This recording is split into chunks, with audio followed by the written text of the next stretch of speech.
It's been going on quietly, but all around us, leaders have been trying to get us to trust the Septuagint, a Greek Old Testament. Some tell you Jesus and the apostles read it and quoted it, so you should too. Did you know that every missionary Bible translation under the United Bible Societies, Wycliffe Bible Translators, SIL, and many others, was made with the requirement that the translators must add the Apocrypha if the people request it? Well, the Apocrypha didn't come from the Hebrew Bible. It came from the Septuagint, from Alexandria, Egypt. But did you know it contains writings in favor of praying for the dead, purgatory, committing suicide, an angel of God, lying, sorcery, and magic? How could Jesus quote something that contradicts other scripture? The Septuagint was also used as the basis for the Roman Catholic Bible, the Roman Catholic Latin Vulgate from 405 AD to 1970 in English in the Douay Rheims as well. Should we abandon the Hebrew Masoretic text so carefully preserved by scribes and read the Septuagint instead? Or is there something wrong with this whole push? What is the proof that the Septuagint was written before Christ anyway? It turns out that it's just one letter called the letter of Aristeas. Is that letter real or fake? And is there any other evidence to tell us? Examine the best evidence yourself for a BC Septuagint, one that existed before Christ, in this 5-part series. Let's see where the evidence takes us. God bless you as you watch.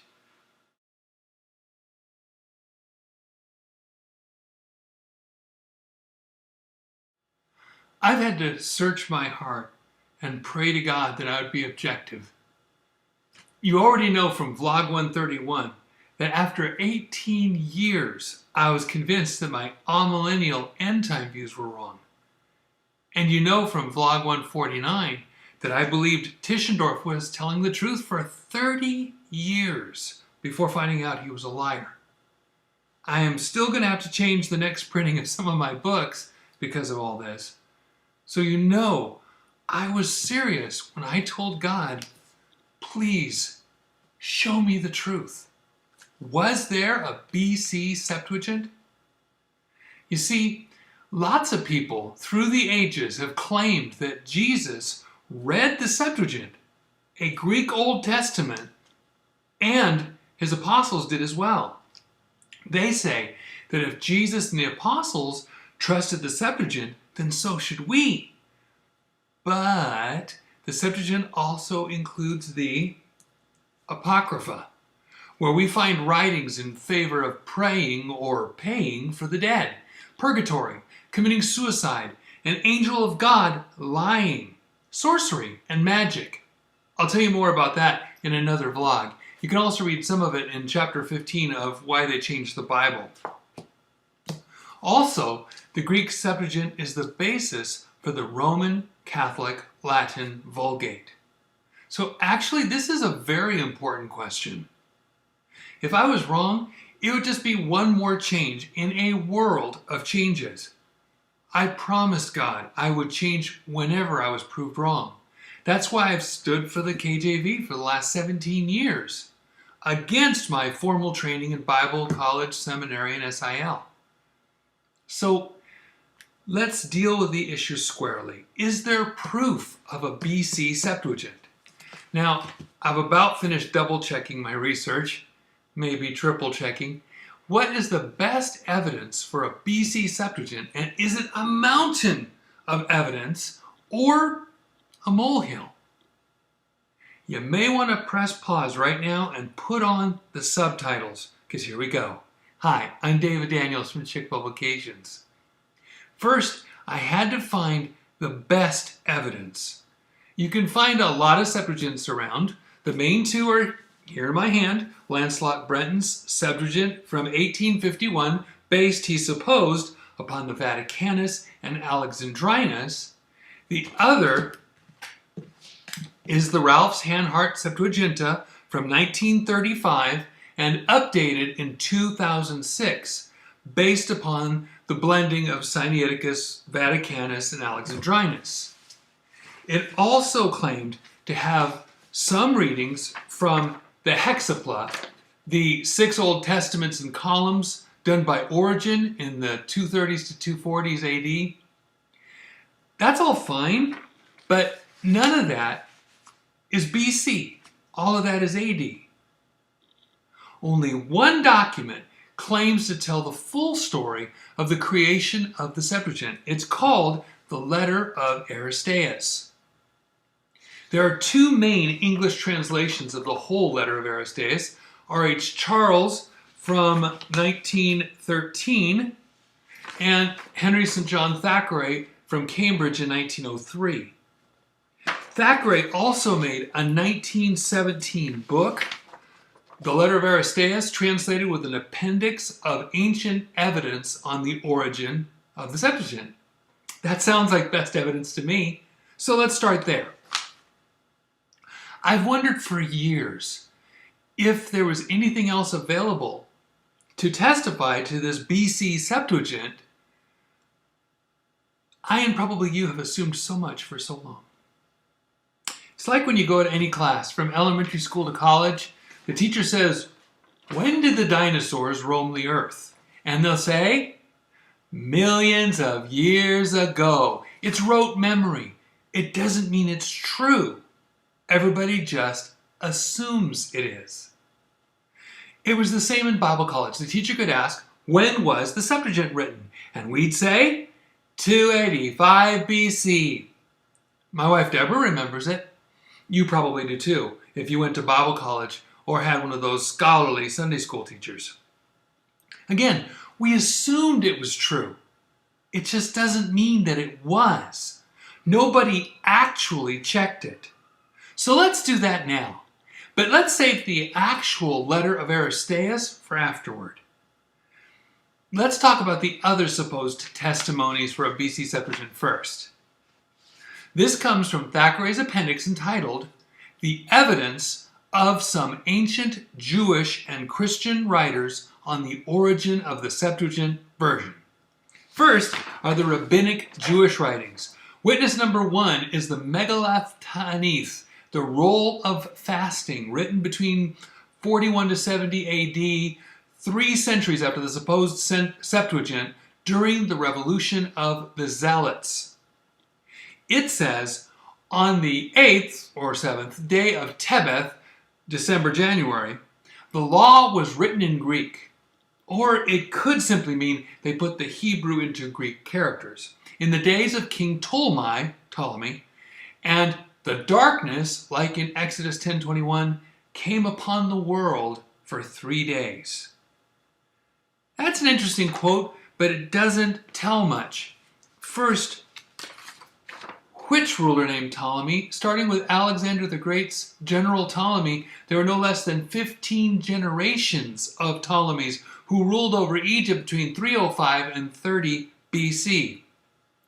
Second, was it started, finished, or all done on the 8th of Tebeth? It doesn't say.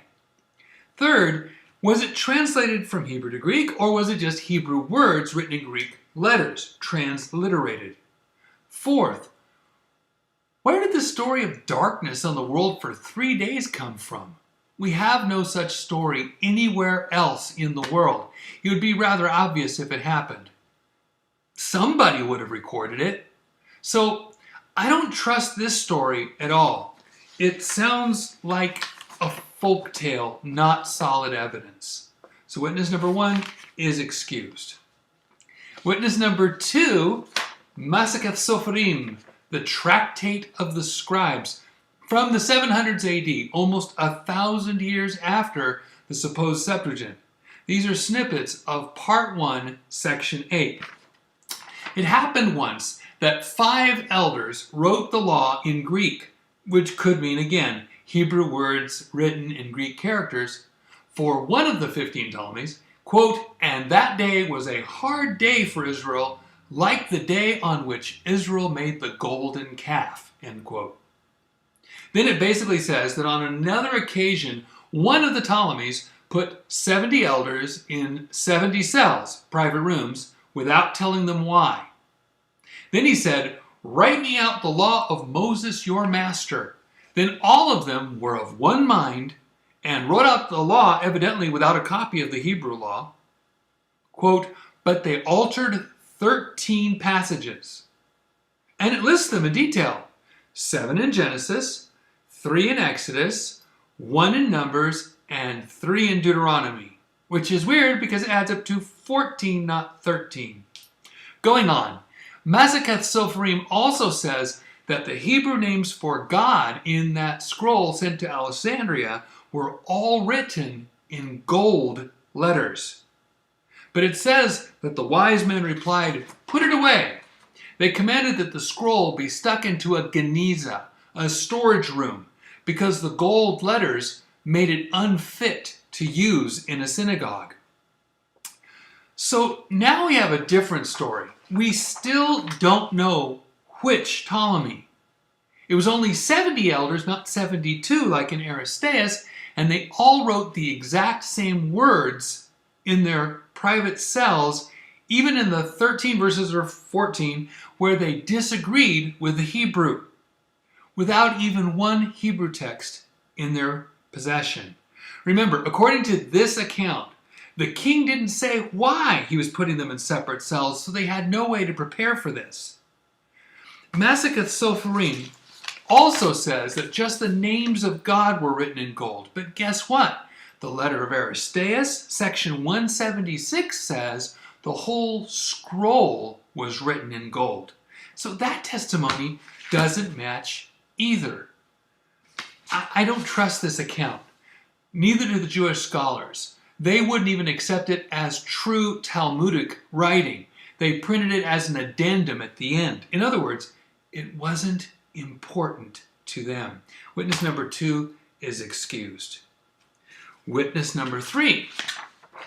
Jerusalem or Palestinian Talmud, 350 to 400 AD, over 600 years after the supposed Septuagint was made. This is from Megillah 1, 71d, bottom. The Jerusalem Talmud account says pretty much the same as the Sinaiticus Septuagint. So you can't trust this story either. It has the same problems I just listed. Witness number 3 is excused. Number 4. The Babylonian Talmud, Talmud Bavli, from around 499 AD, almost 800 years after the supposed Septuagint was made. Megillah 9a. It matches the story of the Sinaiticus Septuagint, but changed 70 elders to 72. It also declares that it was only permitted to translate the Hebrew into Greek. The Hebrew text may not be translated into any other language. And it had some other differences. So it corrected one part of the Septuagint story, but the rest has the same errors. Witness number 4 is excused, and that's all the witnesses from Rabbinic Judaism. None of them passes the test. Now, for the Hellenistic Greek Jewish writings.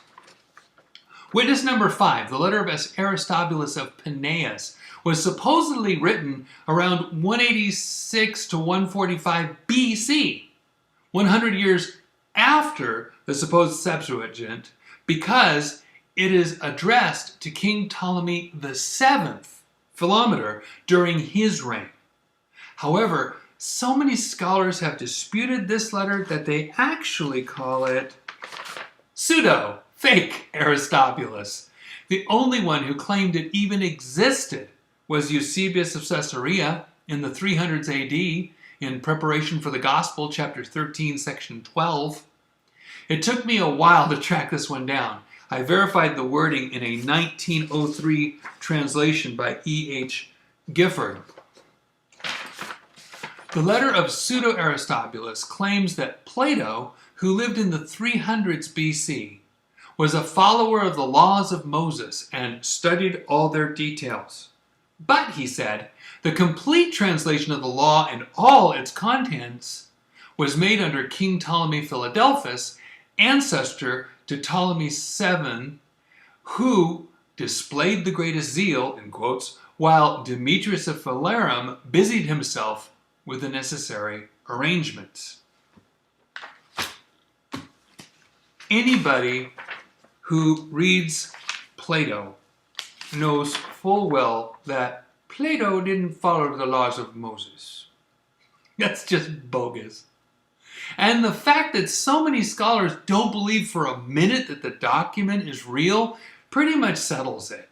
Besides, again, we only find this letter in Eusebius of Caesarea's writings in the 300s AD, and Eusebius had a personal vested interest in promoting Origen plus the Septuagint with Apocrypha. Eusebius copied that from Origen's 5th column right there in Caesarea Maritima where he lived. And the same Eusebius became Emperor Constantine's lapdog. Witness number 5 is excused. Witness number 6, Philo of Alexandria, 25 BC to 50 AD, was a Hellenistic Jewish man who lived in Alexandria, Egypt. He was born into wealth and society, educated in Greek and Roman and Egyptian as well as Jewish culture. He believed that the scriptures cannot be understood literally. He started up the allegorical, non-literal method of understanding the Bible that Origen later copied. Philo said that God was too marvelous and complex to take him literally. So, of course, Philo could not take God's words of Scripture literally either. Philo's story of the Septuagint on the life of Moses, Part 2, sections 5 to 7, is the most complex one yet. Here are some highlights. First, he waxed eloquent, saying that King Ptolemy II Philadelphus, who reigned from 285 to 247 BC, was the greatest of all the Ptolemies. Philadelphus had such a passionate desire for the laws of Moses that he sent ambassadors to the high priest and king of Judea, who are the same guy. So the high priest / king found Hebrews trained in Hellenic Greek learning as well as Hebrew. Then Philadelphus made feasts and asked them philosophical questions. They passed all these tests with flying colors. So Philadelphus found the purest and cleanest, undiseased location in the land, the island of Pharos, for them to live and commune with God while they translated. Here's how Philo described the translation. Quote, "In secret they sat, with none present save the elements of nature, earth, water, air, heaven, whose origin it was their first task to expound. For the cosmogony, the origin of the universe, holds the first place in our laws," meaning Genesis 1 to 2, "and as men possessed, they produced not diverse interpretations, but all alike used the same words and phrases, as though some invisible prompter whispered in the ears of each." Then he said that they exactly defined every Hebrew word with its corresponding Greek term. And when the people read both the Hebrew and the Greek, quote, "they call those men not translators, but priests of the mysteries and prophets, to whom it was vouchsafed with sincerity of mind to enter into the spotlessly pure spirit of Moses," end quote. Then Philo claimed that there was a yearly festival on Pharos Island to thank God for the Greek translation. So what do we make of this testimony? First of all, Philo was not a Bible believer. Second, he claimed that the Jewish high priest was also king. That would mean either the high priest Onias I high priest until 280 BC, or his son, Simon the Just, 280 to 260 BC. But neither high priest was called or treated as a king. Remember those names when we come to the letter of Aristeas. Third, how expert in Greek culture could the Hebrew translators of the story have been, who spent their entire existence keeping separate from pagans? Fourth, who would have taught Jewish people Greek philosophy in the 280s BC? Fifth, more importantly, how believable is it that every translator who worked in secret translated all 5 books of Moses, Genesis, Exodus, Leviticus, Numbers, and Deuteronomy, with the exact same Greek words? Or that every one of them had memorized all 187 chapters of those 5 books? And calling them priests of the mysteries and prophets? Really? That's assuming direct, divine inspiration on every person simultaneously. Sixth, there is nobody else who verified a yearly festival out on the island of Pharos, which means lighthouse, where the famous 400-foot tall lighthouse of Alexandria stood from about 280 BC for 1,500 years. And you can bet if there were such a festival, it would be pretty exclusive on that small island. And even if there were one in Philo's day, you couldn't know when they started doing it. We have no records. Without corroborating evidence, it sounds like something that was added to make the story sound more legitimate. I could go on, but Philo is saying too many unbelievable things. Either somebody gave this bogus story to Philo, or Philo made it up himself. Either way, I'm setting aside but not excusing witness number 6. I will recall him later.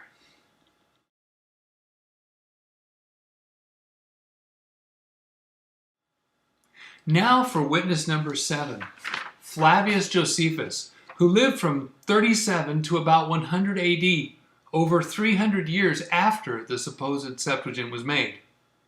In 37 AD, he was born Joseph ben Matthias, son of a Levite priest. He was well educated and respected among the Jewish people. He bounced around from hermit's disciple to Pharisee to negotiator before Nero to free some priests. Then, in 66 AD, he objected to the Jewish rebellion against Rome, but then he joined the resistance, raised an army, fortified cities, until the next year, 67, where he retreated and then surrendered.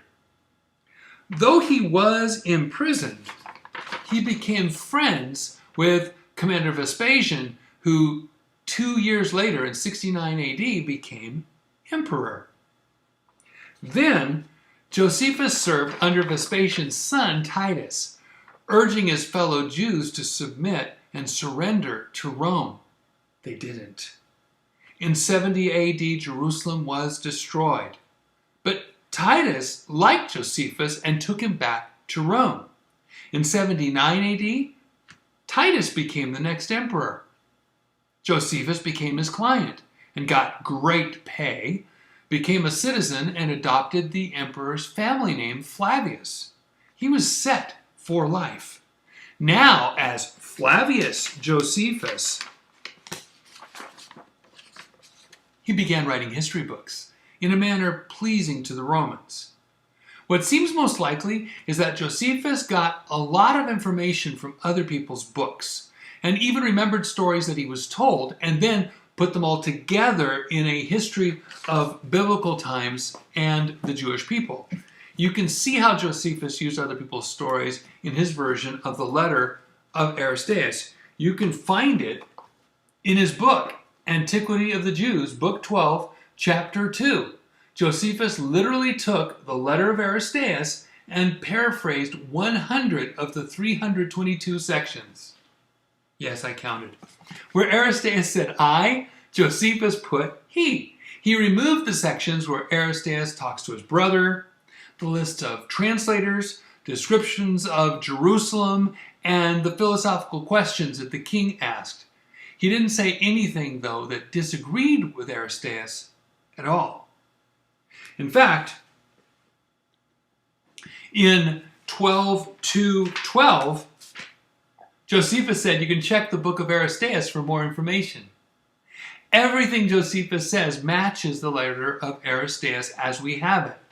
Josephus doesn't get us anything new at all. The only thing he does show is that by 93 AD, the letter of Aristeas was already written and circulating in Rome. I'll deal with the rest when I go over the letter of Aristeas. So, witness number 7 is excused. That's the end of the Hellenistic Greek Jewish writings. And there is still no real evidence to consider.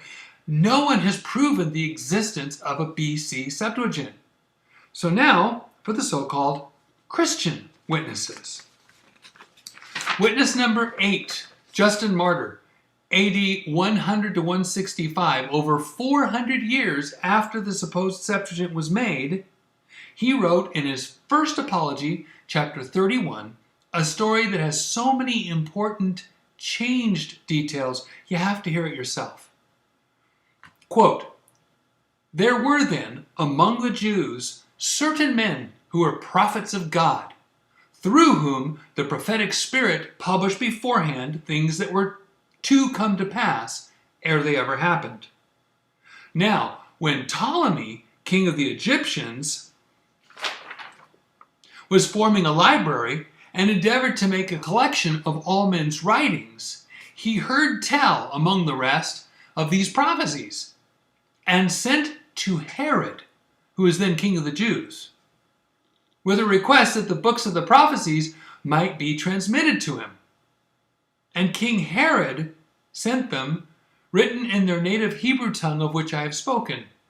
But since the Egyptians were unacquainted with the things written therein, he sent yet again, and requested him, Herod, to dispatch men to render them into the Greek language. This was done, and the books remained with the Egyptians and are there to this day. This one took me by surprise. Justin is a saint to the Roman Catholics. But this was a big mistake or a bald-faced lie. First, Justin wasn't referring to Ptolemy II Philadelphus. The only one alive during the reign of King Herod was Ptolemy the 15th, Caesarion, son of Julius Caesar and Cleopatra the 7th. And how could Justin talk about Caesarion as king? He was king in name only. Cleopatra ruled as queen. Caesarion was only 10 to 17 years old during Herod's reign, which began in 37 BC. And Caesarion and Cleopatra both died in 30 BC. They had only those 7 years in common with Herod to arrange for the Septuagint to be translated, if the story were true. Besides, the Library of Alexandria had been around since the late 200s BC, started by Ptolemy I, Soter. No way was Caesarion just forming a library, end quote. So now, Justin said that it was the prophecies, not the law, that Ptolemy wanted translated. Justin rewrote the story to fit his argument about Hebrew prophecies, it seems. There's nothing accurate about it. But let's give Justin the benefit of the doubt. What if it was a case of mistaken identity? You see, in 36 BC, Cleopatra had a son with Mark Antony, her third child with him. Do you know what she named him? Ptolemy Philadelphus. Like him? But Egypt was taken over by Rome before he turned 6. You don't suppose Justin Martyr thought that Cleopatra's baby was the Ptolemy Philadelphus of the Septuagint story, do you? If so, he really got his wires crossed. I was taught that Justin Martyr was a reliable Christian witness. But now I'm stuck with 3 possibilities. Either he got his history book from the bargain bin, or he completely changed the story to suit his apologetic lesson, Or he mistook a baby in 36 BC with the second Ptolemy in 276 BC. Regardless, he didn't verify the facts. His account is completely unhelpful. His testimony is, to say the least, not reliable. Witness number 8 is excused. That was the real Justin. But there's also a fake one. Witness number 9, pseudo-Justin. We have no idea who wrote in Justin's name or exactly when. Obviously, it was sometime during or after Justin's life, so at least 400 years after the Septuagint was supposedly written. Let me just sum up the story from pseudo-Justin's writing, Exhortation to the Greeks, part 13. First, in this story, Ptolemy asked for 70 wise men, not 72. Second, he had the Hebrew translators stay on the island, quote, where the Pharos lighthouse was built. But the Pharos wasn't finished until years into Philadelphus' reign, or after he died, around 247 BC. Third, this fake Justin then claimed, quote, these things which we declare unto you, men of Greece, are no myths nor fictitious history. We ourselves have been in Alexandria and have seen the traces, still preserved, of the cells on the island of Pharos, and have heard this story which we tell you from its inhabitants, who have had it handed down as a tradition of their country. You may learn it from others also, and chiefly from those wise and distinguished men who have written of it, Philo and Josephus. But there are many others besides. End quote. Philo and Josephus both were wrong. Calling them wise and distinguished doesn't make their story any more accurate. We declare unto you? Who's we? We don't even know who wrote this. The author lied about his name, saying he was Justin. How could we believe anything else he wrote? So, witness number 9 is excused. Witness number 10 is the famous, often quoted Irenaeus. He wrote from 180 to 202 AD, over 450 years after the Septuagint was supposedly created. He declared that he learned from people who learned from John and the other apostles. But no other early church people mention Irenaeus in their writings, so we'd have to trust him without any evidence. But he claimed that all the apostles said that Jesus was 40 to 50 years old when he was crucified. Jesus was really about 34. You can see this from the dates of the rulers in Luke, the Passovers, and the age of the temple in John, and other early church events that show this clearly. Irenaeus is deceived or deceiving. Irenaeus is also credited as the first person to justify infant baptism. If that is true, Irenaeus might have triggered people into removing Acts 8:37 that says you may be baptized if you first believe in Christ with all your heart. And of course, a baby can't do that. So either change the doctrine or remove the scripture. And you know which they did. It's possible that someone he talked to might have heard John in an Ephesus church service before he died. But again, there's no evidence from any source that Irenaeus got any of his information from them or who they would be. It's hard to believe that anyone who paid attention to the apostles would say such inaccurate things as Irenaeus claimed. And there's no way to check up on anything Irenaeus claims he heard. I don't see any compelling reason to believe what he wrote. Let's face it, I don't trust the guy. His Septuagint legend is found in his Against Heresies 3:11-2, sections 3 to 4. He stated that it was the first Ptolemy, Ptolemy I Soter, the one who ordered the Alexandrian library built, and not Ptolemy II Philadelphus, who arranged for the Hebrew and Greek language and culture-knowing Hebrews to come to Alexandria. He's the only guy in history to move the story back so far, from the son, Ptolemy II, to the dad, Ptolemy I. Irenaeus comes across as an unreliable historian at best and a liar at worst. Witness number 10 is excused. Witness number 11 is Clement of Alexandria, who lived about from 150 to about 215 AD, close to 500 years after the Septuagint was supposedly made. He was an instructor of the school of Alexandria before Origen. He's the guy I told you about in the vlog Original Sin, who wrote that it was okay to lie to people if he didn't feel they were worthy of his secrets. His story from Stromatice 1, sections 148 to 149, just blended the stories from pseudo-fake Aristobulus and the unreliable Irenaeus. Then he added a few other doozies. First, he added that Ptolemy 1 or 2 asked the Hebrews to translate, quote, the scriptures both of the law and of the prophets. That's Justin Martyr's story, blended in. Second, he doesn't ever mention again that part about translating the law. Clement wrote that each of the 70 elders, not 72, translated each prophecy and added the story that they were written in the form of, get this, Greek prophecies. Third, he lied and claimed that the scriptures totally perished during the Babylonian captivity of Judah, probably between 586 and 536 BC. Then he made up the second lie that Ezra, quote, was inspired to revive and prophesy afresh all the ancient scriptures, literally from nothing. No way.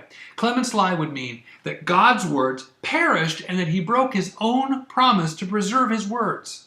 I am amazed that Clement said this. Do you see why I don't trust these guys? The more you look, the more these proto-Catholic guys stink. We can trust the preserved words of God. They never perished. And witness number 11, Clement of Alexandria, has proved himself to be a liar. He should have been locked up, not just excused. That's not a mistake. That's full-out perjury. Witness number 12 is Tertullian, from about 155 to about 240 AD. Again, almost 500 years after the Septuagint was supposedly written. He wrote his version in his Apology, Part 18. Let's talk about what stands out in his testimony. First, he said that Philadelphia sent Demetrius of Phalerum as the superintendent over the library of Alexandria. He said that Demetrius was, quote, the most eminent philologist of his time, end quote, a guy who studied ancient books and determined if they were authentic. It would be hard to say that Philadelphus put such trust in Demetrius of Phalerum to set him over his library. Demetrius, it turns out, voted against Philadelphus to make his brother Ptolemy Caraunos to be ruler instead of Philadelphus. So, when Philadelphus finally took the throne, he got his revenge by exiling Demetrius to Upper Egypt. And shortly after 283 BC, Demetrius died of a snake bite, right at the beginning of Philadelphus' reign. There is no way that Demetrius of Phalerum was a friend of Philadelphus. Second, he said that the 72 translators were held in high esteem by the philosopher Menedemus after they answered all the king's questions. But Menedemus lived far away in Greece, in Eritrea, and was never said to have visited Alexandria, Egypt. But it is very likely that his writings were in the library at Alexandria for whoever made up this stuff. And third, he claimed that the libraries of Ptolemy are still shown in the Serapeum, a branch library in the Temple of Serapis, that's all that's left today, with the actual Hebrew documents that were used by the translators. We can't verify that, since the entire Alexandrian library, including the Serapeum, were destroyed in 391 AD. So two out of the three we know are wrong for sure. That makes Tertullian's testimony unreliable. So witness number 12, Tertullian, is excused. Witness number 13 is a Catholic saint named Anatolius of Laodicea, who lived from the early 200s to 283 AD, over 500 years after the Septuagint was supposedly made. He grew up in Alexandria, Egypt in the time of Origen, ran an Aristotelian school, and wrote 10 books on mathematics. Only fragments of them survive today. He wrote in canons concerning the Passover, the Paschal canon, and was quoted by Eusebius in Ecclesiastical History 7:32. It's so short I can read you the whole quote. Quote, "The famous Aristobulus, who is enrolled among the 70 who translated the holy and divine scriptures of the Hebrews for Ptolemy Philadelphus and his father, he also addressed to those same kings books in which he expounded the meaning of the Mosaic law." There are two things clearly wrong here. First, the famous Aristobulus is really pseudo-Aristobulus. It's a fake letter, as you saw. Second, no account anywhere claimed Aristobulus was enrolled among the 70 translators. Even the fake story about a guy who was telling about an event that happened over 100 years earlier. Just because you're smart in math, geometry, physics, astronomy, rhetoric, and dialectic, like Anatolius, doesn't mean you're good at history. Witness number 13 is excused.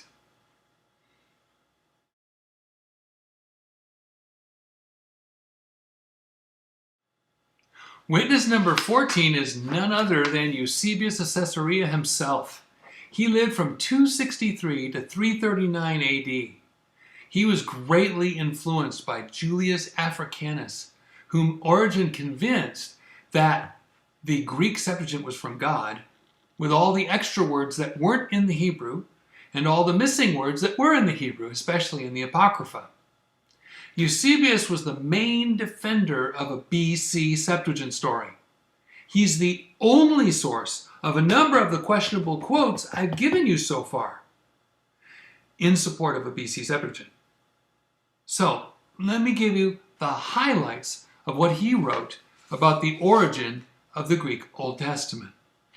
He wrote about this in his Preparation for the Gospel, Book 8, Chapter 1. It can be found at tertullian.org, along with other writings that are difficult to find. Eusebius claimed that God wanted the prophecies of the Savior to be in public libraries and accurately translated before he came to earth. So Eusebius wrote, quote, "God put it in the mind of King Ptolemy to accomplish this." Eusebius said that the Hebrew translation into Greek was dispensed by divine providence and executed by men who for wisdom and learning in their country's lore were held in high repute by their nation. After this, Eusebius summarized parts of the letter of Aristeas in his book 8, chapters 2 to 5. It's easy to justify a legend saying that God made it to happen, but first you have to prove it actually happened at all. It doesn't become true all of a sudden just because someone says it helps their faith. That is a diversion from the question of whether the event actually happened. Some say that God made the Mary goddess appear on the mother goddess Tenancin's hill of Tepeyac in Mexico. They can say it changed their lives for the better. But it doesn't mean that the legend of the Lady of Guadalupe, which no one even heard of until about 118 years after it supposedly happened, is suddenly an historic event. In the same way, Eusebius doesn't get a pass for saying that God put it in King Ptolemy's mind to make a Greek Old Testament. First, you have to be able to prove that it happened. Then you have to be a prophet. Eusebius fails on both accounts. Quoting other people who also didn't prove the existence of a BC Septuagint doesn't cut it, even if he quotes a lot of them. So, witness number 14 is excused. Witness number 15 is John Chrysostom, who lived from 349 to 407 AD, over 650 years after the Septuagint was supposedly made. The people called him Chrysostom. It means golden mouth. But I keep thinking of the rock group Smash Mouth because seriously, he looks like a rock star in this picture. This golden mouth spoke at the Golden Church of Antioch. When people heard he was in an area, they wanted him to be the main speaker. So his mouth made him very popular. It also got him in a lot of trouble. On the good side, he told about the evils of focusing on outward appearance and expensive things, but ignoring the poor.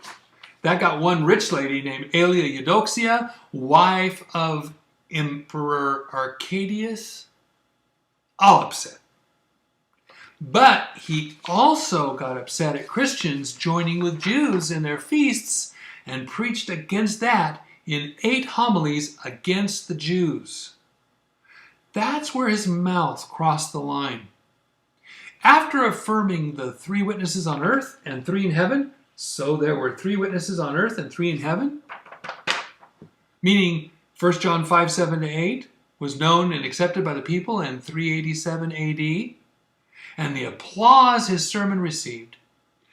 After that, he launched into a tirade against the Jewish people. It was supposed to be a sermon against Judaizers who tried to get Christians under the law of Moses, but he got carried away. He started calling the Jewish people as a whole the slayers of Christ.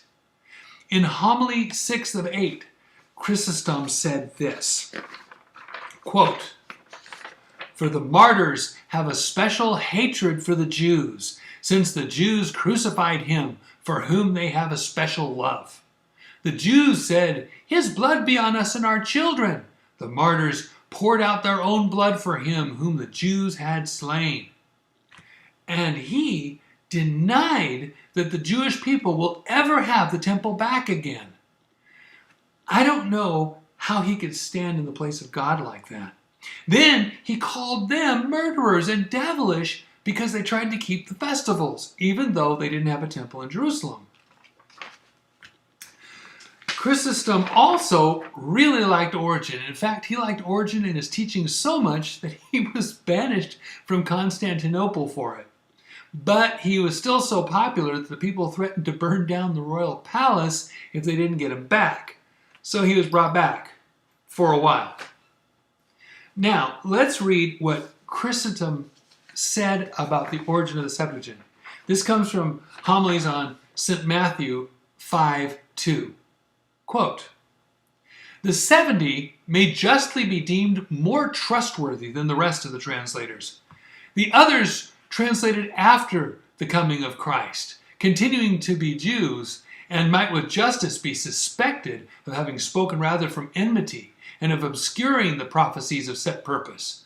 But the 70, in that they approached their task 100 or more years before the coming of Christ, and were so many, and are above all such suspicion, and by reason of their date, their number, and their agreement, may well deserve a greater credence." Let's take that apart. First, he talked of the 70, but as you've seen, no one even proved their existence yet, and note that he says 70, not 72, as in the letter of Aristeas. Next, he said only 100 or more years before the coming of Christ. There's a huge difference between 100 BC and 276 BC. Then he claimed that they were above all such suspicion by reason of their date before Christ, so they deserve to be trusted. How can I trust someone who may not have even existed? The point is that even St. John Chrysostom didn't prove the existence of a BC Septuagint. He only assumed it. So, witness number 15 is excused. Witness number 16 is Epiphanius of Salamis on the Isle of Cyprus, who lived from about 315 to 403 AD, over 650 years after the Septuagint was supposedly made. Some of these pictures are from like an icon of Epiphanius, which is awful funny because he spoke and wrote against heresies, including the heresy of making icons. Jerome, the Catholic Vulgate creator, his buddy since he was 20, called Epiphanius five-tongued because he could speak in Hebrew, Syriac, Egyptian, Greek, and Latin. He is best known for 2 book series. One was called Against Heresies, or the Panarion, Medicine Chest, and the other on Weights and Measures, which talks about the Old Testament, measures and weights, and Israel's geography. He didn't name it, somebody else did. On the one hand, the guy looked thorough in his writing, but his research wasn't so careful. For some of the 80 heresies he wrote about, he relied on hearsay evidence. Someone said something happened, and Epiphanius just took it as true and wrote against it strongly. You can make mistakes that way. Ironically, Epiphanius was anti-Origen. He traced heresies to Origen and Origenism, and his teachings influenced our last witness, author of the Roman Catholic Latin Vulgate, Jerome. Epiphanius spent years in Egypt with anti-Origen monks. After that, he spent the rest of his life fighting Origen's teaching as he saw it as the root of the 80 heresies of his day. One of his last battles was with golden-mouthed Chrysostom for taking in pro-Origen monks. Epiphanius said he wished Chrysostom would die a bishop. And Chrysostom wished that Epiphanius would not live to get back home. Believe it or not, both curses came true. Chrysostom was deposed and exiled, and Epiphanius died at sea on the way home to Cyprus. Even though he wrote a lot, historians say he didn't do the best research. Many times he trusted hearsay instead of actual evidence. Even though Epiphanius was against Origen, he grew up using Origen's Septuagint. So he didn't say anything bad against it, just everything else that Origen stood for. It was in On Weights and Measures 3-11 that Epiphanius added a whole bunch of fanciful elements that we can find nowhere else. Here's a quick summary. He says the 72 translators, 6 from each of the 12 tribes of Israel, were in 36 cells, 2 per cell. The cells only had a roof window. 3, all 36 rooms were locked by day. 4, they had 2 youths provided to give them food, as well as they had scribes. 5, to every pair, 1 book of the Bible was given, of every book of the Old Testament used by the Hebrews, plus the Wisdom of Solomon, and Sirach, the Epistles of Baruch, and Jeremiah, etc., the Apocrypha. 6, every night they would take small boats back to Philadelphus to dine with him. 7, then they slept in 36 bedchambers so they might not talk with one another. 8, each day they rotated books of the Bible among the 36 pairs. He goes into great detail how they did this. In total, the Old Testament books were translated 36 times. And the, quote, 22 that are apocryphal, end quote, 36 times. 9. At the end, the king had 36 readers with 36 duplicates and 1 person with the Hebrew. Each reader read alone, and the others checked the text. Amazingly, not one single text was different in a single word, not even the ones added to the Hebrew or subtracted from the Hebrew. 10. Thus, in the 7th year of Philadelphus' reign over Egypt, he says, he now had 1 copy of the Hebrew Scriptures and 36 copies of a perfect, Holy Spirit-inspired Greek Old Testament, plus 22 books of the Apocrypha. Perfectly believable, right? No one yet has made up a story like this one. He goes far beyond the letter of Aristeas to tell this story. I bet it was thrilling to hear. The only problem is, he's the only guy to ever tell it this way. There is too much brand new information here for a guy who lived over 600 years after that was supposed to have happened. So witness number 16 is excused.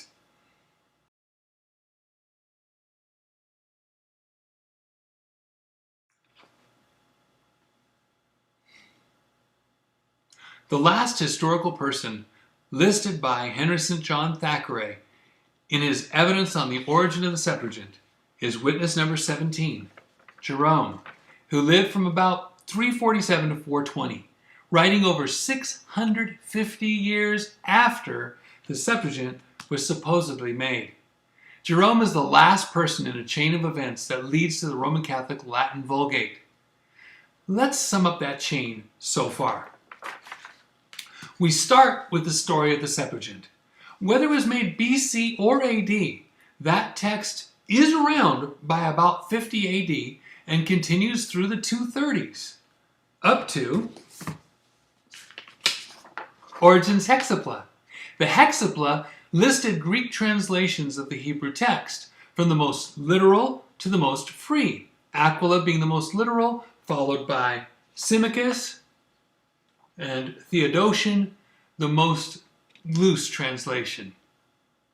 After that, two-faced liar Origen went two different directions. One was to critically examine the so-called Septuagint of his day. He made that giant multi-volume hexapla to tell what was added in the Septuagint Greek, but not in the Hebrew, and what was missing from the Septuagint Greek, but clearly in the Hebrew. He made markings, so anyone could tell which was which. Then he wrote commentaries and homilies that said if it wasn't in the Hebrew Old Testament, it wasn't really scripture and should be removed. But Origen also wrote a letter to Sextus Julius Africanus saying the opposite. Origen lied, saying that Jewish leaders removed from the Bible anything that made them look bad. But he said that God added it in the Septuagint Greek, so that the additional words were from God. And the words that were removed were unnecessary, and the 72 translators did it all by the Spirit of God. So, Origen wrote to his scholar friend saying the Hebrew text was the true Old Testament scripture, but for the churches of Alexandria, he said the Septuagint was the actual scripture. Which one was it? Jerome had been best friends with Epiphanius, the Origen hater, since they were in their 20s. Epiphanius claimed all 80 heresies of his day had their origin in Origen. But he said that Origen's hexapla was wonderful. So, when Jerome was commissioned in 382 AD to make an official Roman Catholic Latin Bible, would he choose the Hebrew text or Origen's Greek text? Enter Augustine of Hippo, the famous Catholic you hear about a lot, who later wrote Confessions and City of God. He loved Origen's Greek text and wrote to Jerome that it would cause division if Jerome's Roman Catholic Latin Vulgate didn't use Origen's Greek. Augustine pled with Jerome in letters over 11 years from 394 to 405 AD to change any places that were different from the 70. But Augustine didn't have the Septuagint text. He had Origen's text from the 5th column of the hexapla with all his added notes. So Jerome basically told Augustine, if you want a pure Septuagint, you can remove all the places with asterisks.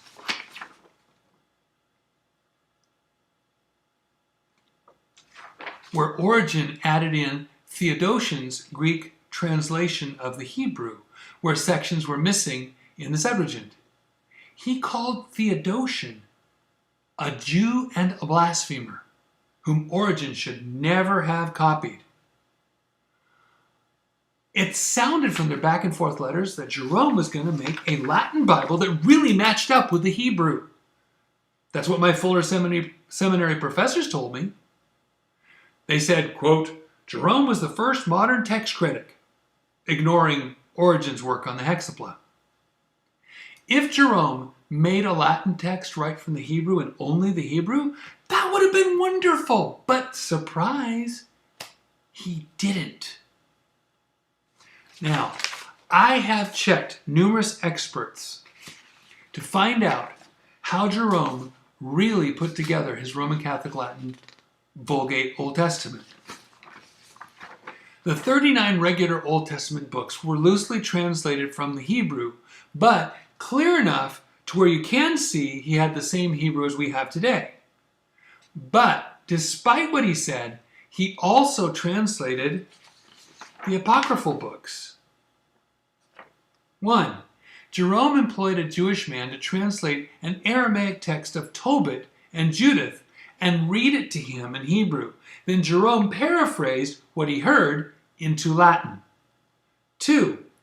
Jerome translated the additions to Esther from the Greek Septuagint, but he also translated another version from Hebrew. 3. Jerome translated additions to Daniel from Theodotion's column of the Hexapla, but he translated another one from Hebrew. 4. Jerome basically already had Latin texts for Baruch, the letter of Jeremiah, Wisdom of Solomon, Ecclesiasticus, Sirach, and 1st and 2nd Maccabees. 5. Jerome translated other books that were neither in the Septuagint or Hebrew. They were 4th Esdras, the Prayer of Manasseh, and the Epistle to the Laodiceans. So, in short, Jerome wrote against the Septuagint, but he translated parts of it anyway. Jerome wrote in his preface to Job, quote, "The Jewish Aquila, Symmachus, and Theodotion, Judaizing heretics," end quote.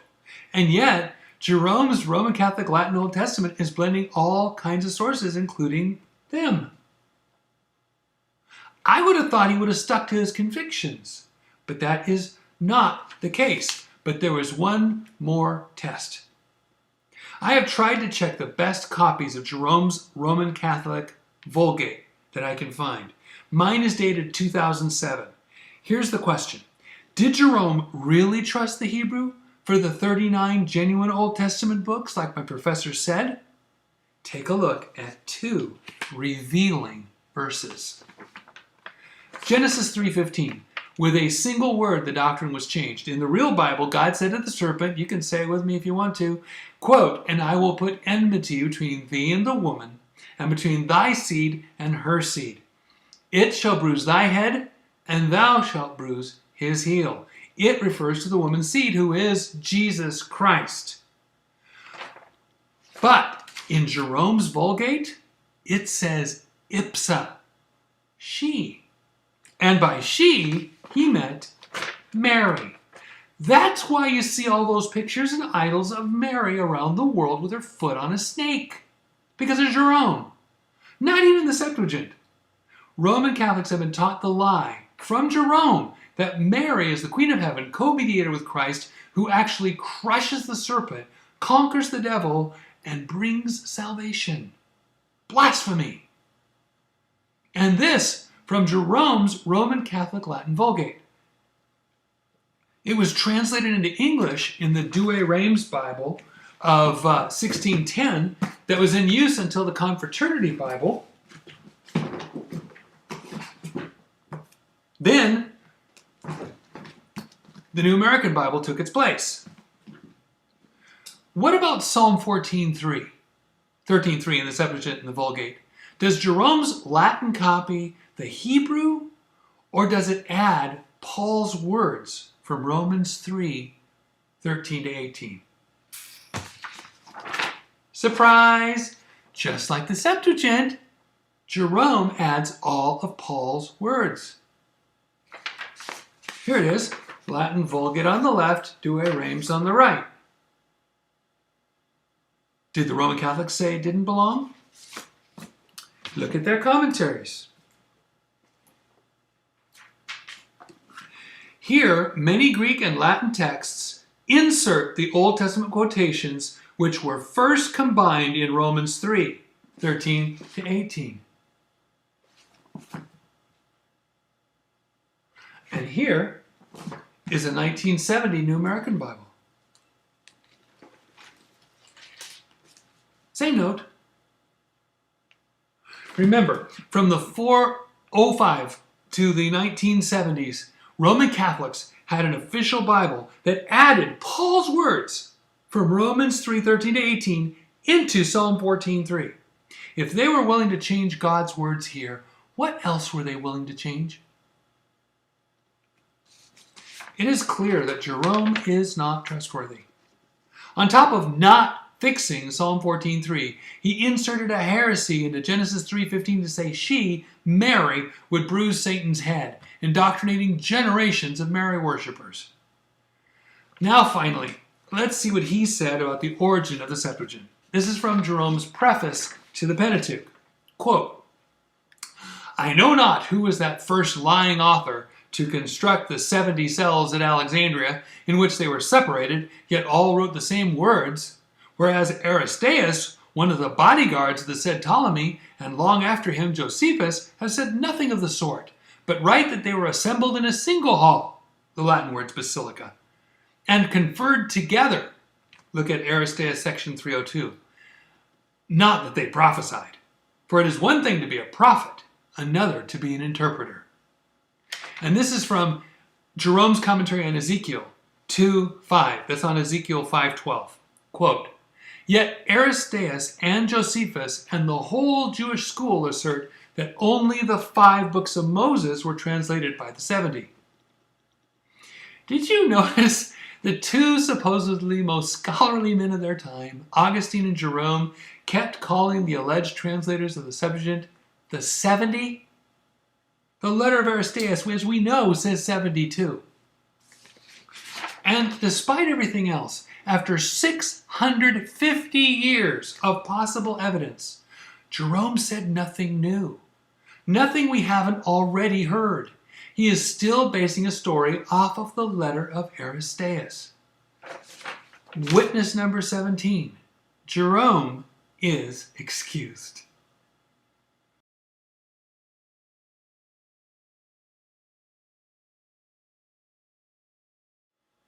So none of these 17 witnesses said anything more than was or was supposed to be in the letter of Aristeas. Now let's see what it actually says in its official form. As I said before, the letter of Aristeas is available in 2 main translations. R.H. Charles's from 1913 and Henry St. John Thackeray's in 1903. Working from R.H. Charles' copy, the letter of Aristeas in English has, after you remove the verse and chapter numbers, 19,407 words. That's equal to a 98-page book with no formatting, no headings, and no table of contents. So the letter of Aristeas is not a letter at all. It's a book. And it's a book of propaganda. It's supposed to be a letter from a Gentile guy named Aristeas to his brother Philocrates. But what brother would write this in a letter? Quote, And I suppose that the thing will seem incredible to those who will read my narrative in the future. But it is unseemly to misrepresent facts which are recorded in the public archives. And it would not be right of me to transgress in such a matter as this. I tell the story just as it happened, conscientiously avoiding any error. It sounds like he declared his purpose, to set up a supposed letter for people in the future to read. This is exactly what a con would do when setting up a letter then pretending it's old. See, it says people will read it in the future, so it must be in the past. Methinks he doth protest too much. Somebody is faking his readers out. Now, if that were all, we could say that I'm totally wrong. But let's find out more about this supposed letter. Thackeray noted, this letter is not what it professes to be, which it describes as, quote, a contemporary record of a Greek who played a prominent part in the actions described. First, who is Aristeas? He was not a contemporary of Ptolemy Philadelphus. We can see that because Aristeas writes, quote, as though he were looking back over an epic of a long dynasty of Ptolemies. Check out sections 28 and 182. From 28, quote, "For all affairs of state used to be carried out by means of decrees and with the most painstaking accuracy by these Egyptian kings, and nothing was done in a slipshod or a haphazard manner." Then from 182, quote, "For this arrangement has been made by the king, and it is an arrangement which you see maintained today," end quote. So someone clearly wrote well after the fact, intending for the letter or book to be public. And who is Demetrius? He's supposed to be King Ptolemy Philadelphus' confidential friend and over the library. But we know that Demetrius voted for Philadelphus' older brother Caraunos, so Demetrius was exiled to northern Egypt, got bitten by a snake, and died right after 283 BC, and that's another problem. Epiphanius of Salamis and many scholars say the Septuagint was translated in the 7th year of Philadelphus' reign. That would be at the latest 276 BC. Then they quote Aristeas, which says the high priest was Eleazar. But the lists of the high priests don't say that. They say that Onias the first was high priest until 280 BC. Then Simon the first was high priest from 280 to 260 BC. Then Eleazar, another son of Onias the first, was high priest from 260 to 250. Aristeas would make Eleazar a priest in 276 to 283, 16 to 23 years too early. That's not all. In sections 180 to 181, Philadelphus said of their arrival, quote, "It happens also that it is the anniversary of my naval victory over Antigonus," end quote. No, it wasn't. He confronted Antigonus Gonatas in 260 BC, at least 16 years later, and lost horribly. He didn't defeat him until 245 BC, 31 years later. Something doesn't add up. Again, who is Aristeas? I used a Greek minor deity called Aristeas because it doesn't actually exist, and I think Aristeas doesn't actually exist either. Both Thackeray and many Jewish writers I have read have agreed that the letter of Aristeas is, quote, Jewish propaganda under a heathen mask. In other words, whoever wrote the letter of Aristeas was a Jewish person, not a Greek. I've been chipping away at the letter all through these vlogs, and as you may have noticed, let me say, I believe the letter of Aristeas is a complete fabrication, a fraud, a fiction, and it doesn't even have a grain of truth. If I'm right, who could have written it? I'll answer that after we tackle the Dead Sea Scrolls. Ever since scrolls and 17,000 bits of scrolls were found in caves near the Dead Sea starting in 1946, people have been looking for evidence of ancient Bibles. They have found some astounding things, like scrolls that are virtually identical with the Leningrad Hebrew Codex that I showed you and other Masoretic texts. But some people have been desperate to find a BC Septuagint. Take a look at this. This is a Nahal Hever Greek text found in a cave near Hebron. It has Micah 5, 4-6 on the right side. I decided to take a digital text of the Nahal Hever Greek and compare it to what we call the Septuagint. I really gave it the benefit of the doubt. When it had only part of a word right, I granted those letters. It looks like this. The yellow is what's the same. It's not the same text. Lots of different word choices. It's a translation of the Hebrew, all right, but the Greek is very different from what we call the Septuagint. So just because people tell you that the Dead Sea Scrolls have Greek doesn't mean they're Septuagint. That said, there are some fragments of texts which do match what we call the Septuagint. Carson Peter Thede, the author of the Jesus Papyrus, wrote in another of his books called Rekindling the Word that there are 6 fragments with a few words that match what we call the Septuagint. Just 6 of them are reliably identifiable. But he says, all the Greek fragments can be dated to the period from the middle of the 1st century BC to the middle of the 1st century AD. This means that even these Greek texts are the most recent of all manuscripts found in Qumran.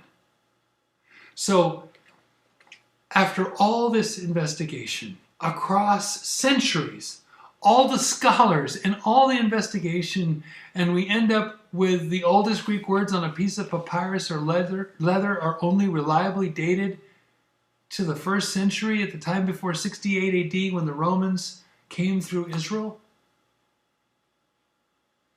That does it. I cannot believe in a BC Septuagint. But I can and do believe there was something made in the 1st century AD. But let's remember what this means. 1, if there is no BC Septuagint, there is no acceptance of a BC Greek text.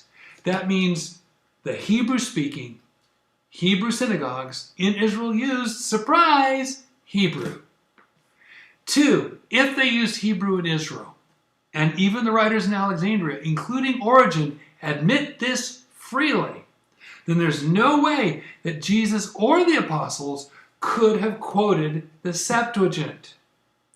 That means they did not quote or reference a Greek apocrypha either. Only the Septuagint had the apocrypha, not the Hebrew, as even Origen and Jerome both admitted.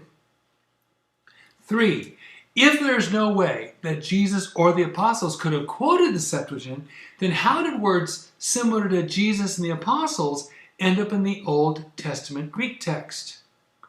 Simple. Whatever Greek texts were made in the 1st century were modified later by people who had a New Testament sitting in front of them. So, the Greek Old Testament was made during or after the life of Jesus. Even if it came out in Alexandria by that late date, do you really think the Hebrew-using Hebrews would abandon the Hebrew for an untested Greek that was so different from the Hebrew as everyone admits? No way. So, Jesus and the apostles not only did not quote the Septuagint, they did not use it either. So who did create the Septuagint and when? I can only go by the information that history has allowed us. One guy had motive. He wanted to make the Hebrew Old Testament something he could play with, to make allegories and analogies, and to compare with Greek philosophy. For that, he wanted and felt he needed a Greek Old Testament. 2, one guy had means. He was born wealthy. His family was contemporary with the Ptolemaic dynasty. He had both social and family connections to the Hasmonean and Herodian dynasties, and even the Julius Claudius dynasty in Rome. He was educated in Roman, Greek, and Egyptian culture, and in Judaism especially. And one guy had opportunity. He had access to the priests in Jerusalem. He could go back and forth as he pleased. He had visited the temple in Jerusalem at least once. He was a representative of the Alexandrian Jewish community, and it seems he had plenty of time to pull it off. That man is Philo of Alexandria. He had motive, means, and opportunity. If he did it, then he completed it before he passed away about 50 AD.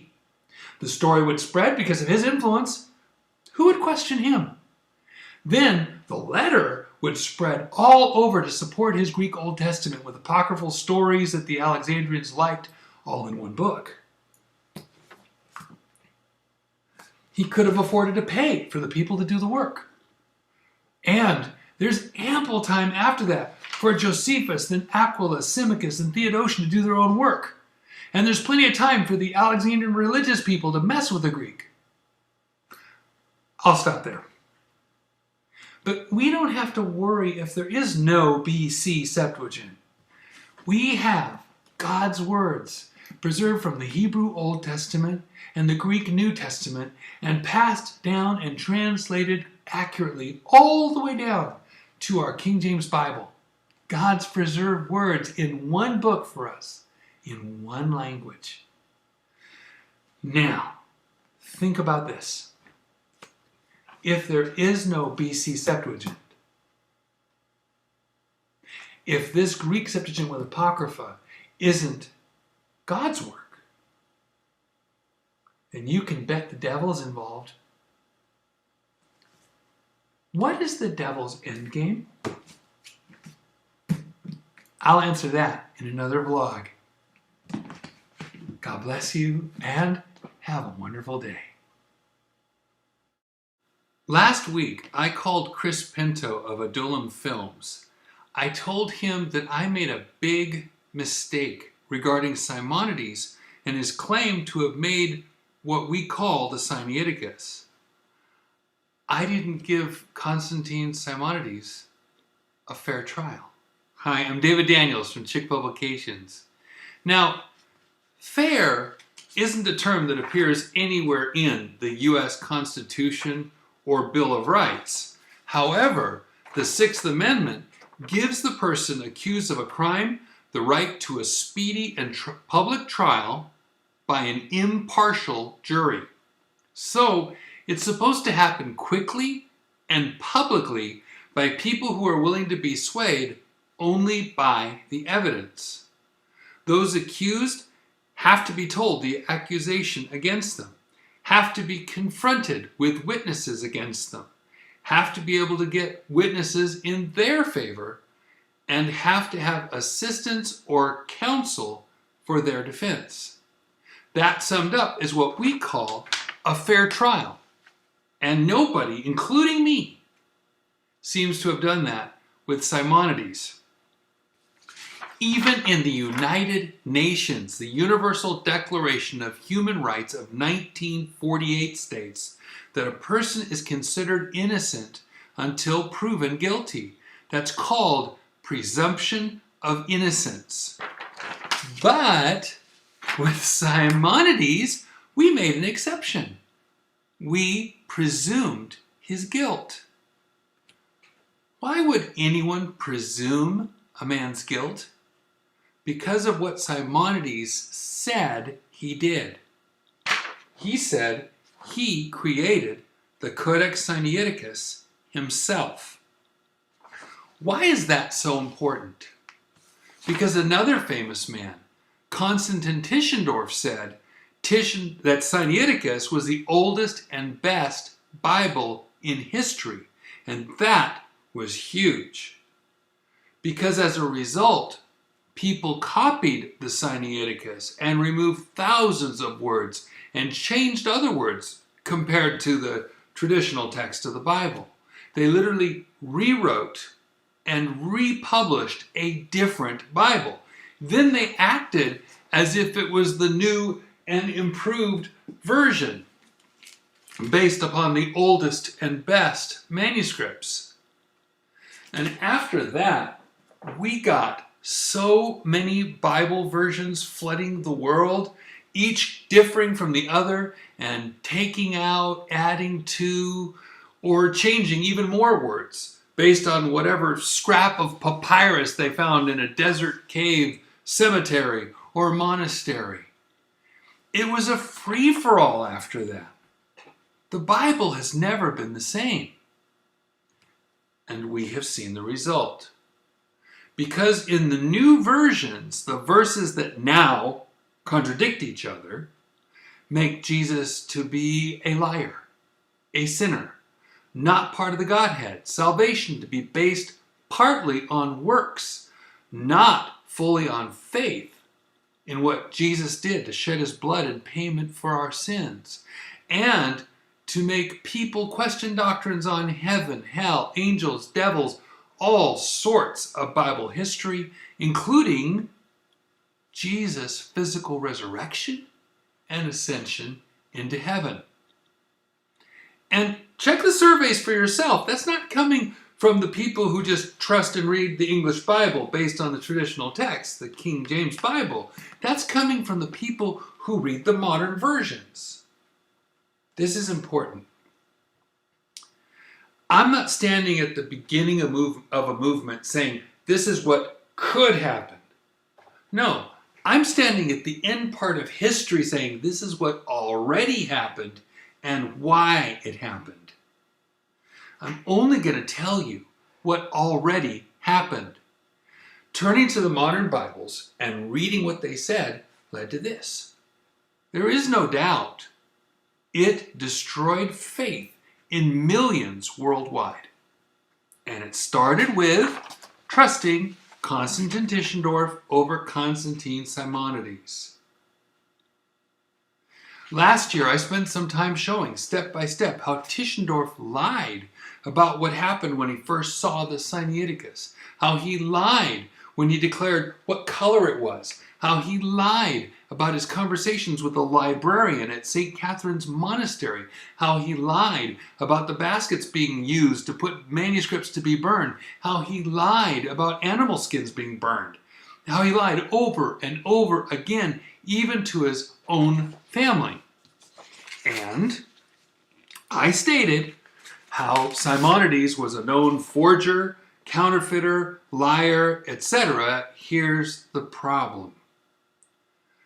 Unlike with Tischendorf, at no time did I point out a single instance of Simonides telling a lie with proof that it was a lie. That's because I didn't catch him in a lie. Not one, but I still presumed him guilty. Do you know why? Because I believe the stories told about Simonides. They were well written. As Chris Pinto knows, I wrote him when his movie Terrorism on the Week came out. I believed what F.H.A. Scrivener wrote against Simonides. Frederick Henry Ambrose Scrivener, after all, said he wrote the definitive Greek text underlining the King James New Testament. Scrivener was a friend of the received text. That meant he was a good guy, right? But he was also a textual critic. He himself doubted a number of verses belonged in the Bible. And in the end, he was chosen by Westcott and Hort to be on the committee that created the English Revised Version of 1881.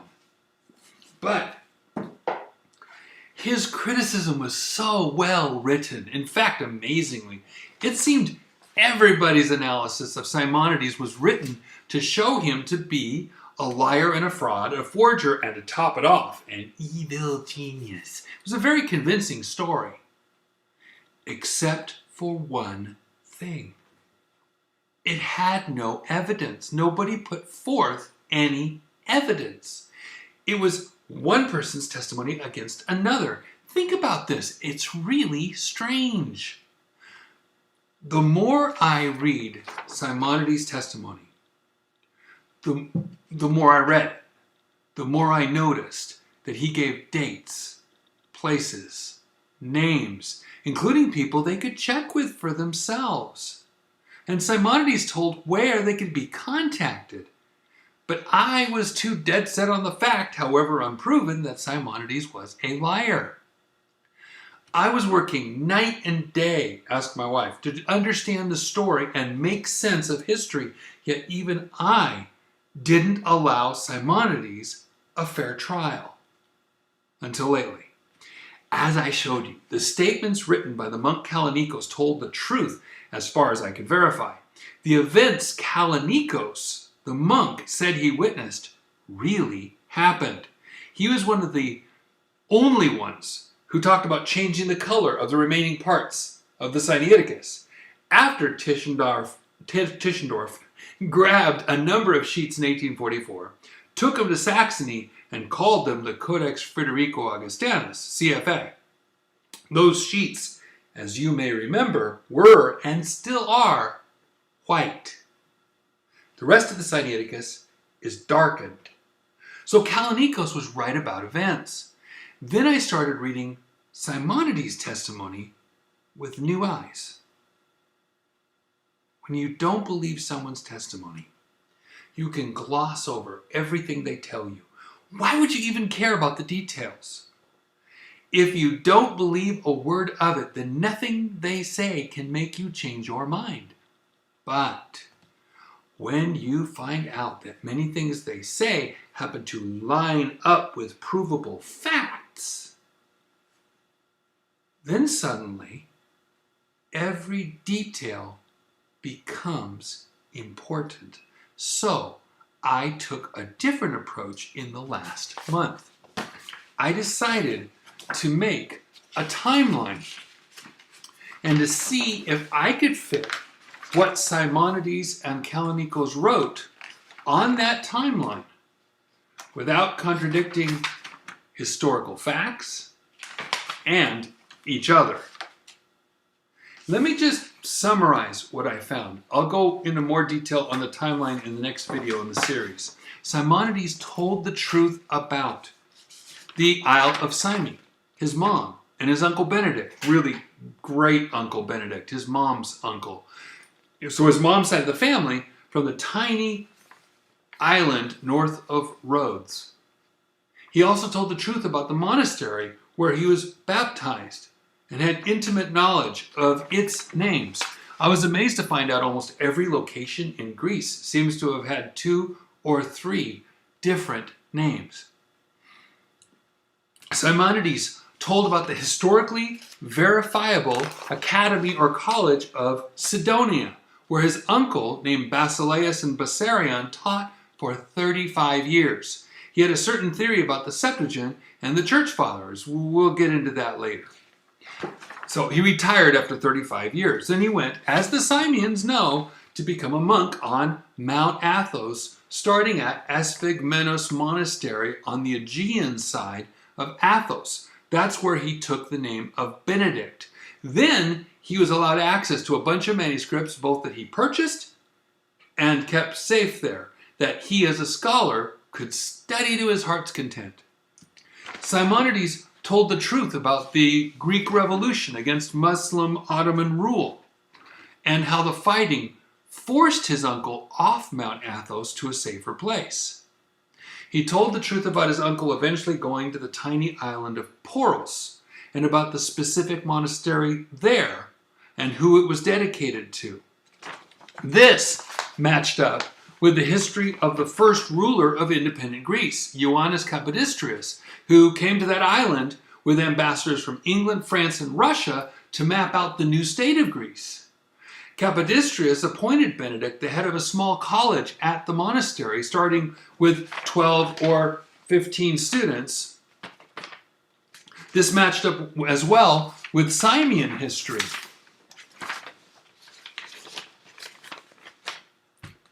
Of Benedict petitioning Kapodistrias to add the Isle of Symi to the islands belonging to Greece, to release them from the Muslim Ottoman rule. This also matched up with the history of the Isle of Poros island and the monastery. Simonides was right. And his biographer, Charles Stewart, was wrong about the date when Simonides was born. There were 2 brothers, Constantine and his 4-year younger brother, Photius. And of course, Simonides' testimony matched up with his birth certificate that he had to carry around with him. That's good enough for starters. I haven't even started into things like the real year his great-uncle Benedict uncovered the hidden manuscripts and why that's important. How and where Simonides learned his skills in writing. Why Benedict wanted a printing press from the Tsar and not from Athens. Who Simonides met at Mount Athos and why it matters. The church leaders Simonides showed the Sinaiticus to. How many times Sinaiticus really left Simonides' hands. What Simonides did when he got the Sinaiticus back. the famous man Simonides got to help him publish his Barnabas book, where Simonides got his advanced education, who financially backed Simonides, and the influential people they knew when Sinaiticus started to be tampered with, why it was always the Russians people were trying to get the Sinaiticus to, and more. Again, why is all this important, and why would you even want to learn all this?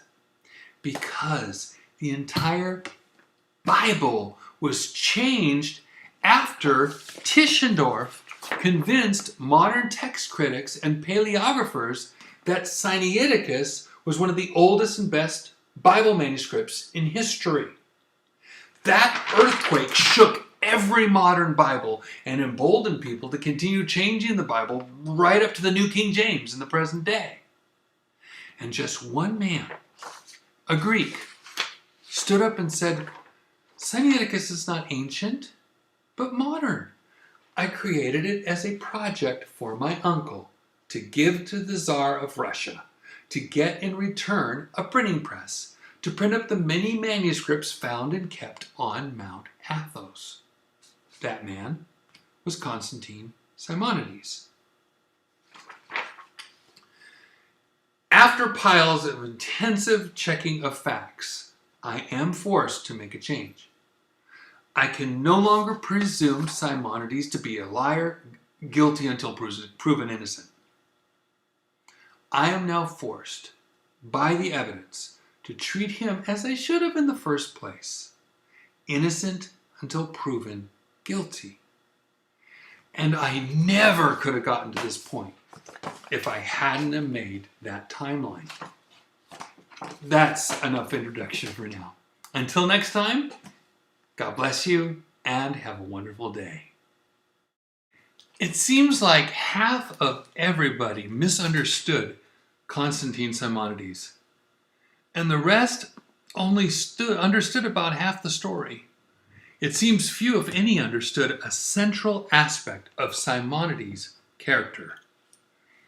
Simonides had spent years trying to obey his great-uncle's living wish and dying dream. His great-uncle Benedict asked Simonides to take all his manuscripts and books bought, collected, and found, transcribe them by hand, and get them printed and published. But to keep the originals safe, away from non-orthodox, prying, greedy hands. And now, 1862 to 63, it seems all the problems of his life were at a head because of trying to keep his promise to his great-uncle. But some people said Simonides' uncle didn't exist. He was all a figment of Simonides' rich imagination. They said he was a genius, but an evil genius. And his great talent for copying manuscripts had turned him into a counterfeiter. It seems he could make copies of anything with amazing speed, except for one document. Simonides openly and willingly claimed to have written the Codex Sinaiticus. But despite all the near miraculous powers the English and German newspapers and journals claimed that he had, that one creation was clearly beyond Simonides' ability. Or was it? And now they were openly proclaiming almost everything he said to be a lie, including about his own background and his great-uncle himself, whom he just called Uncle Benedict. Was Benedict real? Was Simonides for real? Where did he get his abilities, skills, and talents? Was he from a family of cons? Was he taught by counterfeiters? And was he such a liar that if he said it was sunny, you'd run out and grab an umbrella? That's how he was portrayed. But how can we, in the 21st century, take apart a story like his and to compare it to, say, the greatest text discoverer of the 19th century, Constantine Tischendorf? I've used 4 criteria, and I would like to share them with you. Then you can make knowledgeable decisions about Simonides and Tischendorf and a host of others I will show you. I hope you'll see a clearer picture emerge about what sort of man Simonides really was. Then you can decide if Simonides' claim is true, that he is the true author of the Codex Sinaiticus. Ready? Hi, I'm David Daniels from Chick Publications. Let me tell you as I begin. When these videos are complete, you will be able to see logically and clearly where Sinaiticus came from, who made it, what happened to it, where the missing pieces are, where it went, who did it, and why. But in order to show you all this, you have to first understand the backstory. And that comes by comparing history with Simonides' testimony. But how can I look at Simonides' testimony about his great uncle Benedict and tell whether Simonides told the truth or not? Here are 4 guidelines I used. 1. Corroborating witness. If I find an institution or person with a good reputation who agrees that something happened, then that is a testimony in Simonides' favor. 2. Detailed knowledge. If I find that Simonides had detailed information about a place or event that most people would likely not have, that is an indication that either Simonides was there or he learned that information from someone who was there. 3. Time-specific knowledge. If I find that Simonides lists events that happened for a limited amount of time within a narrow time frame, and that story lists specifics that were not common knowledge, that indicates that either Simonides was there at that time or he learned that information from someone who was there in that limited time frame. 4. Consistent actions or events.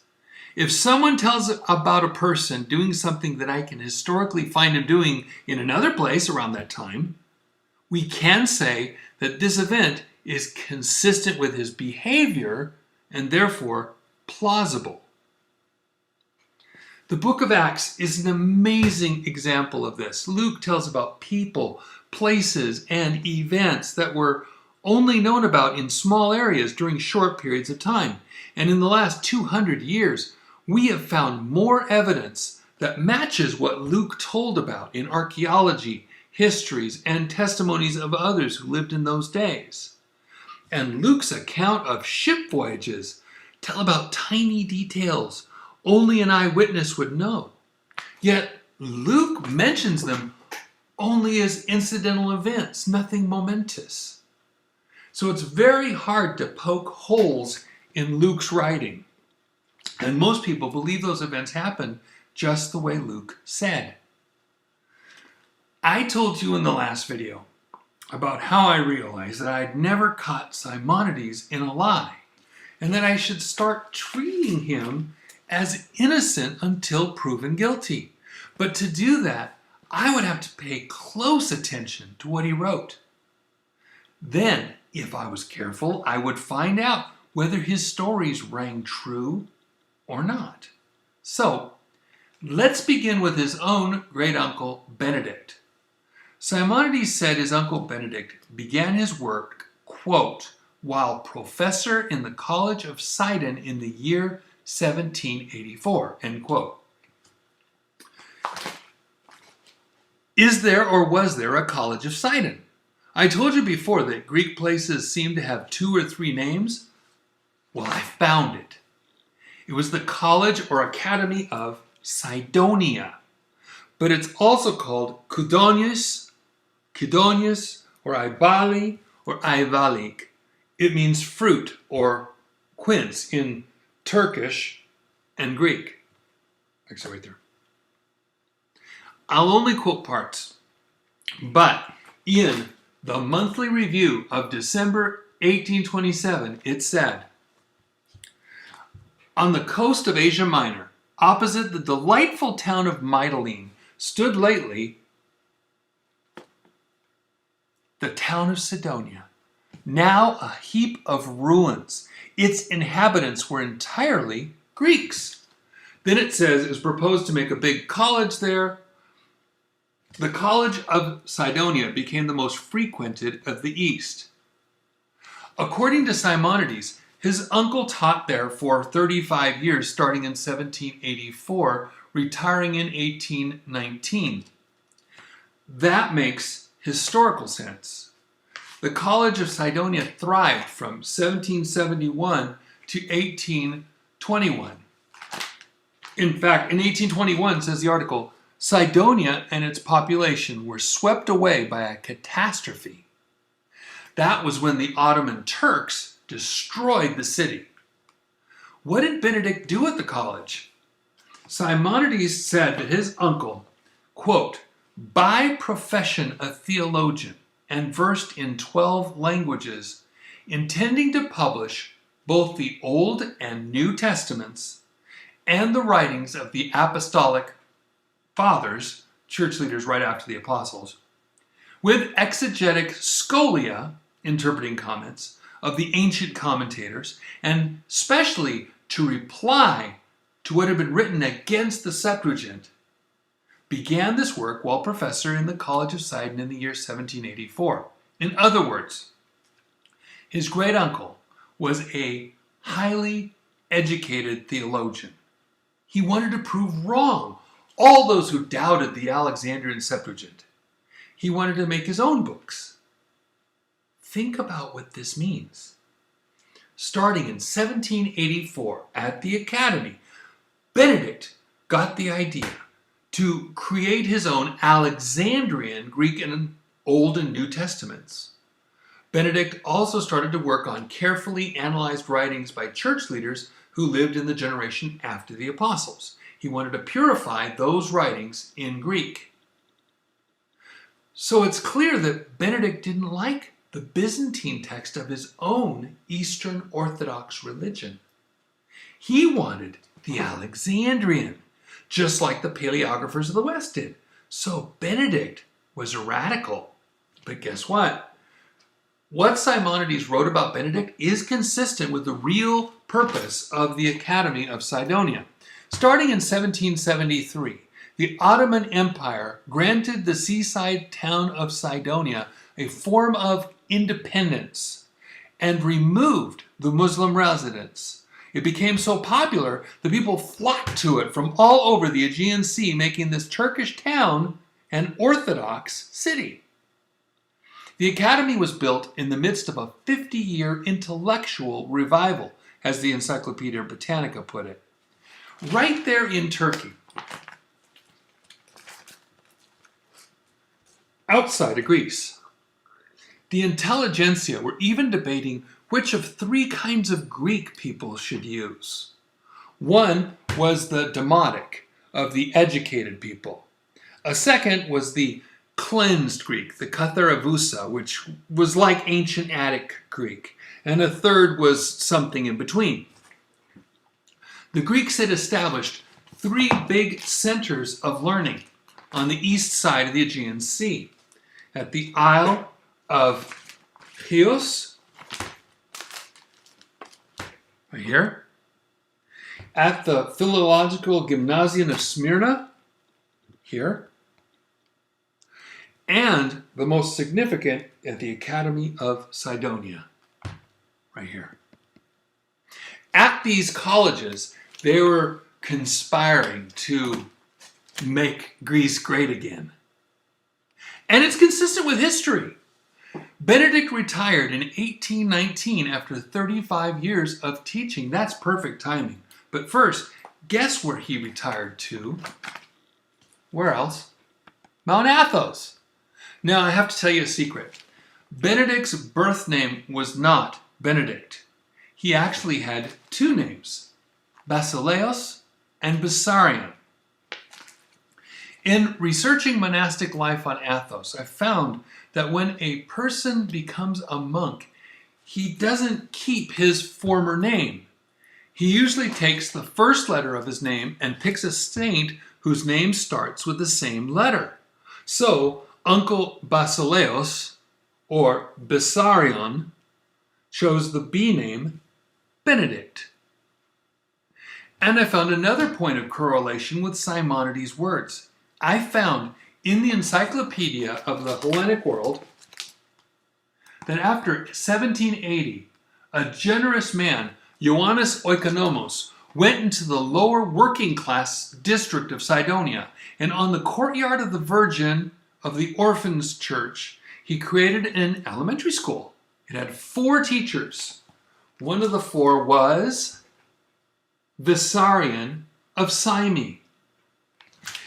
In Greek, B or beta can become a V in English. So according to Simonides, Basileos became or was Vissarion,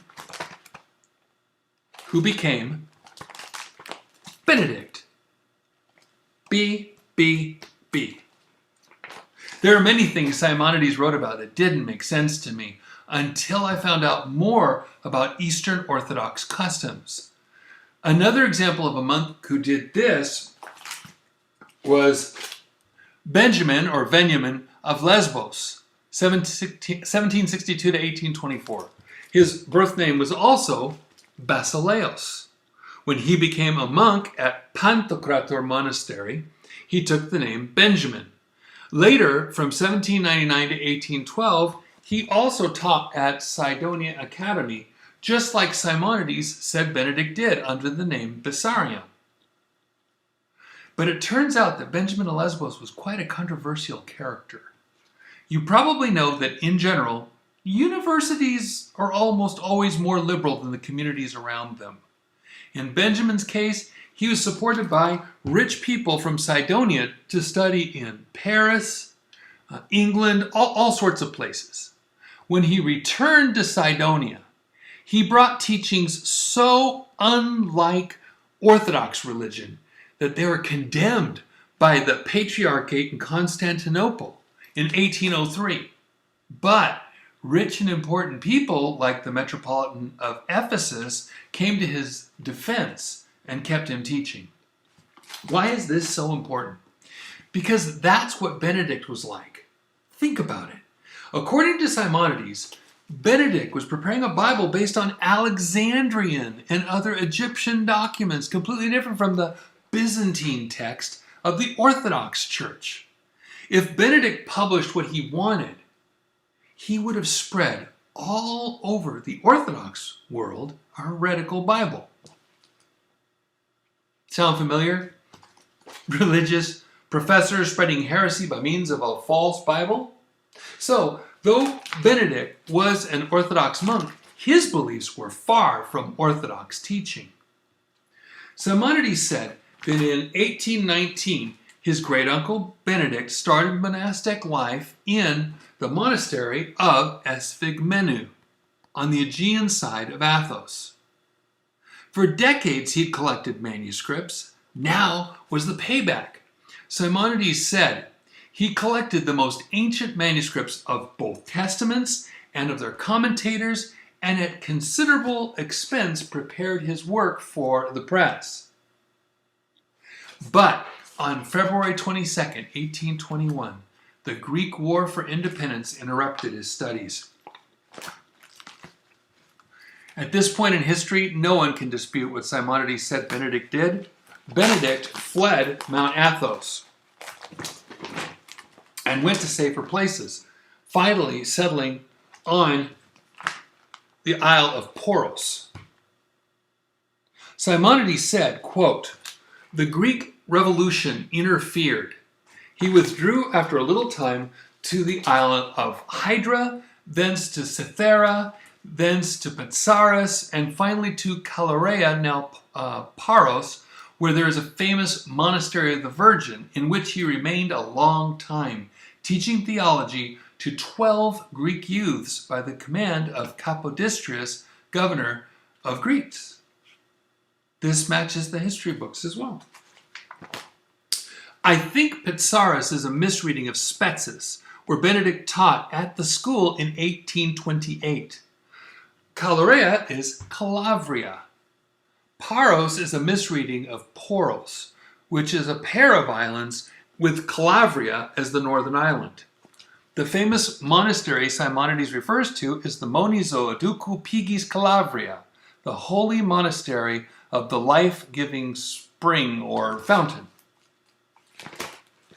meaning Mary as the mother of God. Simonides said, Benedict was instructed by Ioannis Capodistrias, the first governor of Greece, to teach a school starting with 12 youths right there in the eastern wing of the monastery. The history books say 15, but gaining or losing 3 students is nothing unusual. Yet Capodistrias didn't want religious education, just the basics. That didn't sit well with the Orthodox monks there, but that's not all.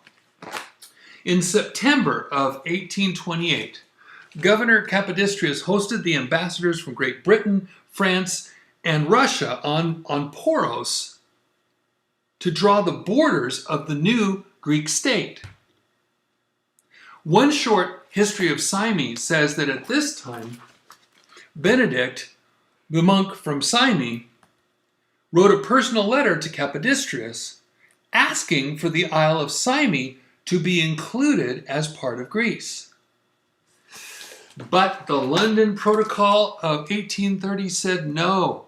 So Simonides' home of Syme stayed under the Muslim Ottoman Empire.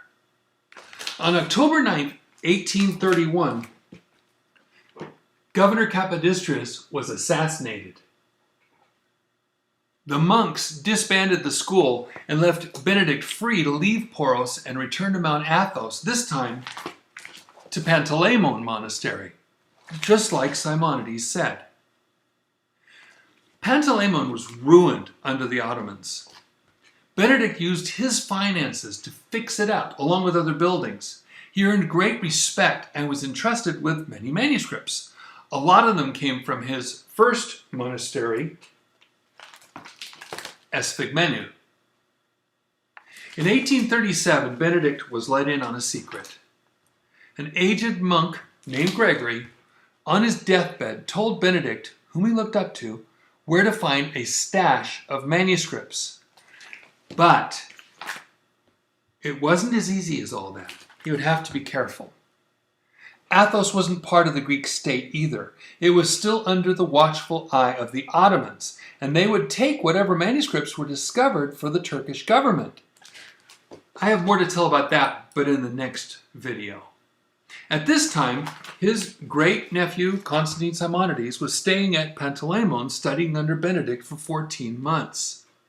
Based on what Simonides wrote, from 1837 to 1839, Benedict kept at his task, creating an Alexandrian Septuagint that he thought was oldest and best, along with what he thought were the best copies of the 7 so-called apostolic fathers: Barnabas, Hermas, Clement, Bishop of Rome, Ignatius of Antioch, Polycarp of Smyrna, Papias, and Dionysius the Areopagite.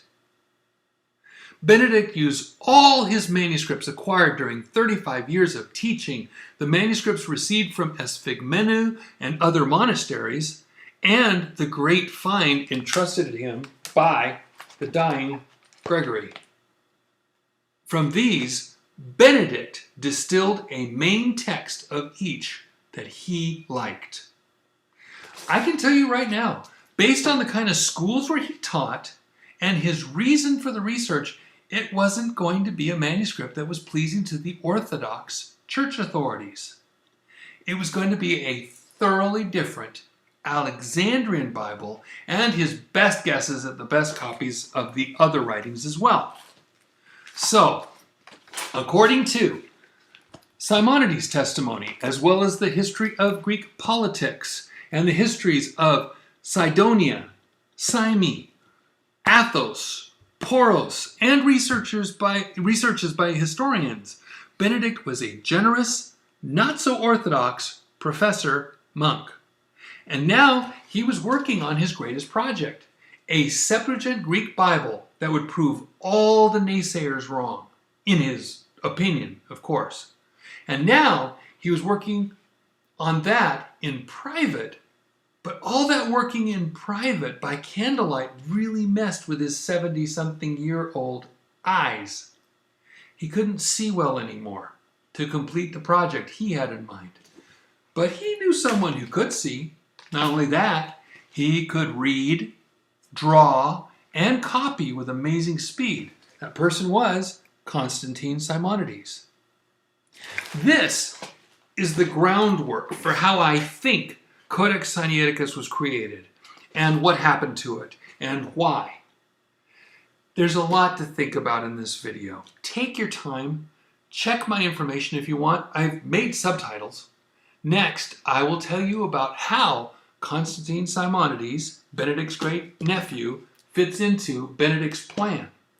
I will go into his background and education following the same principles as I did for Benedict. Until then, God bless you and have a wonderful day. People have raised the question, how could Greek Orthodox people like Simonides and his uncle Benedict have created a Bible text that is totally contrary to their own Orthodox church? How could they have done that? They couldn't do that, could they? They were Greek Orthodox, right? But the Sinaiticus is totally not Greek Orthodox. But is that so hard to believe? Maybe not.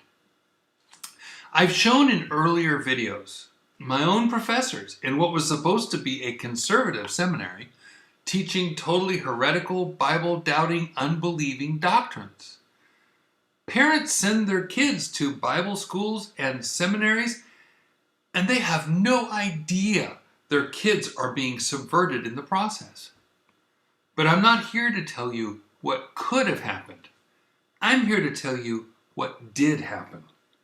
Here is a case of where an entire town does know the liberal, unorthodox teachings of the professors and supports them and defends them against their own church.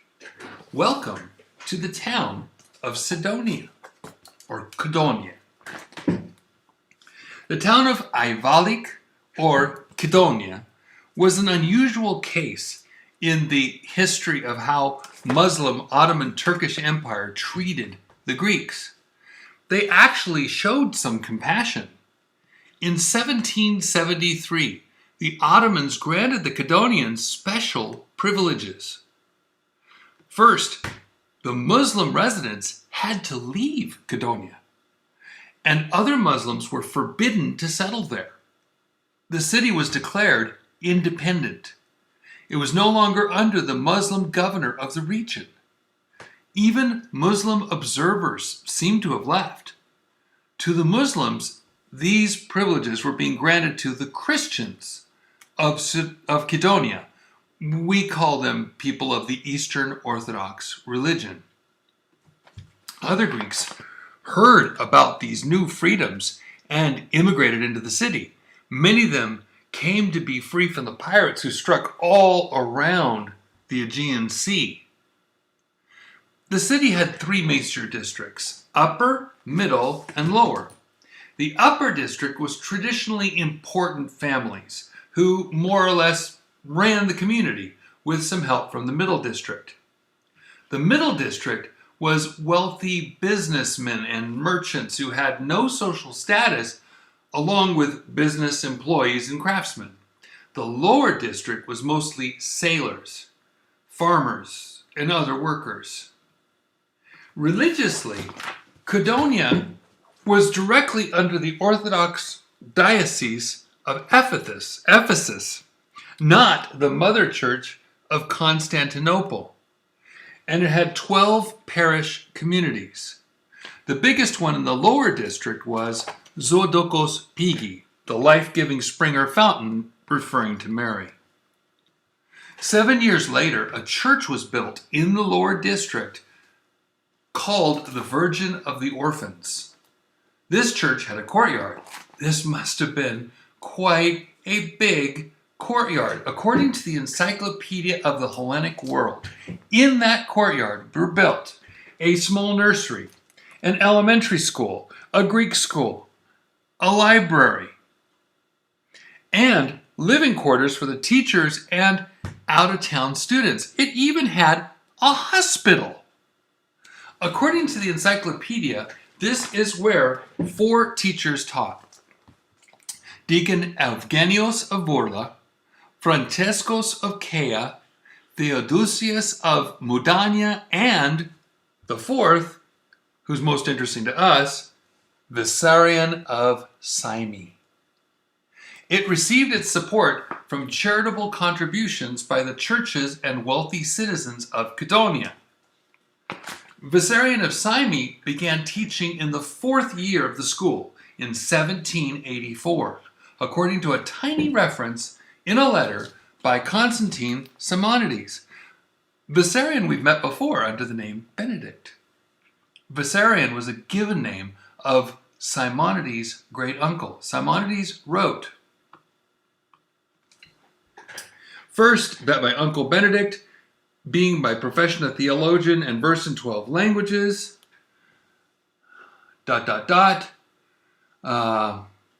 began this work while professor in the College of Kidon in the year 1784. Simonides stated that Benedict, having removed to Mount Athos in 1819 for the sake of retirement and embraced the monastic life in the monastery of Asphigmenos, was named Benedict, having formerly had 2 names, Basileos and Vissarion."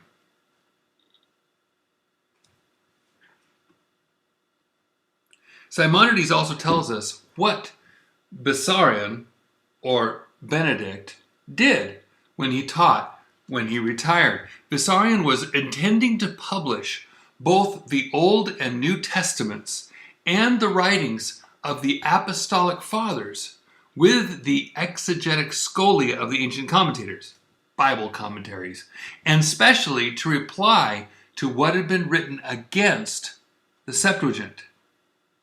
This was during the years when he taught. When he retired, Vissarion, now Benedict, while at Athos, he gave himself up particularly to the study of sacred scriptures.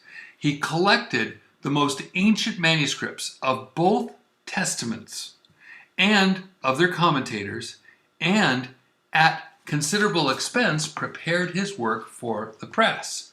That means Simonides' great-uncle Benedict, or Vissarion, was a teacher at the school of Kydonia for 35 years.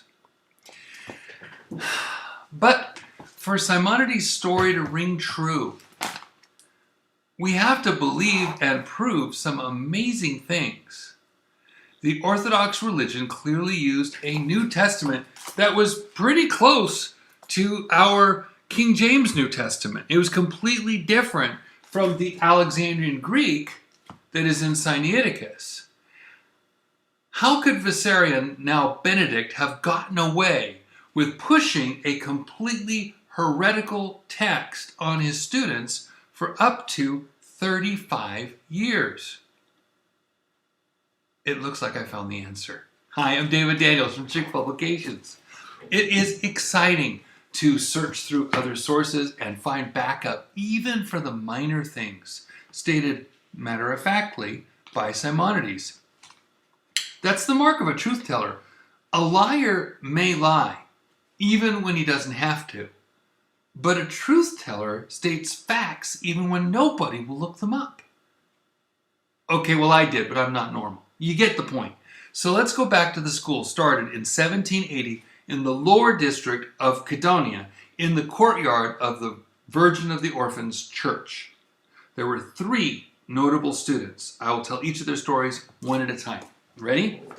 The 3 known students of the school were Veniamin Lesbios, Theophilus Kairos, and Grigorios Seraphis. The first student was Benjamin Lesbios, or Benjamin from the Isle of Lesbos. 10 years after the school opened in 1790, the wealthy patrons of the school gave Benjamin a scholarship to study in Western Europe. When he returned 6 years later in 1796, Benjamin taught physics, mathematics, metaphysics, and ethics. Fellow student Gregorios Serafis taught Greek, but we'll get back to him later. The school became so popular that Benjamin was invited to speak in schools all over the Aegean.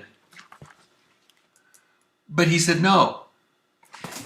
He brought with him all the latest books from Europe's Enlightenment, paid for by donations from the wealthy patrons. His science laboratory had all the latest telescopes, prisms, reflectors, maps, instruments, etc. At this point, some of the most advanced Greek education wasn't done in Greece, but in Asia Minor, now called Turkey. The three schools I mentioned in another video were located at Chios, Smyrna, and Kydonia. They were all located less than 100 miles from each other. In 1798, 2 years after Benjamin returned from his studies in Western Europe, the aristocrats and the merchants basically settled their disputes and decided together to start an academy. 2 years later, in 1800, Benjamin founded the Academy of Kydonia. But it only took 2 more years, 1802 to 1803, for the progressives at the school to threaten the traditional Orthodox religious leadership. That's when the Patriarchate of Constantinople put Benjamin Lesbios under the magnifying glass. Boom. Benjamin wanted the progressive European Enlightenment thinking to continue. He quickly sent the second student, his friend Theophilus Kairos, to Europe so he could replace Benjamin regardless of what happened to him when Theophilus returned. Meanwhile, Benjamin was charged by the Patriarchate of Constantinople with teaching carnal love and unscriptural teachings about the movement of the earth. A letter from the synod publicly called upon Benjamin to recant his teachings and teach like the conservative monk, Athanasios Parios. Most of those teachers had been Athanasios' students. It also announced that his third student, Gregorios Serafis, would replace Benjamin. It appears that Gregorios, unlike the other two, learned locally and never absorbed the Western European thinking of the day.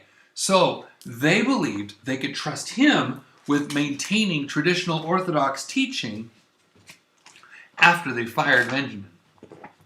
There were two opposing sides: the Patriarchate of Constantinople and supporting monks who wanted traditional religion, and the colleges and academies which wanted academic freedom to pursue the Western European ideas instead of Eastern Orthodoxy. Those were two different worlds. Some of you probably realize that one of the big ideas in Western Europe at this time was the falsely called science of paleography, created by Catholic Benedictine monks, Maurist monks, Maupion and Montfaucon. It was the con job that said a person could look at shapes and letters and forms of writing, and from that judge the age of a papyrus or vellum or other writing that looked ancient. What the students always forget is the fact that anyone can copy an older form of text. We tried that in elementary school. To even begin to figure out the actual dates of manuscripts requires scientific chemical tests. The Catholic system was good at manufacturing forgeries of ancient documents. The Benedictine Maurists had just perfected the con. So they taught Protestants to supposedly date the manuscripts they manufactured, getting them away from the preserved Bible manuscripts and down the rabbit trail of older and better Bibles. So the stage was set. Constantinople thought they were going to get the Academy of Cudonia to go back to traditional teaching. Wishful thinking. When have you heard of a Bible college or university going back to conservative ways? More than that, the Patriarchate wanted Benjamin excommunicated and then replaced by conservative Gregorios Seraphis. But as I mentioned, Cudonia wasn't under Constantinople. It was directly under the jurisdiction of Ephesus.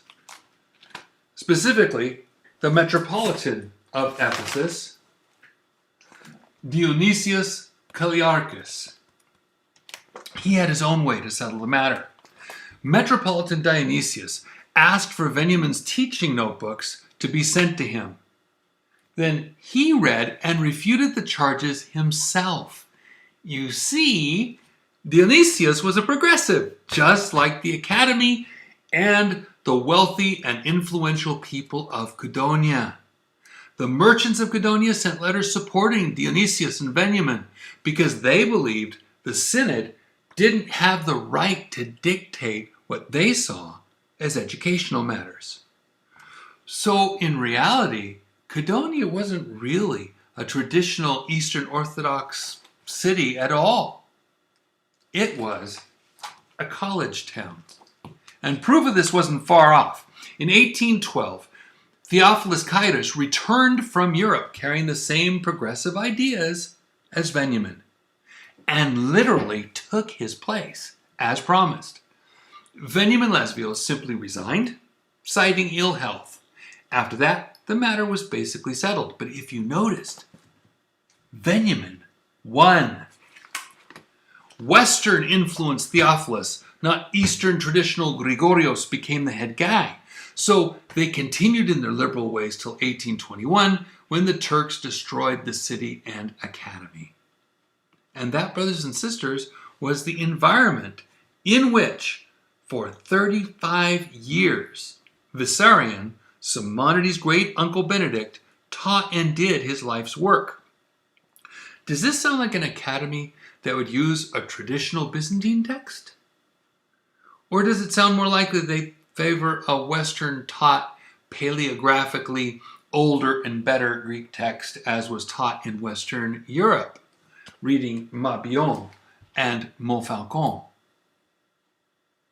Even if they hadn't settled upon what that text was, it is likely that they were very open to something other than what the religious establishment of Constantinople so rigidly enforced. It was the perfect seedbed for great uncle Vissarion to collect manuscripts that were different from the Orthodox New Testament and to justify it using Western paleography. So maybe Vissarion, when he became Benedict, didn't just want a printing press for the Tsar in return for his remade codex. Maybe he wanted that to be the beginning of a change in the churches from the Orthodox Byzantine Bible to an Alexandrian one. All he needed was a good exemplar, a master, so to speak, from which to make it. Benedict spent 45 years perfecting a text, but finally all that working day and night under candlelight ruined his eyes. That is why he asked his great-nephew, a master calligrapher from his childhood, to help. Then, in utter respect for his uncle, Constantine Simonides started working on the Alexandrian texts that were prepared for him to copy. It sounds like motive to me. I've already shown you means and opportunity. Both Benedict and Simonides had intellectual and educational means. And on Athos, since they're both documented as being there, both had opportunity. Now we have motive. The three elements of a probable deed are motive, means, and opportunity. Now you have all three, and I haven't even covered the political side of things yet. I hope you'll consider these facts. God bless you and have a wonderful day. 14 years ago, I told Jack Chick, you've got to meet Marcel, owner of Milty's Restaurant. He looks just like your character, Bob Williams. So Jack and I drove over to his restaurant, and Jack and Marcel met. Take a look at Marcel and Bob Williams and see for yourself. And Jack had never seen Marcel before. Marcel had been both a Muslim and a Mason, but one day after I answered his questions about Jesus as the Son of God, with the scriptures, John 9:35, 10:36, and Hebrews 1:1-2, he went back to his office, placed his trust in Christ as the Son of God above all prophets, and left both Islam and Masonry. Then he lent me his Masonic Bible. It was made by Andrew Jackson Holman, A.J. Holman Company, just as many Masonic Bibles were, at least through 1968. Marcel revealed to me that he had been a Shia Muslim, a Persian from Turkey. Then he told me about how widespread Masonry was in Turkey. I said to him, I guess you couldn't be a mayor unless you were a Mason. Marcel replied, David, you couldn't be a dog catcher unless you were a Mason. And in Turkey, for a Persian like Marcel, Masonry was an important part of a Muslim man's life, at least through the 1970s. But I wondered, how far back in time did Freemasonry go in Turkey? Could Freemasonry have influenced some of the major events during the lives of Simonides, his dad Simon, even his great-uncle Benedict, or Bessarion, even back in the 1770s? I had to find out. As I have told you, in the late 1700s to early 1800s, the three most important Greek academies were all in Turkey, at Chios, Smyrna, and Kydonia. And Kydonia is where Simonides' uncle Benedict taught for 35 years. Could Masonry have influenced Kydonia's history? Would you like to know what I found out about some Freemasons, what started the Greek War for Independence, and how it just might explain some of the actions by Simonides, his uncle Benedict, and even Simonides' father? And might it help explain the creation of the Codex Sinaiticus, the Greek text that changed words, phrases, and verses in modern Bibles and moved Christians from faith to doubt? Hi, I'm David Daniels from Chick Publications. Ioannis Kapodistrias, who became the first governor of independent Greece, was born into a family of nobility on the Isle of Corfu on February 11th, 1776. He grew up to become a medical doctor. In 1802, 26-year-old Kapodistrias founded the National Medical Association on his native isle of Corfu. In 1801, at the age of 25, he'd gotten involved in politics. This was one busy guy. Kapodistrias would work from 5 a.m. to 10 p.m. daily. All this is well known. But not everyone knows about the Freemasons and other secret societies active in Greece and Turkey.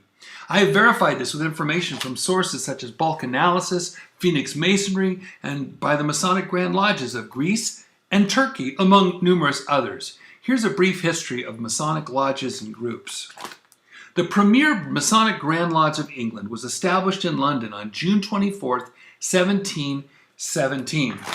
18 years later, in 1735, the Grand Lodge of Verona was established in Padua, Italy. It was over 300 miles away from Rome. I'm sure they wanted it that way. Padua turned out to be quite important. Many Greek-speaking people lived, studied medicine, science, etc., or even traded in Padua. And many of them were initiated into Freemasonry at the Lodge of Verona. Around that same year of 1735, more lodges were established in Milan, Verona, Vicenza, Venice, and even down in Naples. The secret society became a source of identity to these diaspora or dispersed Greeks. Starting in 1453, the Greeks had lost their nation and a lot of their culture when Muslim Ottoman Turks overran Constantinople. But beyond their language and country and culture, even their religious leaders were becoming corrupt. Orthodox patriarchs bribed officials of the Ottoman Empire so that they could hold office more than once. Some said that they changed offices more than a Greek would change shirts. Greek identity was scattered and falling apart because of the empire, but Masonic societies offered a new hope. In the 1500s and 1600s was a Reformation. They believed that Holy Scripture is the measure of all things. But at the same time, another group grew. Scientists like Copernicus, Galileo, and Newton arose, and people started to believe that man can measure all things. Philosophers started to teach that man's reason could figure out all things, and that gave way to the teaching that man is the measure of all things. Today, this is called humanism. Back then, they called all this the Enlightenment. But it's more like the serpent's words in Genesis 3:5. Your eyes shall be opened, and ye shall be as gods, knowing good and evil. And that's no coincidence either. These people redefined Lucifer as a keeper of the light of the Enlightenment. So they took the serpent's temptation as a goal for enlightenment. Conquer Lucifer through secret knowledge, they taught, and you would receive enlightenment and wisdom as your reward. This became one of the deeper teachings of Freemasonry in its higher degrees, such as in the appendant body of the Scottish Rite. So Masonry became the lattice upon which the vine of the Enlightenment and rebellion grew. Some of these Masonic groups were anti-clerical. They were against the hierarchy of religious leaders, but Masonic groups had their own hierarchy, so they merely replaced one group of leaders for another. But they were also against the religious leaders for another reason. The Orthodox Greek Bible added not only the Apocrypha, but extra writings that even the Catholic religion rejected. But their New Testament was very close to our King James and other preserved Bibles. There were differences, but we can see why they were there.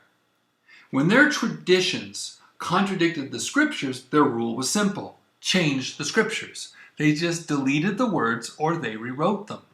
The same thing when they were debating doctrines. If they didn't like the wording of the scriptures, their rule was simple: change the scriptures. Again, they just deleted them or rewrote them. Other than that, their New Testament is way more similar to the King James than to any Alexandrian writing. And that was the problem.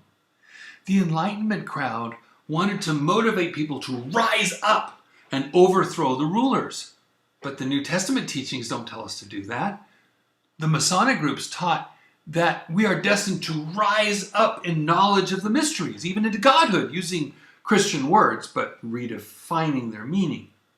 But the Bible taught that we were unable to save ourselves. Look at Romans 5, verses 6, 8, and 10. For when we were yet without strength, in due time Christ died for the ungodly. But God commended his love toward us in that while we were yet sinners, Christ died for us. For if, when we were enemies, we were reconciled to God by the death of his Son, much more, being reconciled, we shall be saved by his life. Masonry and Enlightenment thinking taught that we rise up through our knowledge and works. But the Bible teaches that the works were all done. What we need is faith in Christ's finished work. Masonry and Enlightenment thinking taught that we push and persevere, but the Bible teaches we trust and are patient. Do you see? The only Bible that would be worthwhile to a Mason or Enlightenment thinker was one that would show our rise to godhood status, or an example of that rise. Otherwise, they'd have to do what we see now. The Bible is always under the Masonic square and compasses and is only designated as furniture to the lodge. But there is one type of New Testament that was written that way, and it was written by people seeking knowledge, gnosis, so much that they were labeled Gnostic. They would view that as a correct or corrected Bible. Let's go back to the timeline. When Capodistrius was 6 in 1782, the Grand Lodge of Verona back in Padua, Italy, set up the Beneficenza Lodge, the first Greek Freemasonic lodge on his native isle of Corfu. It was of the French-Scottish Reformed Rite, like the Grand Lodge that authorized it. Corfu was one of the Ionian islands in the Ionian Sea. They never fell to the Ottomans and were under Venetian rule. Starting in 1789, other Masonic lodges were set up in the Ionian Islands at Lefkada, Kefalonia, Ithaca, Zakynthos, among others. 1789 also marked the beginning of the French Revolution. That greatly influenced Masonic thinking during these days.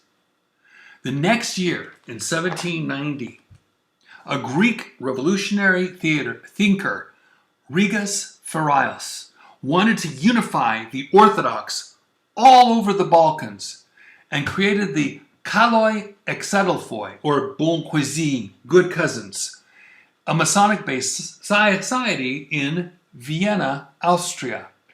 They pushed for an armed rebellion to dissolve empires and for the rise of the nation-state. 10 years later, in 1800, Konstantinos Rados started the Masonic-based Carbonari, charcoal makers, in Naples, where there was already a Masonic lodge. They were anti-clerical, despite being so close to Rome. They wanted to eliminate tyranny and have a constitutional government. They used principles they had learned from the French Revolution of 1789 to 99. In 1811, two Masonic lodges merged, creating the first Greek Grand Lodge, the Grand Anatolian Lodge of Hellas and Corfu, led by Dionysius Romas. His focus was specifically upon the liberation of Greece. Again, being under Venetian control, this was probably still French-Scottish Reformed Rite. It seems pretty clear that this was also called the Phoenix Lodge. But about the same time, in 1811 or 1812, another Phoenix Lodge was founded. This one was in Moscow, Russia. You might recognize one of the founders, Ioannis Capodistrius. The Grand Lodge of Greece said that the Phoenix Lodge in Moscow offered, quote, a great deal in favor of the Greek fight for independence. Nikolaos Skoufas was initiated there. You'll hear his name again. The next year, 1813, Capodistrius officiated at the formal establishment of the Hellenoglosso Xenodokeo, the Greek-speaking hotel or guest house in Paris, France. Funny, isn't it, how a politician would initiate Masonic lodges in the various countries where he was going to do negotiations? It almost makes you think the other countries' leaders were also Masons. According to author Douglas Dakin, the object of this secret society was, quote, to organize a Greek rising against the Turks, end quote. It sounds like they were preparing for a war. A founding member of the Hellenoglosso Xenodokeo was Athanasios Tsakalov. And he initiated Nikolaos Skoufas into the order. Here's why they are important. Because the next year, September 14th, 1814, Nicolaus and Athanasius, together with Emmanuel Santos, who became a Mason on Lefkada Island, formed a new group, the Filiki Eteria, the Company of Friends. Its purpose was to overthrow the Ottoman Empire and establish an independent Greek state. It was top secret. It was forbidden to ask who ran it, and anyone who leaked any information about it was subject to immediate death. It started to spread all around the Aegean to all the diaspora Greeks who might be interested. In my readings, I found a friend of Capodistrias. He also studied medicine in Italy.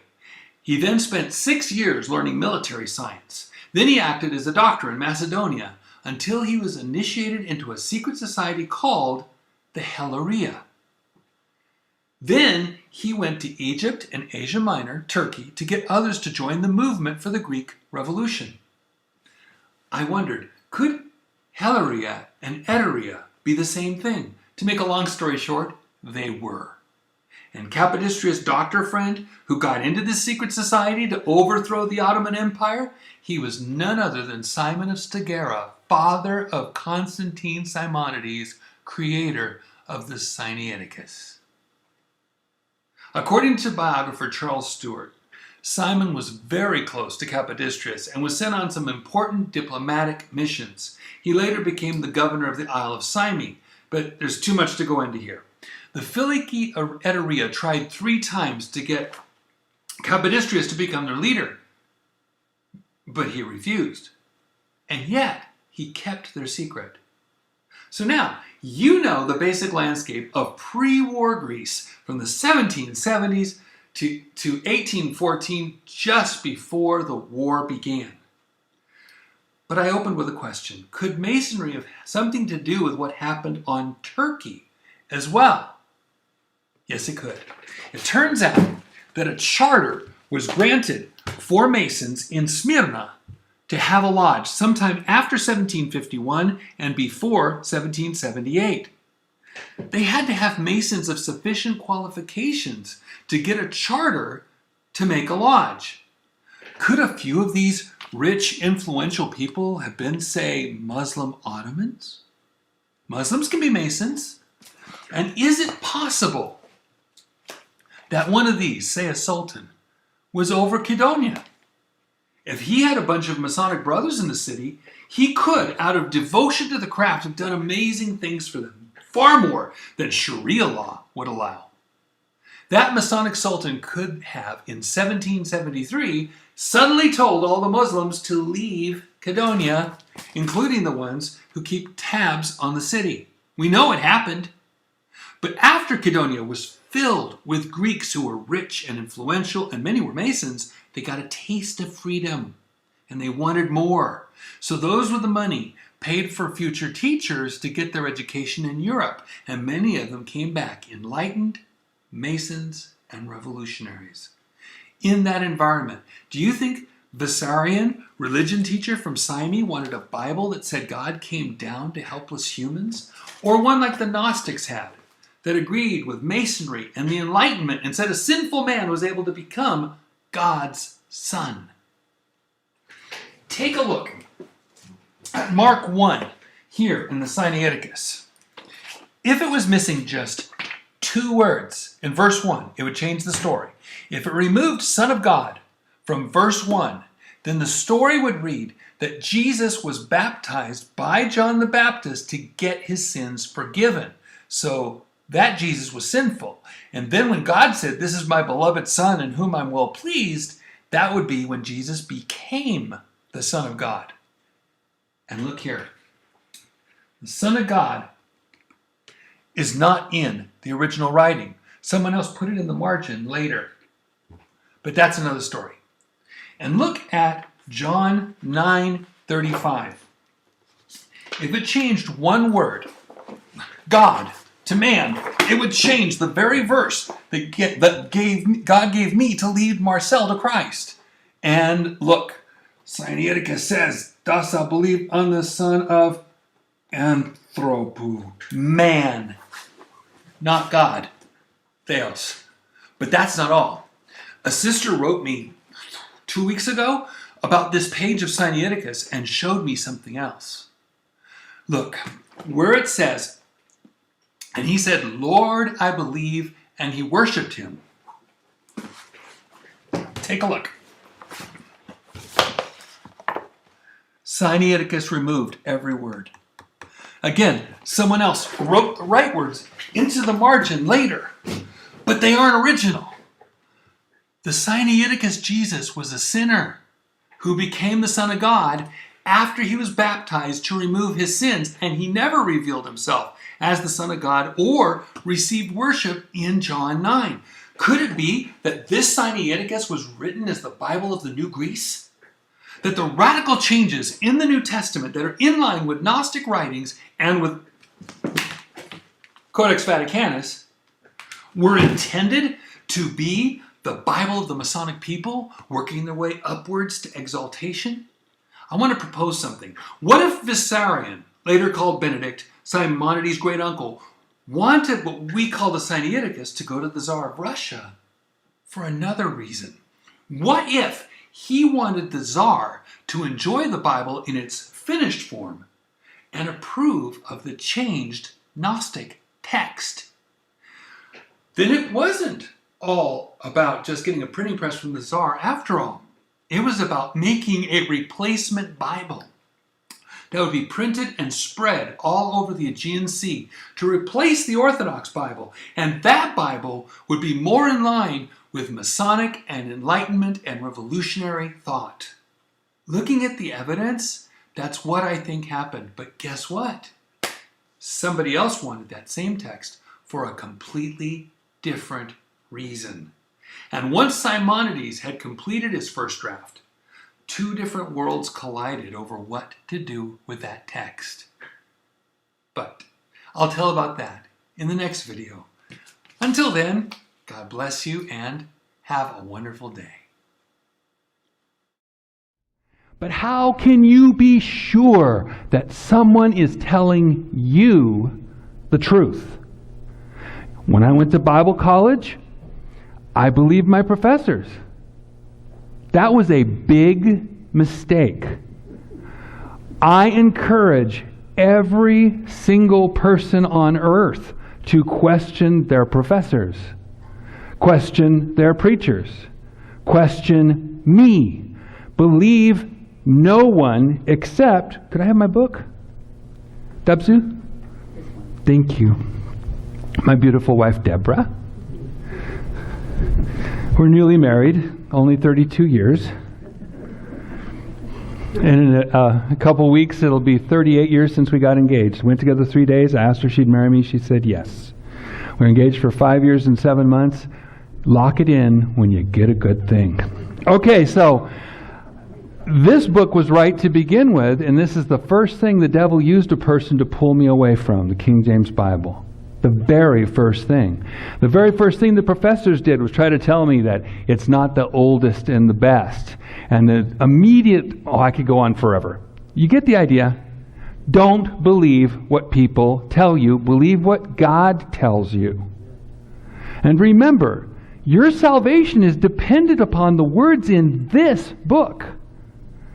It's not dependent, dare I say it? It's not dependent upon the doctrines of the NIV. It's dependent on the words in this book. The preachers who preached with an NIV and thought there was no difference, you can listen to them yourselves.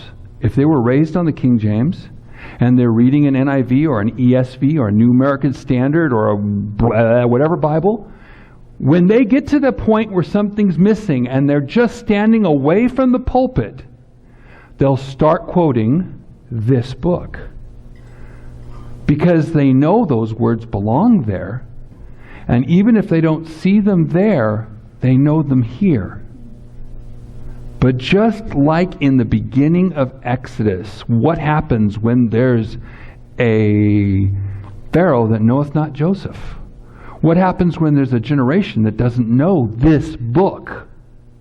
So when you hear them preach, all they've ever had were lacks of words. Like that, they moved all the There's a laptop on top of this, but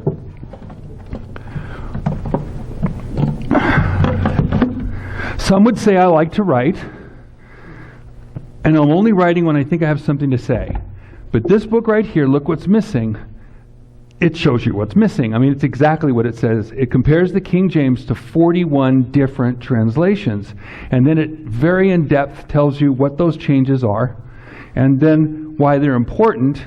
And then I even have all sorts of footnotes telling any exceptions. I mean, I had fun. I'm a wonk. I love this kind of stuff. And I hate being wrong.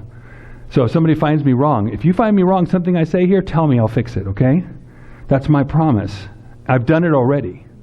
In fact, I had to change a whole section of this book because I was wrong about Codex Sinaiticus.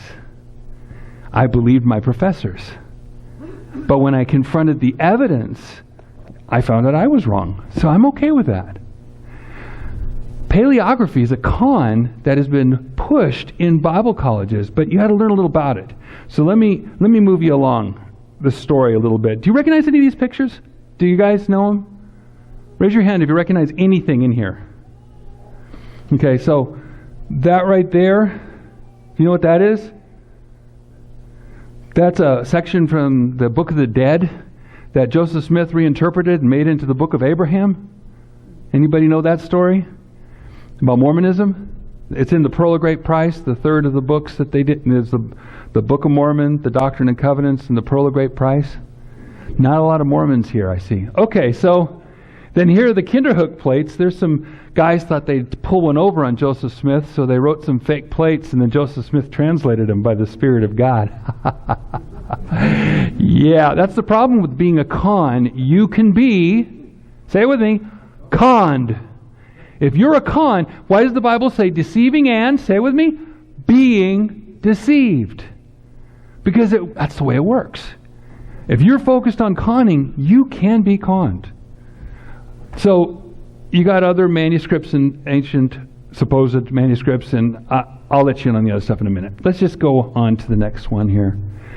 How do we date a manuscript? That's what Chris was setting us up for. How do we date a manuscript? And I'm not saying, we'll start out with a cup of coffee and we'll see where it goes from there. I mean, how do you find out how old a manuscript is? First thing you got to do, there are 4 things. I want you to go away from this conference with these 4 things. I don't want you to think about anything but these 4 things. If there's nothing else that you think about, that these 4 things stay with you. Did I make my point? Number 1, provenance. Provenance. Prove where it came from. Provenance. It has the word prove in it. Provenance. Prove where it came from. I don't care what the document is. Prove where it came from. Well, I got this saying. Look, it's a napkin. It looks just looked like Lincoln's, only it has like 18,000 more words. It's a big napkin. Trust me. Why? Because it's a napkin? Yeah, but you can look. It's an ancient napkin. It's from the 1800s. So you can grab an 1800s napkin and write on it, can't you? Prove where it came from. But proving where it came from isn't enough. Number 2 is chain of custody. Prove that it hasn't changed since that point to now. Because like Brother Chris said about Vaticanus, if you start with a document that is supposed to, even was ancient, it actually was, it's validated, you find out from cross-references, other people wrote about it, they told about things that are in it, and it matches, and it falls apart the same way that the other manuscripts that are that old did, and all this, you can prove that it stayed in this box for a period of time, or whatever. The next thing you have to prove, like with the bloody glove of O.J. Simpson, is that it stayed the same from the time that it was gotten to the present time. It wasn't contaminated or modified in any way. And if it was, that you can prove what those modifications were, right? Because otherwise it doesn't help you, does it? What if somebody did get you the Declaration of Independence, the actual one, they stole it, they brought it over, and it had some extra words over here and had some other words erased? Yeah, that's not the original condition, is it? But you're not going to accept it in the new condition, are you? Well, of course not, because it's been changed. So the first one is what? Provenance. Get used to saying that word, like not providence. That's God. He does his thing. He provides. But provenance, prove where it came from. And 2, chain of custody. Absolutely important. 3rd, chemical testing. Chemical testing? Well, don't you want to know about it? What is it made up of? How's it put together? I'm not going to give anything away, so I can't tell you too much about that. I'll get to this in just a little bit. But chemical testing is vital. If you don't have chemical testing, and we have tests now, and I don't mean non-intrusive shine a light on it. Non-intrusive shine a light doesn't do the same thing as take a piece of it and find out what it's made of. Have you heard about what happened at Walmart and some of the Walmarts and I think even maybe Costco and some other stores? Some people wanted to what do you call it? They wanted to research backward what chemicals are in those vitamins that they say that they have there. And they went backward in it. And you know what they found out? A lot of those things weren't the chemicals that they said they were. They were grains and other things. Some of the things were things that people who take those things are not supposed to take. That's not good. There is some baby formula that was marketed by China. Be very careful to get anything from China. They're not very good on keeping things pure and clean or free from bugging you. Like our computer systems in the United States, it just happened. But nonetheless, China had this baby formula. And the baby formula tested on the tests as having this certain vitamin that you're supposed to have in the baby formula. Protein, sorry. She knows everything. The protein that's supposed to have. But they tested it. What did it have in it, Debbie? Well, they put melamine in the formula because there was a certain test that would measure the amount of protein that was in the formula. And melamine would make it read higher. So since the melamine is in there, it makes the protein read higher, and guess what it was doing? It killed over 30 babies.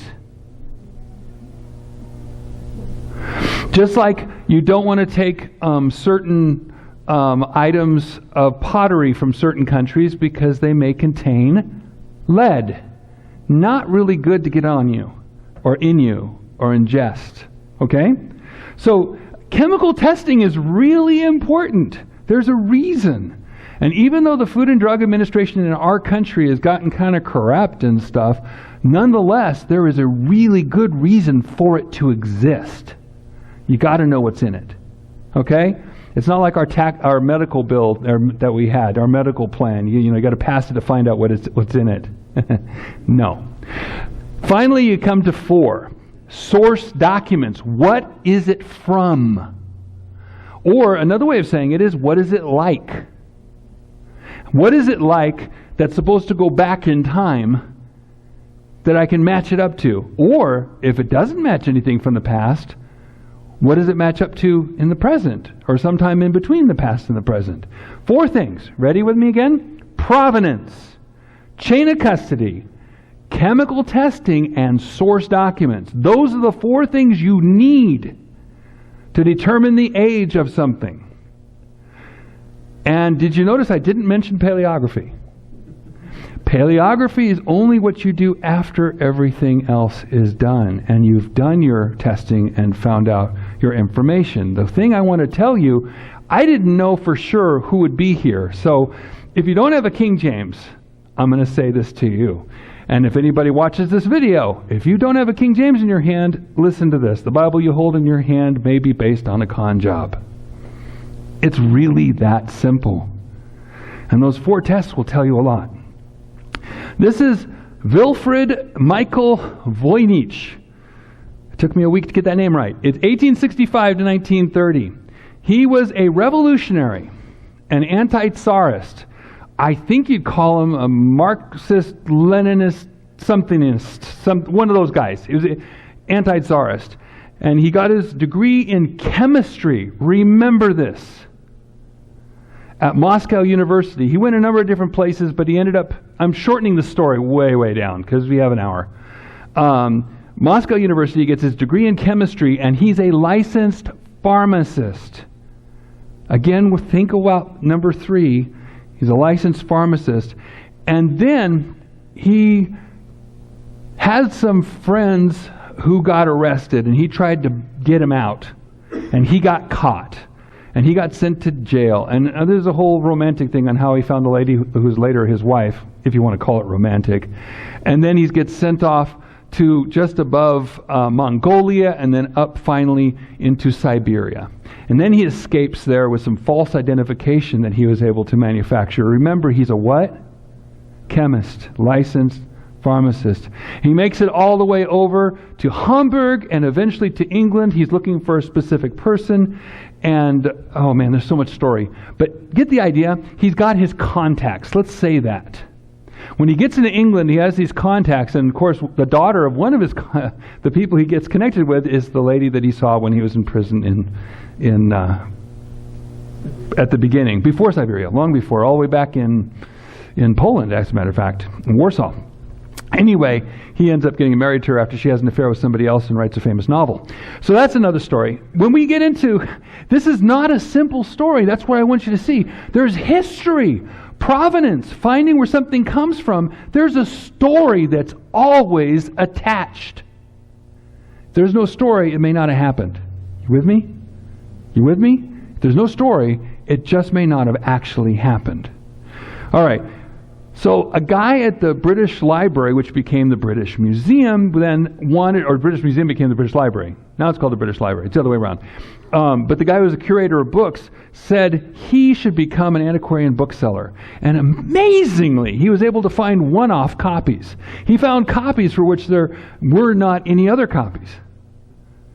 One-off books. Isn't that amazing how he was able to just find... And they said he was amazingly lucky. You see that? Finding rare books. That's a quote. Amazingly lucky finding rare books.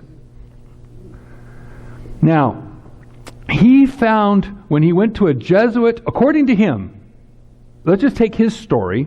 He went to a country to where there was a Jesuit monastery, and the Jesuits were trying to sell some manuscripts.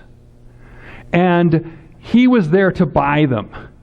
And they said, our superior really doesn't know about this. That's not true. In the Jesuit order, they know everything. Something I have to tell you about a book, but I don't have time. It's in the 1830s. Anyway, a guy escaped from Jesuit order, and he started telling a story and validated it, proved it to be true. They know everything about their people. And most other things. They're very intelligent. They're connected to the Whore of Babylon, you know. So, there's a letter to Athanasius Kircher that since I started going through it, I found out it might be a fake as well. So there's so much questionable stuff. But please look at this letter. Says, this book, it says, Reverend and Distinguished Sir, Father in Christ. This is a letter from a guy named Johannes Marcus Marci in 1666, allegedly, wrote this letter, and he wrote it to a Jesuit priest, asking him to look at a manuscript that he had found, allegedly, okay? Because there's no other evidence that this exists other than this letter, and I'll tell you where it was found in a minute. You with me so far? Okay. This book, bequeathed to me by an intimate friend, I destined for you, my dear Athanasius, as soon as it came into my possession, for I was convinced it could be read by no one except yourself. The former owner of this book once asked your opinion by letter, copying and sending you a portion of the book from which he believed you would be able to read the remainder, ... To his deciphering he devoted unflagging toil, as is apparent from his attempts of his, which I send you herewith, and he relinquished hope only with his life. But his toil was not in vain. For such sphinxes as these obey no one but their master, Kircher. Accept now this token of my affection for you and burst through its bars. Dr. Raphael, tutor in the Bohemian language to Ferdinand III, the King of Bohemia, told me the said book had belonged to Emperor Rudolph, and that he presented the bearer who brought him the book 600 ducats. He believed the author was Roger Bacon, the Englishman.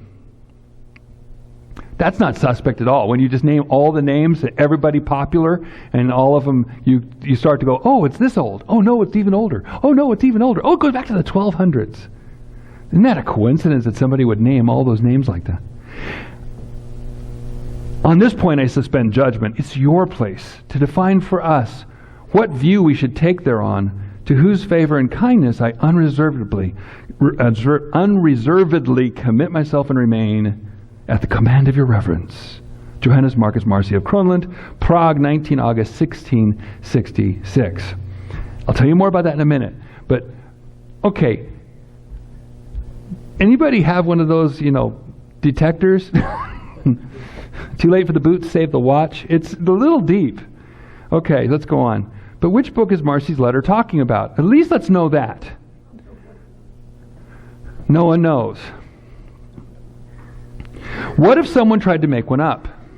Would it be worth something? And who is Roger Bacon anyway? Roger Bacon, 1219 to 92. Considered a father of empirical science. Some people say I say, no. But a father of empirical science. The idea that you search for evidence. You start with a hypothesis. I think that this happens and it does this. And then you test it to see if you have enough, if it repeats itself a little bit, you have a theory. And then after you repeat the theory and other people can repeat the theory in different ways, and you say it's a fact. That's empirical science in a nutshell. He's considered a father of empirical science. He was the first in Europe to write down the gunpowder formula. Somebody say it came on him like a bang. Anyway, at 1256, he was admitted as a Franciscan friar, and then Pope Clement IV helped him to research in secret when it was considered not according to Catholic rules to actually do science. You with me? Okay. He produced books with references of over 1 million words in a year. This is not questioned. This is considered normal. This is considered that this guy was able to do this. Remember this when they talk about Simonides and how many words he should be able to do in the number of months he was working on Sinaiticus. Okay, he wrote on physical causation, optical lenses. Remember that? That's going to be important in a minute. Astrology and alchemy. And he wanted theology to focus on the Bible. That was actually not a bad idea. All those, the alchemy, everybody was into alchemy. If you had a brain, they got, see if you can find a way to turn metals into gold. I mean, come on. I mean, that's an easy way to get money. The Bible says something about people who push really fast and hard to get rich and what happens to them, but nonsense. So there's multiple theories about what I'm about to show you, because I haven't showed it to you yet. But this is called the Voynich manuscript that I'm about to show you. There are a lot of theories. I just compiled them here. That's a lot. Let's simplify it a little bit. So what language is the Voynich manuscript? Well, it's either Old Welsh or Manchu or Hebrew or Early German, Nahuatl, Latin, Chinese, Middle High German, Old Latin, somewhere around Germany, Old Dutch, Old Spanish, Renaissance, maybe drawing language, Ukrainian or Arabic. So now you know, everybody knows what language it is. Nobody agrees. And most of them agree that they don't know. They agree to disagree. And there's people who say the aliens wrote it. That's another story, but that didn't get done. Okay, multiple authors. Who wrote it? Well, Roger Bacon, that's the one that letter says, right? Or Francisco Hernandez, or George Hanst of Limas, or revealed by an exciting spirit, or Judas, written to Jesus Christ, or the Cathars, the Albigenses, the ones that were crusaded against by the Pope, or Antonio Averlino, or Francis Bacon, not Roger, Francis, the one down just before King James, Francis Bacon, or Cornelius Drebbel, or a very young Leonardo da Vinci, or Wilfrid Voynich himself, Voynich, I gotta say Voynich, I've been doing this for a week, or unknown, which is most of the people in the category. So there you go. They're all over the map. And by the way, I'm going to talk about that map in a minute. All of these theories make one big assumption, that they can figure out the text. Now, based on what you've just heard from me, do you think you're going to be able to figure out this text? They guessed that they could figure out the text by looking at it. Remember that. Let's take a look at the text ourselves. Ready? Okay, I'm not going to focus in because it has some little drawings of naked women later on. I'm not kidding, it's crazy. Brace yourselves. Why? All right. I want you to see the Voynich manuscript for yourself. One of the things I'm going to do this week, this today and tomorrow, is let you see things for yourself. And seeing the Voynich for yourself is very important. There's the cover. This is the Voynich manuscript. A lot of colors on it, huh? I want to look at this text a little bit. You want to take a look at the text? Let's zoom in a little bit, because this is really clear.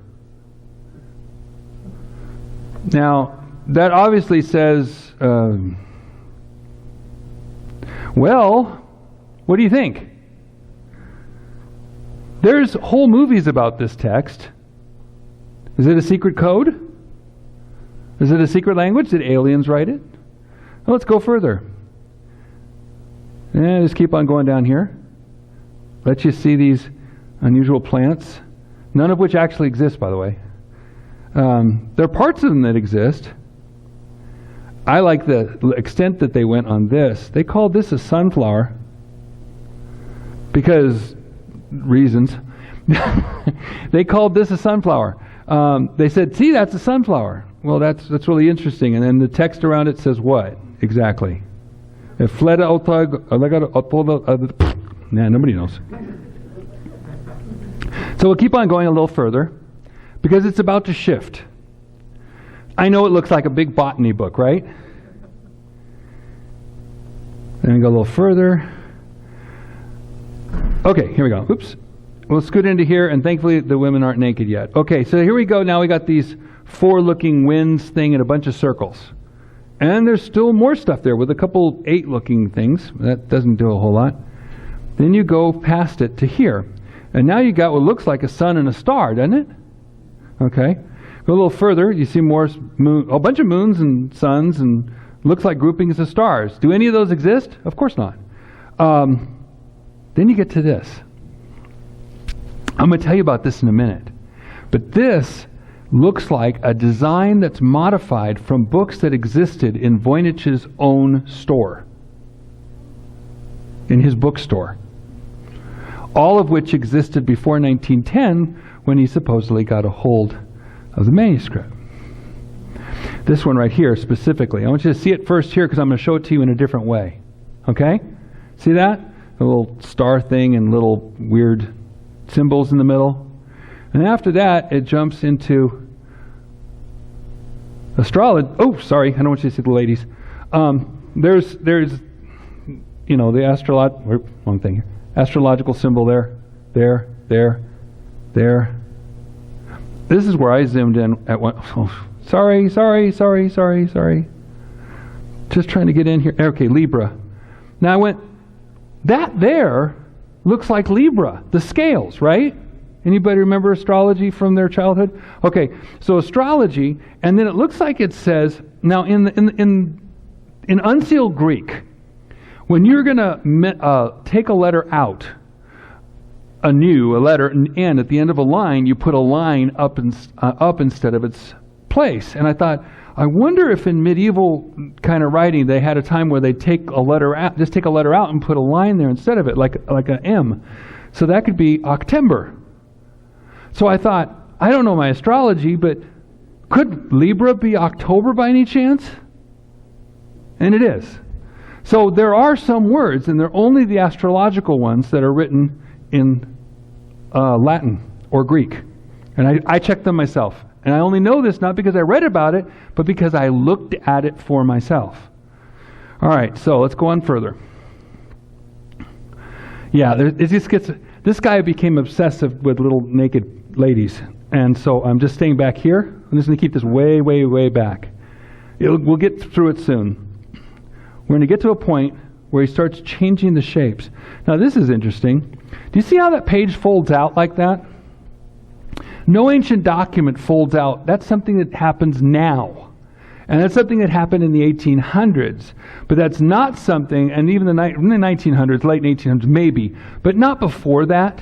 Because they'd always just, the idea is you have to have a book and you turn its pages. You wouldn't have it all fold out like that. That is a very unusual aspect. And you can see this is giant design on it. And it makes it really hard to count the pages because which one's one? Is that 1, 2, A, B, C, D, E, F, or does it go down and up? I don't know. And so people don't even number it the same. So then we go past this and we get to here. We see these funny looking things over here. Do you see that? Is that weird looking? I want you to see these things. It looks like something. I'm just not sure what.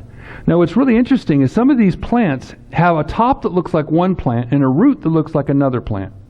Now that's an interesting thing. It's almost like somebody's trying to make something look special, but it's not. That's what cons do. They make something look special when it's not. Now look right here. Do you see on the left? You're going to see those again in just a minute. Okay? See those?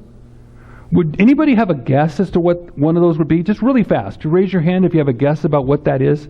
What does that look like to you? A crudely drawn what? A barrel? Okay. Anybody else? Birthday cake. Okay, anybody else? A what? A sock. Okay. Sack? Oh, a sack. Anything else? A tower. That's another idea. Okay, let's move in closer. See that? Okay. You're going to see it again in just a minute. Okay. We're almost done. There's another fold-out page, a double fold-out. Why? Well, some people believe that the vellum, this is all animal skin, that's vellum, that the vellum this was actually once big, and then it was just cut small. Then occasionally if you wanted to do something bigger, they just, made it bigger and then fold it all in. That's the going theory. So by the time we finish with this, and we'll just get to these stars and a bunch of writing, and people have come up with all sorts of theories about it. Okay.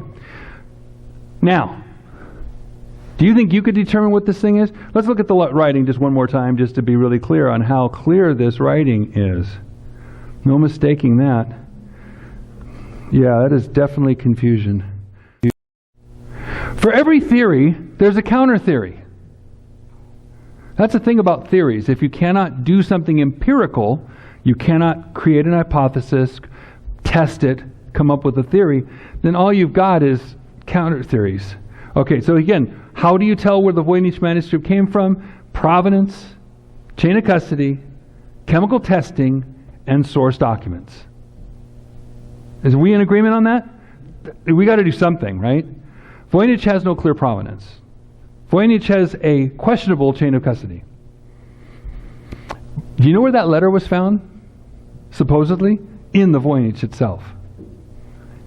Wow, that's convenient. And supposedly he didn't find it for like 2 years. Like, well, look at that. There it is, right there in front of me. Telling me exactly what this manuscript is and who got it and who they passed it to and everything. All in one place. Shazam. So it just happened to be in the Voynich manuscript, but not noticed until later. Okay.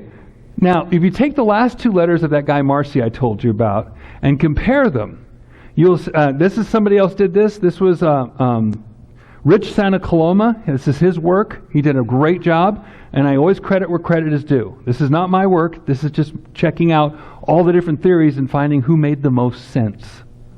And he went through and did what I would do, and that's check the last letters by the same guy. And they found out not only do these 2 letters from Marcy match, you can lay one on top of the other. How many of you write your signature in such a way that you can lay one signature exactly on top of another, only to change the other, like Obama's birth certificate, where you just change the one thing and then all the rest is the same? Yeah, okay. Well, that's what it is here. When you look at it, it's just an overlay. Almost what a counterfeiter would do. If you say set one on top of another or just sat there going like this right down the line. You know what's really funny about it? The one here, the other one from 1665 wasn't actually written by Marcy, and nobody knows who really wrote it, but it wasn't him. All the ones before were written by Marcy, and I've seen the collection, I have it.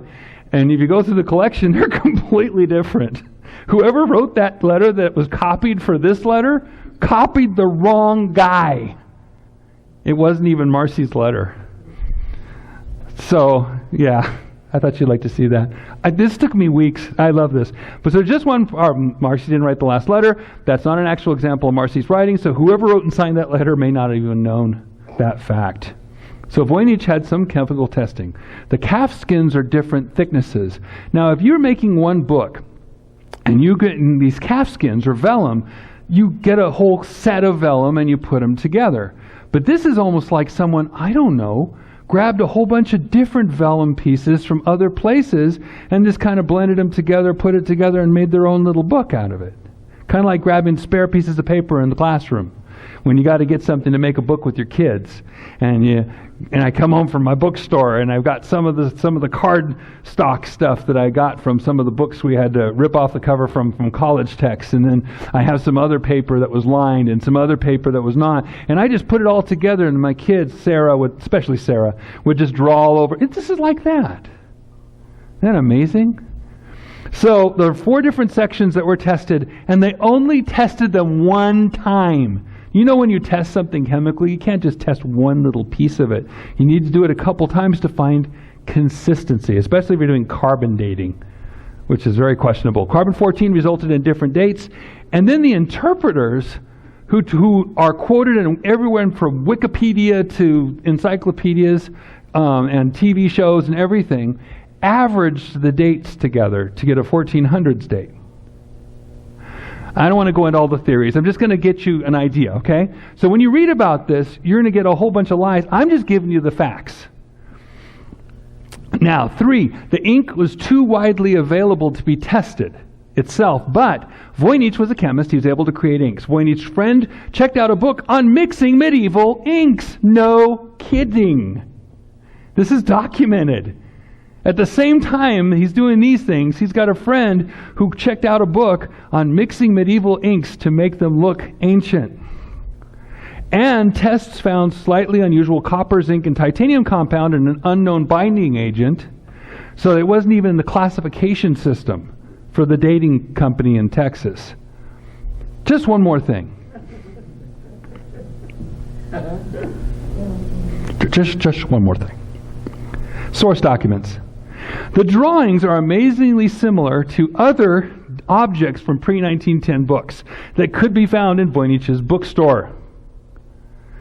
There. Remember that one I told you to look at?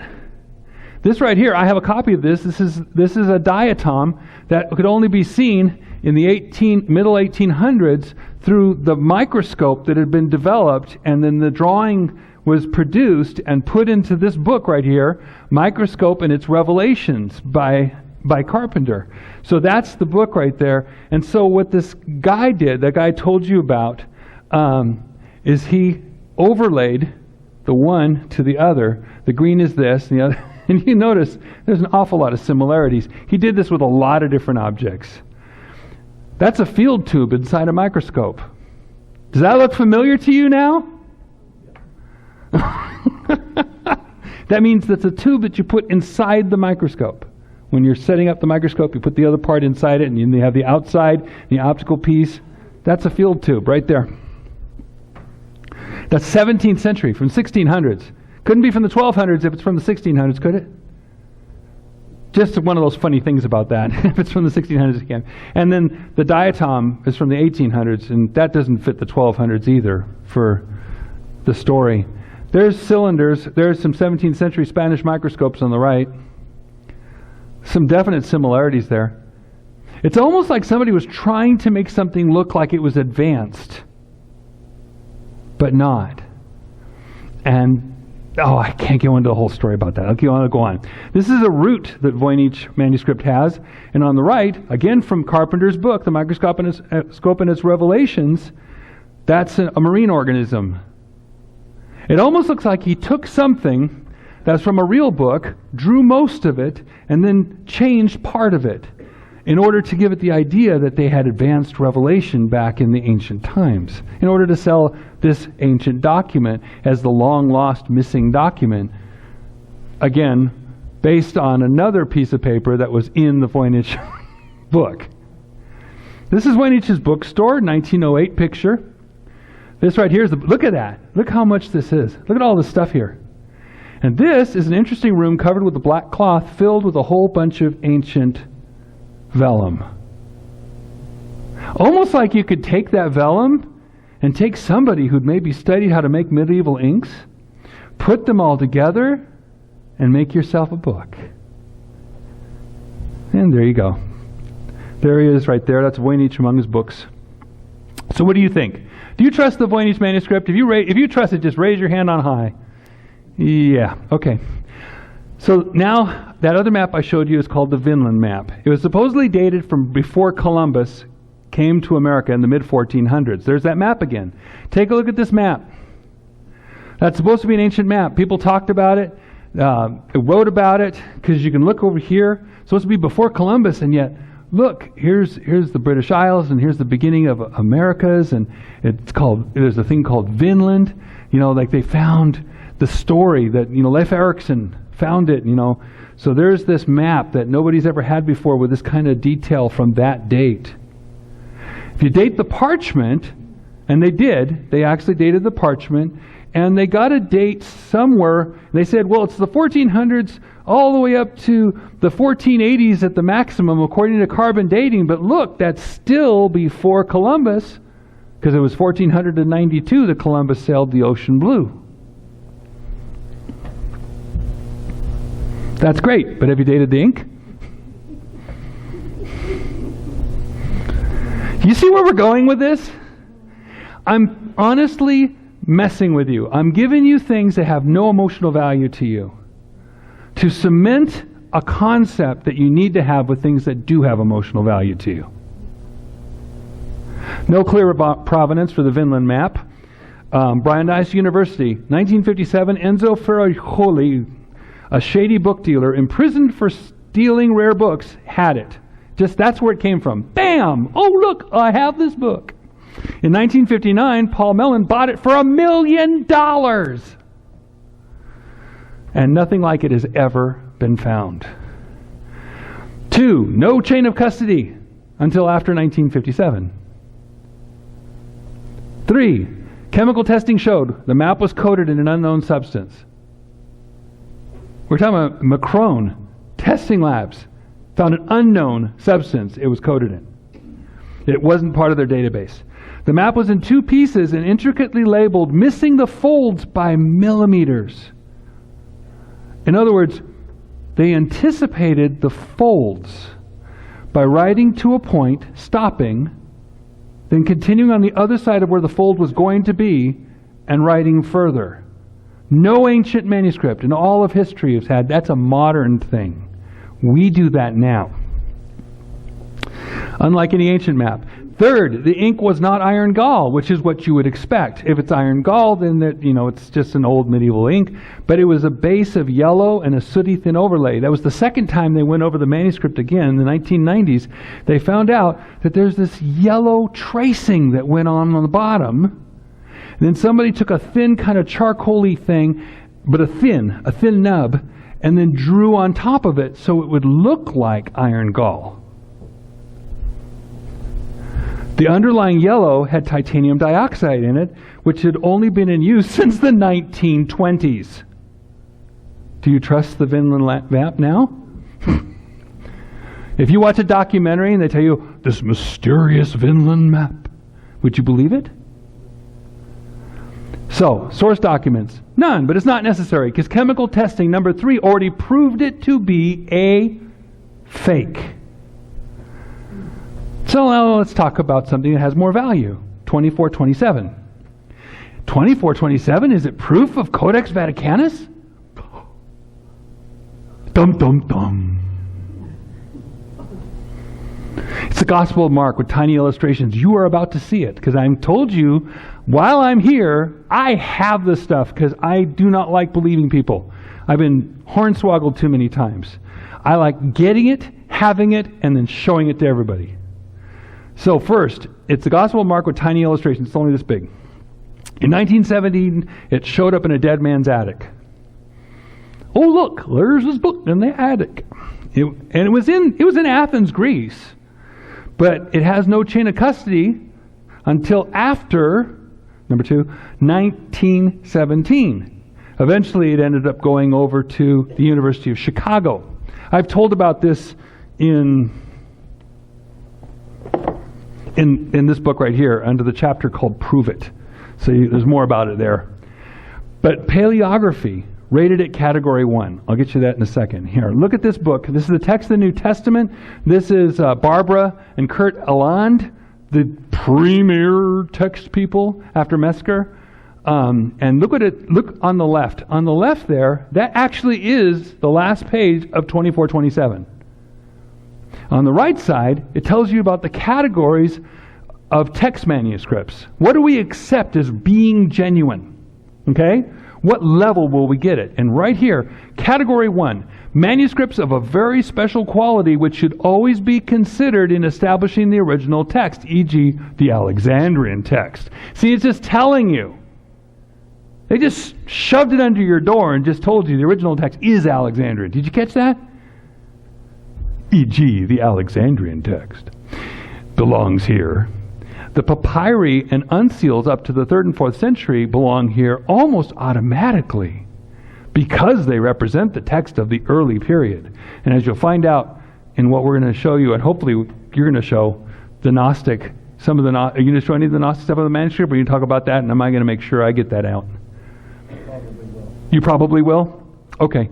But let's just tell you, Gnostic, if I went to a Gnostic church, and I went to the Gnostic library. Well, let's say I went to a religious science church and a religious science library, and I've got a religious science Bible. Do you think it's going to be the pure text, or do you think it's going to be modified slightly? Right? Would you trust it? Nah, maybe not. Okay. The same idea. Category 2 has these, and it goes down the line. The funny thing is, they dated this manuscript because of its paleography. They looked at the manuscript and thought they knew the dating. They thought the handwriting analysis told us that this is about the age that they did it, sort of. That maybe it was as late as the 13th century, but because it makes the Vaticanus look good, and because it's mostly like the Codex Vaticanus, they rated it a Category 1, simply because of the words that it had. Not because of the date of the manuscript. You with me? I have 2 copies of this book. This is our standard text. So you can read it for yourself. I put it on my YouTube page channel too. Paleography is unusual. So it's unusually sloppy. Do you know that I don't know if you know about the Voynich, it was fairly sloppy except for the handwriting. It was kind of like, and it repeats the same kind of patterns over and over in different ways, ever so slight different ways, because humans can't just do the same thing over and over. They have to make slight changes, and they do. But they still have patterns of what they do in those changes. And that book is like that. It just makes no sense. It's unusually sloppy, but the drawings of those those instruments, those things on the side, the plants were sloppy. Did you notice how the paint was put on the Voynich was really sloppy? Did you notice there is even some erasure and redos and some stuff? It's like, ugh. Sloppy. Did you know that in handwriting analysis, when you're a cop or FBI, I've read a lot of books on this, I've loved this subject, that when you detect someone's handwriting, you can find a person who is unusually duplicitous by whether they write a 9 in such a way that it could be a 0 or a 6 or a 5. And those are people who are probably stealing money from the company. Especially if they happen to be treasurer. So there's the unusually sloppy.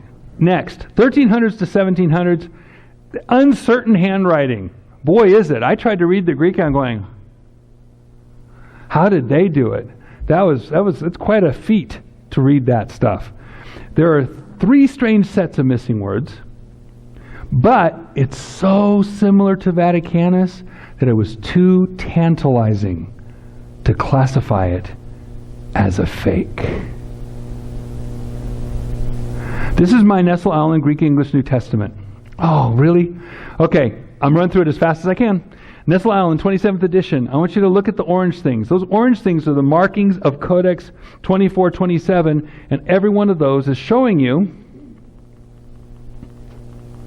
that's a reading that's in the Codex 2427 that they put as category number 1 to justify a reading that's in the Greek Testament. It just happens to back Vaticanus, right? All the way up to 16. There, that was 2427. I went through it really fast. I'll go through it again later when we have more time, okay? But there, that's 2427. There's the whole thing. That's what it actually looks like. It's only, that big, 5.5 inches. So somebody wrote it small. And then you look at this, you got this art. Some people say, well, what if the text could be really old, and what about the art? Well, let's check it out. Let's just run real fast. 2427. Might have to pick this up later tonight. I really want you to see this stuff. This is important because this was regarded as so important. Okay, there it is. There's that last page that you saw in the other book. Okay.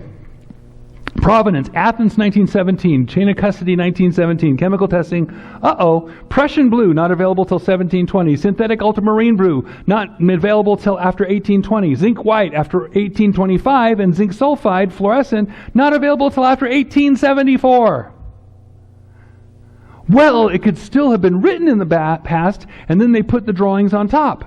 Doesn't work. The ink is on top of the art, not the other way around.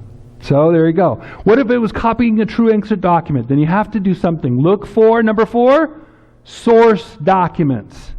Okay, this is Debbie's drawing of Stephen Carlson, a Catholic. He had Cardinal Mies Vaticanus. He found out, I got to summarize. He found out by going to a Jesuit university, following it through, that Cardinal Mies Vaticanus had errors in it. Another guy named Philip Buttman made an edition of Vaticanus in 1860, before Tischendorf came out, and it had the same errors as Cardinal Mies' document. Plus, he had specific errors that he had made, or specific text choices, let's say, that he had made. Well, guess what? 2427 matches all of them, which means that's the source document. Do you trust Codex 2427? So how does Sinaiticus measure up? Running up fast. Provenance, unknown to the West before 1844 or 59. It depends on how you run it. And so much I want to tell you. Maybe at dinner or something, or after tonight. Chain of custody, only for sure from late 1859 when it was taken to Russia. And that's still being checked. Chemical testing has been 0. I'll get to that. Source documents are being checked now. The Zosimus manuscript is what this guy Simonides that Chris was talking about said it was from. And I have friends who are examining Zosimus manuscript now. And they're looking at it and comparing it to Sinaiticus. They've already found some really interesting stuff. So again, what are our 4 things we do to dig some manuscript? Provenance, chain of custody, chemical testing, and source documents. Where did it come from? How do you know? Did it come to us unchanged? How do you know? What did the chemical test show? And is it a copy of something else? What? Paleography is the con that you can date a manuscript, say it with me, just by looking at it. I made it. The second con, the contribution of hug. Not talking about this kind of hug. We're talking about, as you know, a certain Johannes Leonhard hug. A little doubt goes a long way. And you probably recognize these other guys now, or maybe you don't. Do you recognize these guys yet? They're such beautiful people there. I mean, they just have such beautiful faces. That's Mabillon and Montfaucon. And when Chris was telling you about how the Counter-Reformation happened, let me give you a couple extras, okay? Number 1, who set up the Council of Trent? Catholic Church, obviously, yes, but do you know who's behind it? The Jesuits, exactly. The Jesuits set up the Council of Trent. So one of the 2 forces of the Counter-Reformation were the Jesuit order. Actually, there's 3. The second one, of course, was the pre-existing one, which was the Dominican order, which had and was running the Inquisition. Only with the Jesuit order, the Jesuits were silently running the Dominicans without it being known. So they had the, oh man, I have so much I could tell you. If we just talked about Jesuits, I got some books I could tell you about. But it's amazing what they were doing from behind the scenes. Now, along with them was another order, and that was the order of Saint Benedict. The order of Saint Benedict, or OSB. That's where that one group came called the Order of St. Maur. That's the Maurists.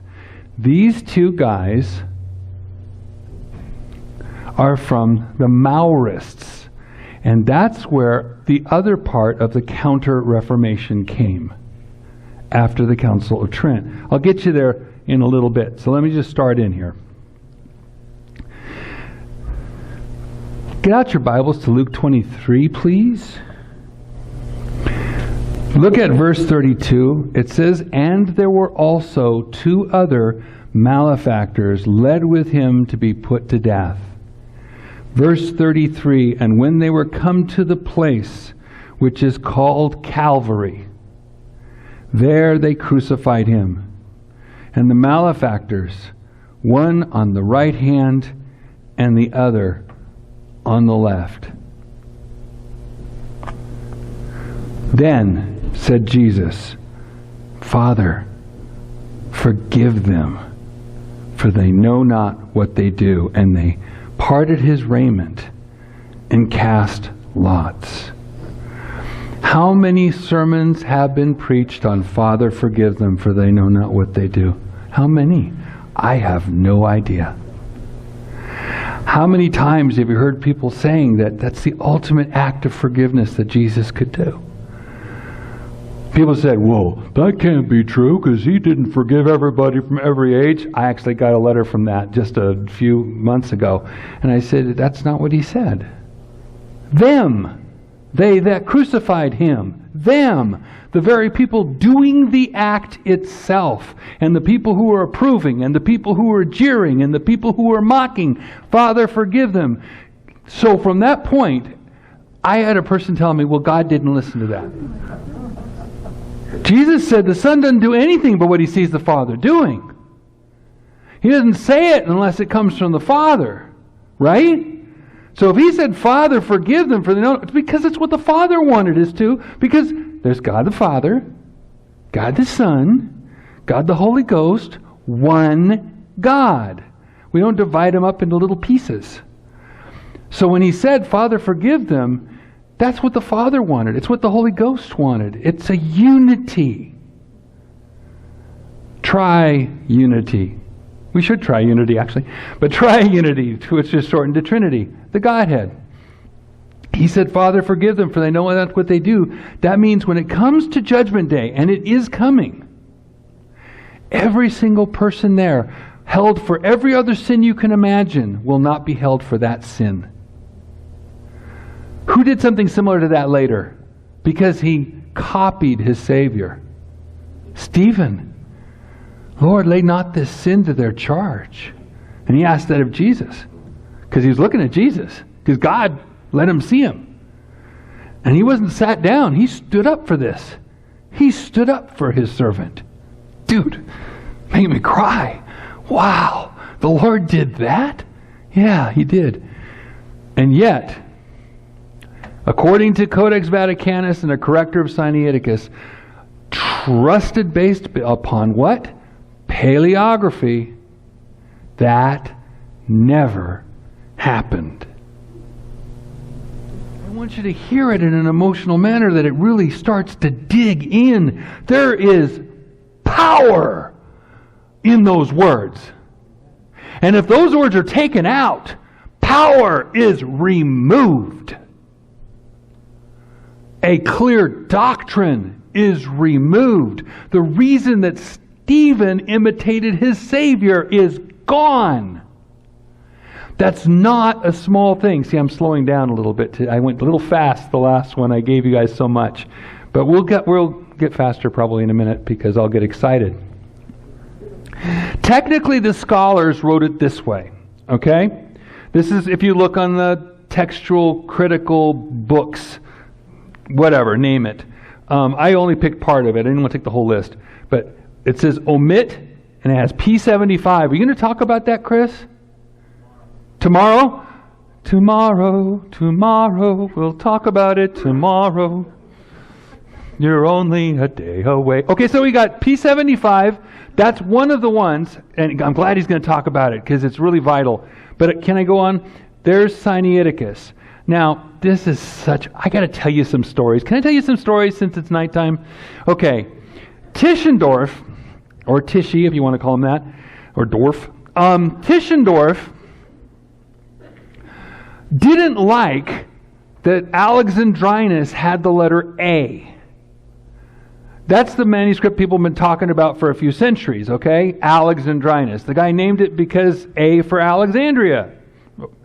Well, or A for the first letter of the alphabet. We're just listing things off. The next one that they came across that they called Alexandrian was Vaticanus, so they gave it a B. Ephemeris Scriptus, C. Basic Canterburyensis, D. He didn't want an E. Tischendorf didn't want his Sinaiticus to be E, so he switched to Hebrew and went to Aleph, the first letter of the Hebrew alphabet. That's why there's only one Hebrew letter, because he wanted his to be first. The three temptations of the minister are the gold, the girls, and the glory. He already had the girl because it was the daughter of the Lutheran minister, and that was kind of had a prominence, even though he didn't spend any time with her except to make babies, and then he left for 5 years. But the second one, the gold, he wanted a little more money. He always wanted a little more money. He couldn't get a whole lot more. He kept on trying and never got it. And the third is the glory. He got so much of that. Philip Schaff, the guy who is part of the World Parliament of Religions and the editor of the American Standard Version, Philip Schaff said himself that there are some books written by Tischendorf where his accolades, that means all the things complimenting himself, are written in abbreviations in 10 whole lines. I have one with like 6. I think that's as far as mine hit. I haven't found the other ones, but I'm still looking. I want to find that because it's like, dude, so humble. He'll tell you about it.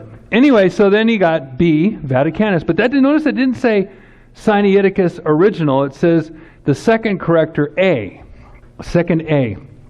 Okay, so what it means is somebody wrote it originally. Somebody else edited it and changed it. Then a third person changed that. There was a back and forth, and I can't wait to tell you guys the history that I'm finding out about Sinaiticus, but I don't think I'll have time to do it here because we only get an hour at a time. But then you got these other ones. Okay, so that's how they write it. They just call it, make it all technical. Well, these omit it, but because it's got these right here, this Sinaiticus or Aleph and Vaticanus right here, and then it's got Beza, then see, that's a good reason that we should not have it in our Bibles. Okay? So, yeah, I don't want to go too much farther on that. I've got to keep going. Why do they trust those manuscripts? Because paleography. They believe that they can understand its date and its value simply by looking at it. The second one is textual criticism. They made up their own rules and changed them as they went along to justify their own beliefs. That's another story entirely. Paleography is the con that you can date a manuscript just by looking at it. I know how old that is. Really? Luke 22. Can you go back a page? Starting at verse 41. Luke 22:41. And he, that is Jesus, was withdrawn from them about a stone's cast, and kneeled down, and prayed, saying, Father, if thou be willing, remove this cup from me. Nevertheless, not my will, but thine be done. And there appeared an angel unto him from heaven, strengthening him. 44. And being in an agony, he prayed more earnestly, and his sweat was, as it were, great drops of blood falling down to the ground. How many of you have heard sermons on that? You guys ever heard sermons on that? Preaching, talking about that about Jesus? Seen movies and seen that in the scene? Well, is that important? He's in his moment of greatest need. I mean, since before the foundation of the world, he's the Lamb that was slain from the foundation of the world. The plan was in motion from the beginning. He knew the day would come. And yet now he's at the point of realizing how serious this is and how much it's going to be as he in an earthly body like anyone else is going to bear everyone's sins. in that time on the cross. Bear it for us. And He suffered being tempted just like anyone else.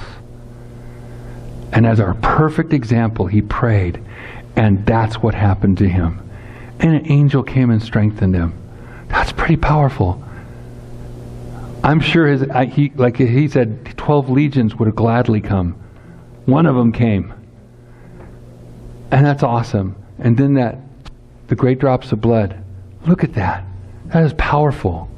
But according to modern textual studies based upon paleography, that never happened. It's not people saying, well, it's in my footnote, therefore it's okay, isn't it? No. If it's not in your text, the publisher is telling you it never happened. One of the neat secrets I got to talk about in my book, Look What's Missing, is the simple fact that you've got to read the introduction to any Bible. Find out why it puts things in italics, why it put things into brackets, why it separates things with a line, and why it puts things into footnotes. Read the introductions and they'll tell you amazing things. What they really tell you is, we don't believe it belongs there, but we don't think you'll buy our Bible unless we have it there. That's what it really is saying. Okay? Nonetheless, when you find it in italics or in a bracketed section, like in the New American Standard, they'll put it in brackets or double brackets, or they'll put a line between it and the other things. That means they're saying that never happened. That is not light, is it? That's serious. Technically, it's written like this. Look how bland that looks. Omit 22, 43 to 44. Oh, look, it's P75. Chris will have to talk about that tomorrow. And look, there's Aleph 2a again. And there's Alexandrinus. Oh, we got even Alexandrinus in on the game. And Vaticanus and a few others over here, including Family 13. It must be important. It has a number. So these manuscripts that they have judged to be better than others, never best. Always looking for the better. Never believing they'll find the best. Remember that. Textual critics are based on doubt, not faith. Textual criticism is based on doubt, not faith. They say that's science. No, it's not. Because God never said He'll bless doubt, did He? Right? Did he say that? You know? If you read the Word, that you're supposed to get doubt from it? Romans 10:13? Doubt cometh by hearing, and hearing by the... No! It's faith. It's not even called the Christian doubt. It's called the Christian faith. That's what sets us apart from everyone else. Everyone else is works. Everyone else. Every other religion. And people try to make Christianity into that too. Christianity is based on faith. Why? Because we can't do that stuff. God had to do it for us. And the only way to know how serious what it was that God had to do is He had to do the work for us, because we could not do it for ourselves. All right, paleography is the con that you can date a manuscript just by looking at it. This is the theme of tonight's show. How do we date a manuscript? Do it with me. Provenance. That's it. Prove where it came from. 2, chain of custody. You got to prove that it's not been changed. 3, chemical testing. Dating and composition. What is it made up of? When did it come about? When did that chemical get formulated to make that ink or that color? And source documents. What is it copied from? So when does paleography actually matter? When you look at it and see what it is. And that's not until after we get the answers from the other 4 tests. If you answer it and it passes those things, or at least you're interested in it, those 4 things help you find out what you have in front of you. Then you use paleography to see what else you can learn. But it's only what else you can learn. Not everybody agrees with me, of course. Check out the Encyclopedia Britannica. What does the Encyclopedia Britannica have to do with it? Well, watch. There's the website right there. You go to Britannica.com/topic/paleography/analysis-of-texts. That's right there online. You can look it up tonight. Let me make it a little clearer. Because of the immensely high prices of manuscripts, the question of forgery naturally arises. Well, good, at least they got that much. But it's safe to say that no modern forgery could survive for a moment. A convincing imitation of ancient script is virtually impossible. 24:27. While the papyrus parchment or paper on which it would be written could not stand up to modern scientific inspection, get an old piece of paper. Get an old animal skin. It's an old animal skin. So, what does it have to do with what you wrote on it? Anything of recent vegetable or animal origin fluoresces brightly under ultraviolet light, to name but one test. What? William Henry Ireland died 1835. The Shakespeare forger used flyleaves from 16th century books, but his handwriting and non-Shakespearean language gave him away. Well, it just means he wasn't a good forger. He didn't do his research enough. But what if he did do it right? What if his handwriting was a little better? Think about that right now. What if his handwriting were a little bit better? And what if he used Shakespearean language because he was a Shakespearean expert? All of a sudden, that invalidates what this guy just said, right? Because they would get away with it. It's always good to take things and turn them on their head and ask the simple question, well, what if we look at it this way? I love that. A modern would-be forger must either copy an existing work, which in the present state of art history and paleographical study would be immediately recognized, or be prepared to invent medieval subject matter. I could tell you about a guy in Orion, how a company bought up a forger detector, and it's current right now, because they've been trying to sell stuff. Is it Christie's? They try to sell stuff, and they have this 6-month policy that if you figure out that it's not what it's supposed to be, that they have to refund you.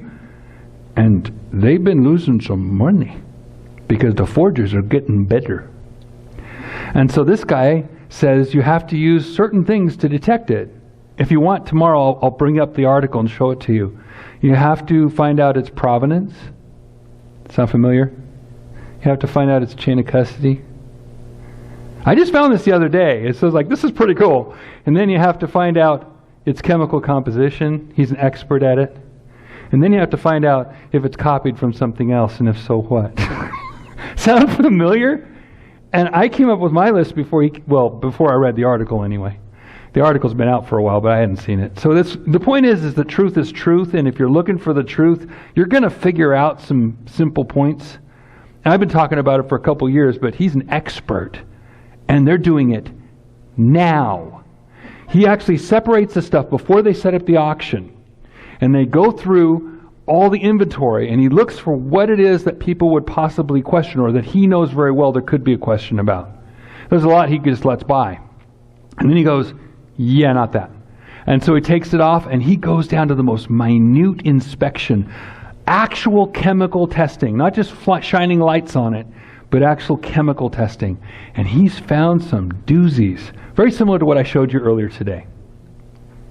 Based upon what you've seen now, just in the 2 sessions of what I've just shown you right on the screen and talked about here, do you agree with Encyclopedia Britannica? If you agree with Encyclopedia Britannica, just raise your hand right up here, because I want to see that hand. Because I got some swampland in Florida. Okay, nope. All right. Then you get the idea. This is a con. It's a big con, but it's big enough. Please catch this. Your kids go to school or homeschool, and you have look this up, and you look this article in the Encyclopedia Britannica By the way, starting in about the 1950s, Chris, when we were in Bible college, we started looking at the different editions. They started being written by Jesuits and other priests. And the history and the story started changing. The definitions started changing. The more influence they got in this scholarly world, the more they started redefining even the entries. So you could have one edition here and one edition here, and this one, the newer one, favors the Catholic Church. Isn't that amazing? Okay, so let me go on. I could go on forever. Jean de Mabillon. And I may have just, anybody speaks French, I apologize. He wanted to find out which Latin documents were real. That's actually a fair thing to do if you want to find out which ones are real. Now, he was 1632 to 1707. Isn't that beautiful guy?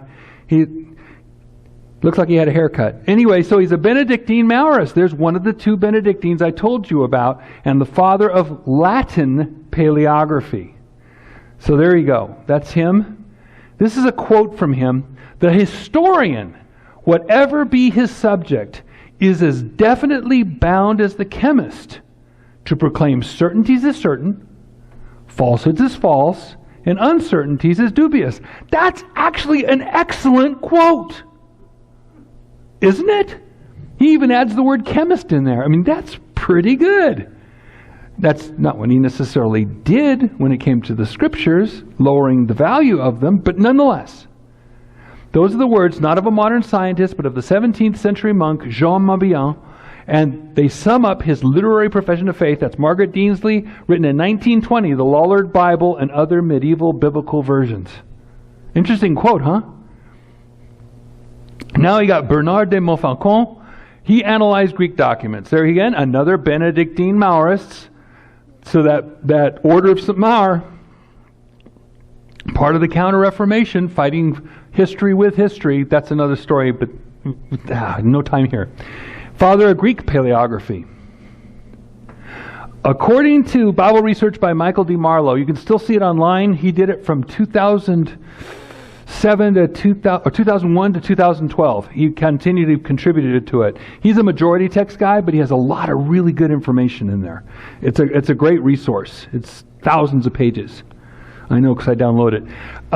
Montfaucon, Paleographia Graeca, that's his word, Greek paleography, that's his big major book on the topic, confesses that he never saw a papyrus manuscript. But Mabillon and Montfaucon's writings cemented the belief that you can date a manuscript by looking at it. Now, if you know a lot of the other stuff, those four other levels that I've told you about, you can look at it and you can learn stuff about it. But if you don't, then you are subject to how good a forger the person was, or if it was fake. Right? And they taught that the Bible should be treated as any other book. But what got us to the Vaticanus and Sinaiticus as the text we're supposed to believe? Here we go. Let's walk through this. This guy. Again, Johannes Leonhard Hugh. 1765 to 1846. It's his tombstone because, well, he's not alive anymore and eternally not happy. And June 23rd, 1796, there was an armistice between Bonaparte and the Vatican. Did you know that Napoleon went through and conquered Rome? He conquered through Italy and he conquered Rome and got to the point when there was this agreement, an armistice, not a concordat, but it's a way of saying, okay, ceasefire, stop, then we'll make an agreement with you. Here's the agreement. Quote, the Pope shall deliver to the French Republic 500 manuscripts at the choice of the same commissioners. I left out a whole lot because this would be, the letters would be this big and you wouldn't be able to read it. It's very long. There's a whole bunch of art and other things and artifacts that Napoleon wanted. And part of it, though, was 500 manuscripts that Napoleon or his people would choose. You with me?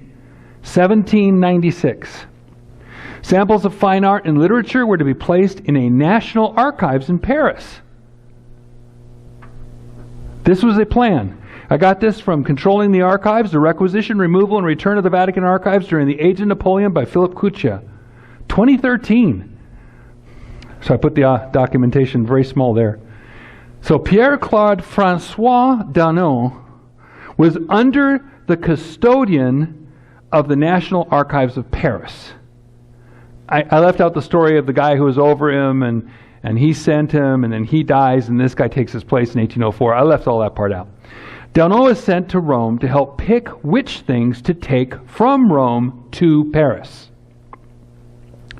Vaticanus left Rome. It was one of the 500 manuscripts chosen. It left Rome on July 24th, 1799. And in 1804, as I just said, Danneau became the head guy at the Paris Archives, which was renamed the Archives of the Empire. Napoleon wanted to organize all the history and art of Europe, putting it into the Louvre, the art into the Louvre, and the manuscripts into the Bibliothèque Nationale, or the National Library. When Napoleon was defeated on March 31st, 1814, the Vatican archives were ordered to be returned to Rome. So now we've got between, what year again? 1799 it left Rome, so sometime between 1799 and 1800, Vaticanus came into Paris. Again, 1814, the Vatican archives were ordered to be returned to Rome after somebody met his Waterloo. But while it was in Paris, in 1810, Johannes Leonhard Hug viewed the Vaticanus. Now, I've checked, and I went, well, maybe it was like 1809, and I checked even in his Latin text and the other translations and people talking about it, they all say 1810.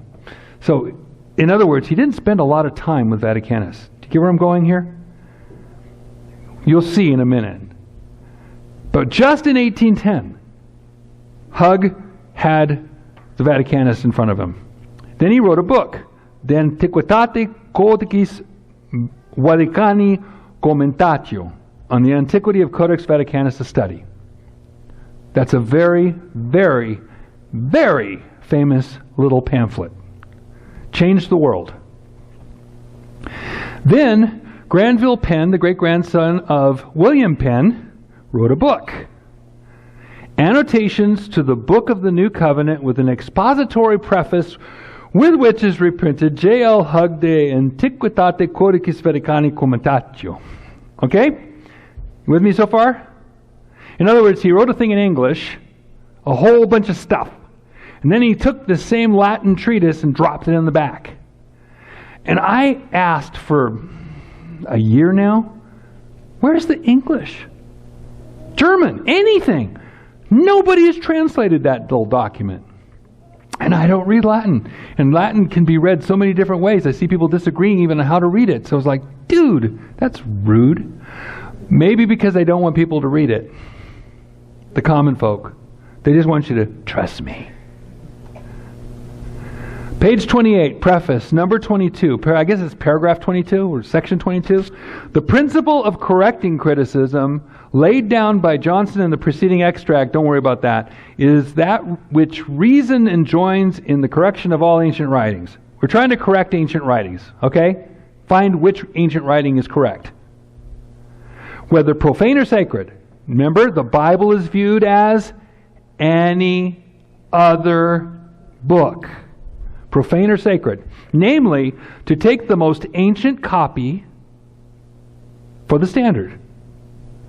To correct by authority wherever it can be found. In other words, the oldest is the best. You want to know where it came from? Here's Granville Penn. What year is that? 1837. Oldest is the best. You want to know how far that goes? 1837. And that was not an old view. That was a new view. In reflection on the writing in De Antiquitate by Hug. Sound familiar? Page 29, preface. Number 22, Schultz. Now, Schultz was a Roman Catholic, and he was a text scholar. And if you learn about Westcott and Hort, Westcott was actually like the head guy, and he had 12 disciples. And I'm still trying to find out all 12 names. That's how secret this seems to me. I'm still trying to figure it out. Do you know, Chris? The names of all 12 of his disciples. He had 12 disciples. I'm not kidding. And I know because it says they did, but it doesn't tell their names, except Hort was one of them. And we know that. Hort was a young Greek scholar who in classical Greek was really, really good, and he just harangued him with this anti-Textus Receptus, anti-Reformation text. And so he believed before he even studied New Testament Greek that it was vile. Anyway, this is Schultz. Schultz actually was more conservative than all the other Greek paleographers and text critics.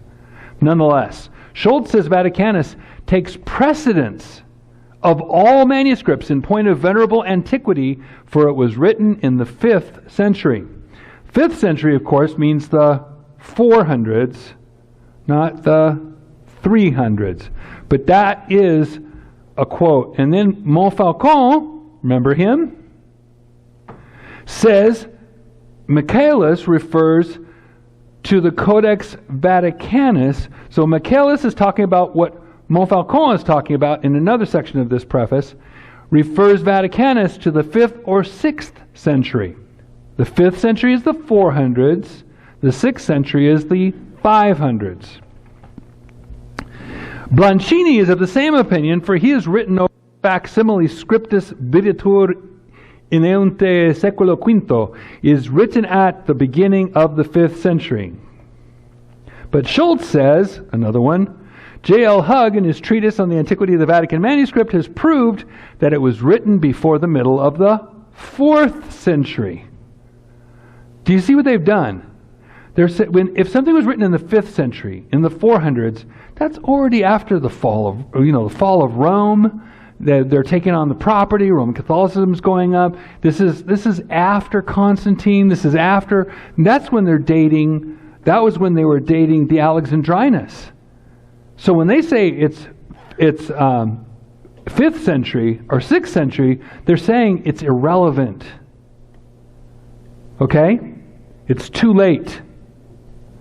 But when they say it's 4th century, they're saying Constantine, 50 Bibles. Do you see the difference? What a difference a century makes. Okay. Again, section 22 from page 29 to 30 preface. The anonymous author of a review of this manuscript cited by Bishop March says, it discovers the hand of a master and is not unworthy of the pen of Griesbach. That's Vaticanus. Vaticanus. Ugh. Pronounced most truly that the Codex Vaticanus is almost entirely free for those undeniable interpolations. Remember what he said? That a committee got together and decided to add a bunch of words? You think it's new when somebody with the NIV comes to you and says, well, how do you know the King James didn't just add words? That's the Westcott Hort theory. With zero evidence and zero history. Well, right here, it's saying Vaticanus is almost entirely free from those undeniable interpolations and arbitrary corrections which are very frequently found in the manuscripts. Vaticanus may be applied, therefore, as a means not only of confirming the genuine readings, but of detecting and correcting those that are spurious. Sounds like there's a plan to this, to change the Bible to match Vaticanus, doesn't it? Another part, preface number 25. The denomination of Alexandrian may, perhaps, be properly assigned to this manuscript, Vaticanus, but not the reason commonly alleged for that assignment, meaning that it was something like Origen's, because there's some differences from Origen's writing in it. But the true critical reason for assigning this manuscript to Egypt, if not to Alexandria expressly, is found in its employing the known Egyptian orthography of some Greek words, as is shown in Hugg's Commentatio. Do you see what they're saying?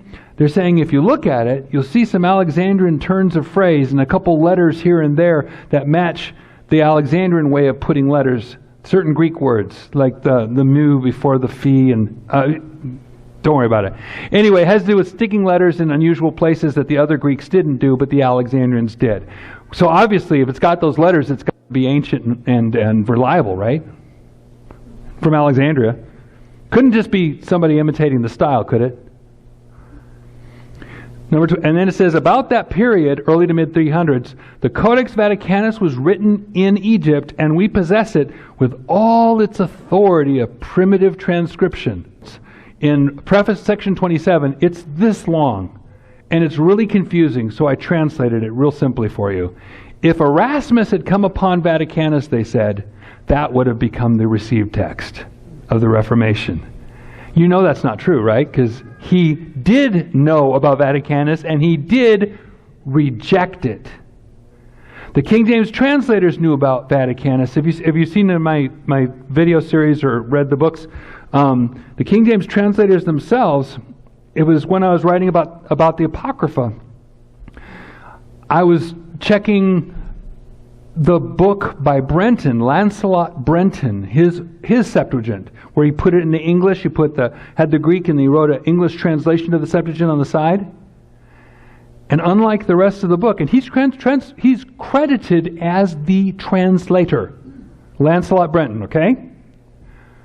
But when we come to the Apocrypha, in 10 of the books, I know I checked because I'm a wonk, in 10 of the books, the translation was exactly the same as the King James Apocrypha of 1611. It's the same translation. He copied word for word, except when the verse went and it was in a different order, he just switched the words. And then there's a couple other ones that he adapted. But 10 of the books. So that tells you two things. Because he said he was working from Vaticanus, and I checked it and compared it to Vaticanus, and it goes together. Which means that the King James translators, not for Scripture, but for Apocrypha. Remember, Apocrypha means something that you open the lower drawer and you shove it in there and you close the drawer with your foot.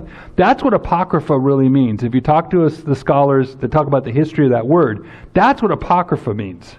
So, is it Apocrypha? Yes, as a matter of fact, it is.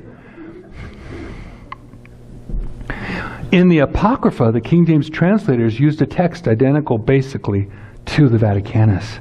So when they tell you the King James translators didn't have a manuscript as great as Vaticanus, well, they had it. It wasn't great. They only used it for what they didn't want. They established 7 basic objections to how bad the Apocrypha was. That's why every single page on the 1611 King James Bible at the Apocrypha says, instead of saying, Daniel and the lion's den and the 3 young children sing and all that stuff, it says Apocrypha, Apocrypha. It sounds like a pox upon thee, Apocrypha, Apocrypha, Apocrypha on the top of every single page. Till you get to the very end of 2 Maccabees, you turn that to the last page, and at the bottom it says, the end of Apocrypha. And the next one says, the New Testament of our Lord and Savior Jesus Christ. Because they knew the difference between Scripture and Apocrypha. I don't agree with this guy. Do you agree with this guy? Page 68 of the preface, Penn argues that the Vaticanus didn't originally contain accent marks, because it has accent marks, but saying, well, it didn't originally contain them. So there you go. And thus it makes it older by 3 or 4 centuries than the Basic Cantabrigiensis, because paleography. Trust me, I'm a scholar. Again, quote, but since the learned bishop published his criticisms in 1793, the investigations of Hug in 1810 have enabled him to ascertain by ocular testimony, I'll get back to that the accents which appear in the Vatican manuscript have been added by a later hand. See his commentatio. Okay, wait a second. By ocular testimony. It means his eyeballs. He looked at it. I thought everybody looked at it. I mean, what do you do with the Vaticanus? You hold it behind your head and say, I'm looking at the Vatican. No, you got to look at it. His ocular testimony. I bear you my ocular testimony that everything I'm about to say is true.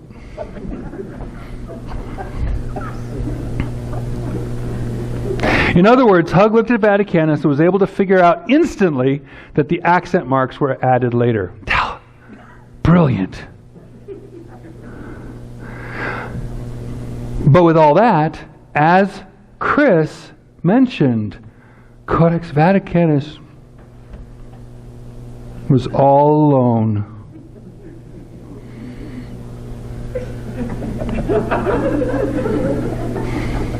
It needed a partner in crime. Enter Sinaiticus. That is Sinaiticus. Every page that is known at this moment that we know of. And if you want, you can watch my video series, which is, I have one called Something Funny About Sinaiticus, which is also like, Is the World Told His Bible a Fake? And then I also have Sinaiticus Timeline, where I go into detail about the 1800s, which I thought I was going to do here, but we're going a different direction, so we're going to do that. Enter Sinaiticus. So here is the Sinaiticus, and now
it's not paleography that tells you all the things about the date of this, but you can learn some other things after you've settled the 4 basic questions. 1, provenance. 2, chain of custody. 3, chemical testing. And 4, source documents. And did I mention the one thing that I wanted to end with? Do you know how much chemical testing has been done on Codex Sinaiticus?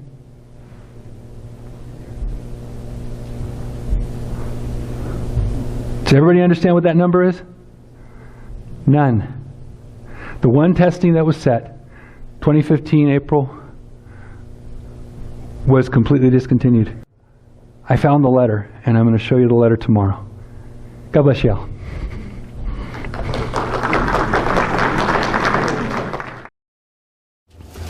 Mark chapter 1. The beginning of the gospel of Jesus Christ, the Son of God. As it is written in the prophets, Behold, I send my messenger before thy face, which shall prepare thy way before thee. The voice of one crying in the wilderness, Prepare ye the way of the Lord. Make his paths straight. John did baptize in the wilderness, and preach in the baptism of repentance for the remission of sins. And there went out unto him all the land of Judea, and they of Jerusalem, and were all baptized of him in the river of Jordan, confessing their sins. And John was clothed with camel's hair, and with a girdle of a skin about his loins, and he did eat locusts and wild honey, and preached, saying, There cometh one mightier than I after me, the latchet of whose shoes I am not worthy to stoop down and unloose. I indeed have baptized you with water, but he shall baptize you with the Holy Ghost. And it came to pass in those days that Jesus came from Nazareth of Galilee, and was baptized of John in Jordan. And straightway, coming up out of the water, he saw the heavens opened and the Spirit like a dove descending upon him, and there came a voice from heaven saying, Thou art my beloved Son, in whom I am well pleased. You may be seated. Let's pray. Father, I pray you show us why this chapter and these verses are so important, and why they reveal a secret that has been hidden for 150 years. Thank you, Father, in Jesus' name, amen. Is the Codex Sinaiticus authentic? Well, where is Codex Sinaiticus? Well, physically, it's in 4 places. It's in the British Library. There are pieces of it that are in St. Petersburg in Russia. There are pieces of it in St. Catherine's Monastery, and there are 86 pages, which is 43 leaves of it, in Leipzig, wherever Leipzig is. So there are 4 places where the Sinaiticus physically is, but do you know its influence is in almost every modern Bible? The Codex Sinaiticus is the document. I'm going to do this. It's going to make that noise. Or no. The Codex Sinaiticus is the document that tipped the scale.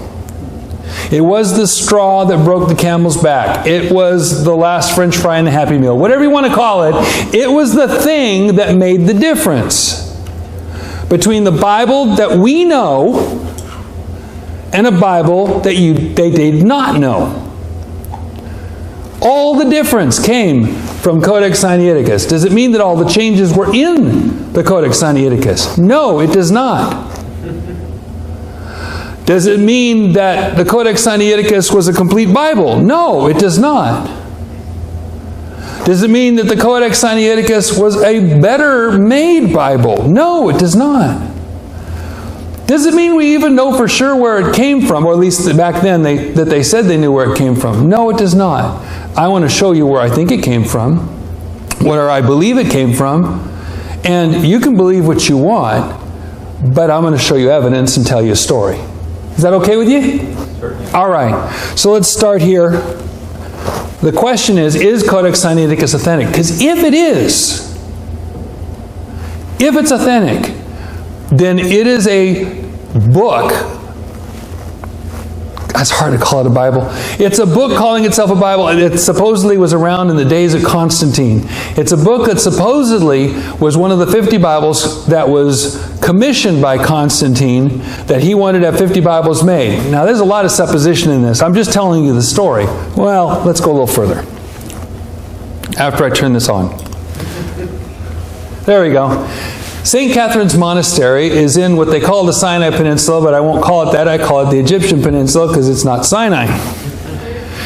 That right there, that is a physical copy in the British Museum, the British Library, wherever they've got it right now, that they rebound in 1934, put in a cover like that.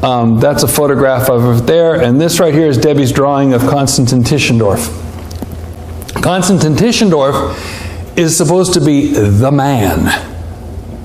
Sinaiticus, Tischendorf, they're supposed to go together like, bread and butter. When I was a top Greek student at Pacific Christian College in Fullerton, California, my professor, Dr. Paul, said to me one day, I don't think that Tischendorf gets his proper, accolades for what he really did. Everybody talks about Westcott and Hort, but what it really came down to was Tischendorf. That's what he said when I was going off to Fuller Seminary and I was going into advanced Greek. Why would he say that? Well, let's follow a little bit. There is a popular story. The popular story is the one you're going to hear everywhere. Not in Chick publications, but everywhere else practically. Almost anywhere you go, almost any book you get, it'll have the popular story. Okay? This guy, Constantine Tischendorf, that is actually based on a photograph from 1844, which is the time we're talking about, so that kind of works. He was born in 1815, died in 1874. I think there's suspicion about how he died and the timing in which he did, but I won't get to that until a few more vlogs from now. I got a lot of work to do.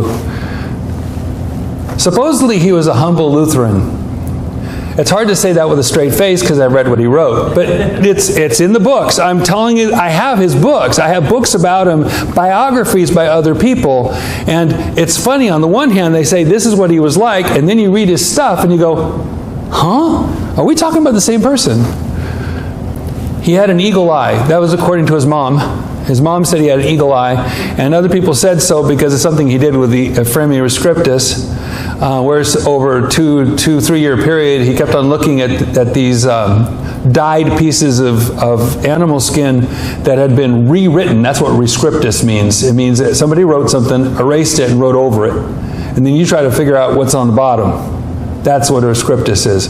And then he finally deciphered it, and that made him so popular all of a sudden.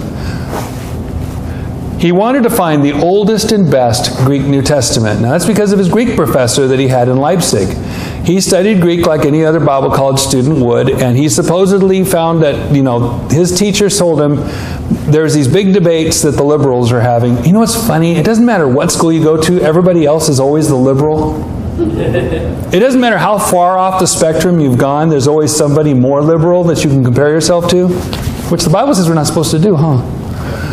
But supposedly he wanted to find the oldest and best Greek New Testament because he wanted to validate the Christian faith.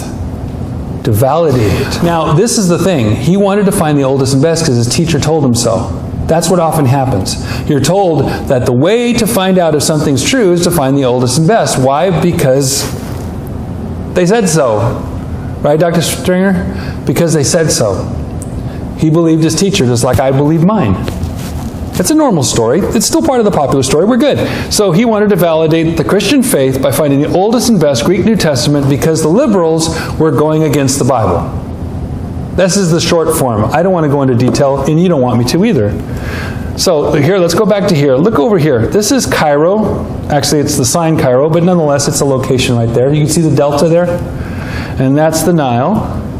And then this is the Gulf of Suez, and this is the Gulf of Aqaba, and there's the real Midian right there. And that's St. Catherine's Monastery. Now, St. Catherine's Monastery is at the foot of one of the places that they pretended was Mount Sinai. And so the monks had their big place there. I showed it to you a couple pictures back. Now, at some point, according to this story, the popular story, in 1844, he goes searching for manuscripts to try and validate the Bible, and he comes over here and then goes around over here, come around here, and he goes to St. Catherine's Monastery, and while he's there, he sees some people throwing something into a trash can to be burned, and he looks at it, and it's the oldest and best Greek he's ever seen, because he can tell, and he manages to rescue, the 43, he said 43 sheets. That's not possible because a sheet is a whole piece of paper like this folded over. If it's cut, then what you have is called a leaf or a folio. And then you have a page on one side and a page on the other. You have the recto on the front and the verso on the back. So actually what he said wasn't correct. But he had, and besides, they weren't cut. He cut them. That's another story. Anyway, there's a lot of things you find out over time. But the story is that he found these 43 folia, and that it just happened to all fit together perfectly. And then he ended up taking them back up to Leipzig and dedicating them to Frederick Augustus and called them the Codex Frederico Augustinus. But he didn't want to tell anybody else where he got them from because of the simple fact that if anybody else found that out, they might get a hold of the manuscripts and he wouldn't have the discovery of a lifetime. Have I made sense so far? He's looking for the discovery of a lifetime. He wants the oldest and best. According to the story, he found something that's the oldest and best that he knows of. He's excited, he gets what he can, and he takes off. That's the story, okay? Okay, 1844, St. Catherine's Monastery. Then he found that supposedly in a trash can. That's where he supposedly rescued those 43 folia, 86 pages. And in 1853 he came back, but they all hid things from him, according to him. There was nothing else for him to find. He found some other little pieces of things, and he was happy with that, sort of, but he really was trying to get more of those pages like he saw in the trash can, according to the story. Then in 1859, he came back and got Sinaiticus. I'm really shortening the story. It's a big story. But he came back with the whole Russian delegation, because the Russians are always involved. It was a conspiracy. And he got in there, and he got Sinaiticus out of there, and it was the greatest, oldest, best, and it's the most wonderful thing since sliced bread, and it revolutionized Christianity. I always ask the same question. Did that happen?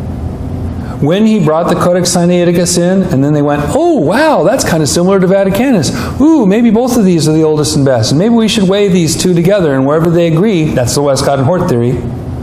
Wherever these two agree, that's the real Bible. And if they disagree, then we have options, and we'll kind of weigh them and make up a bunch of rules as we go along.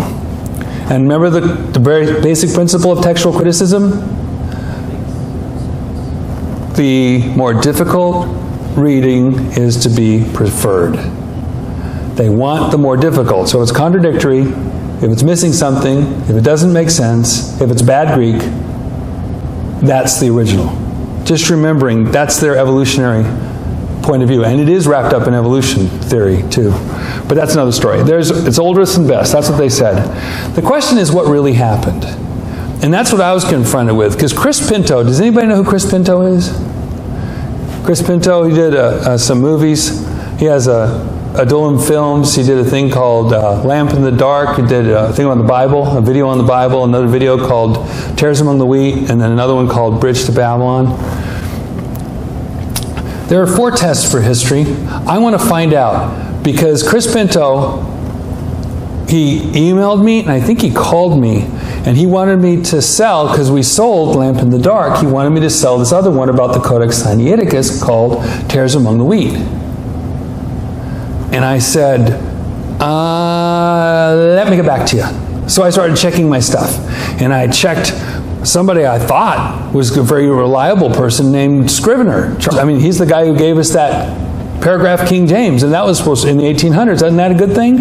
And so I started looking things up and trying to read all that. And he said, oh, he's just a con man. He's a counterfeiter. He's a this, he's a that. And I went, yeah, I don't really see this as...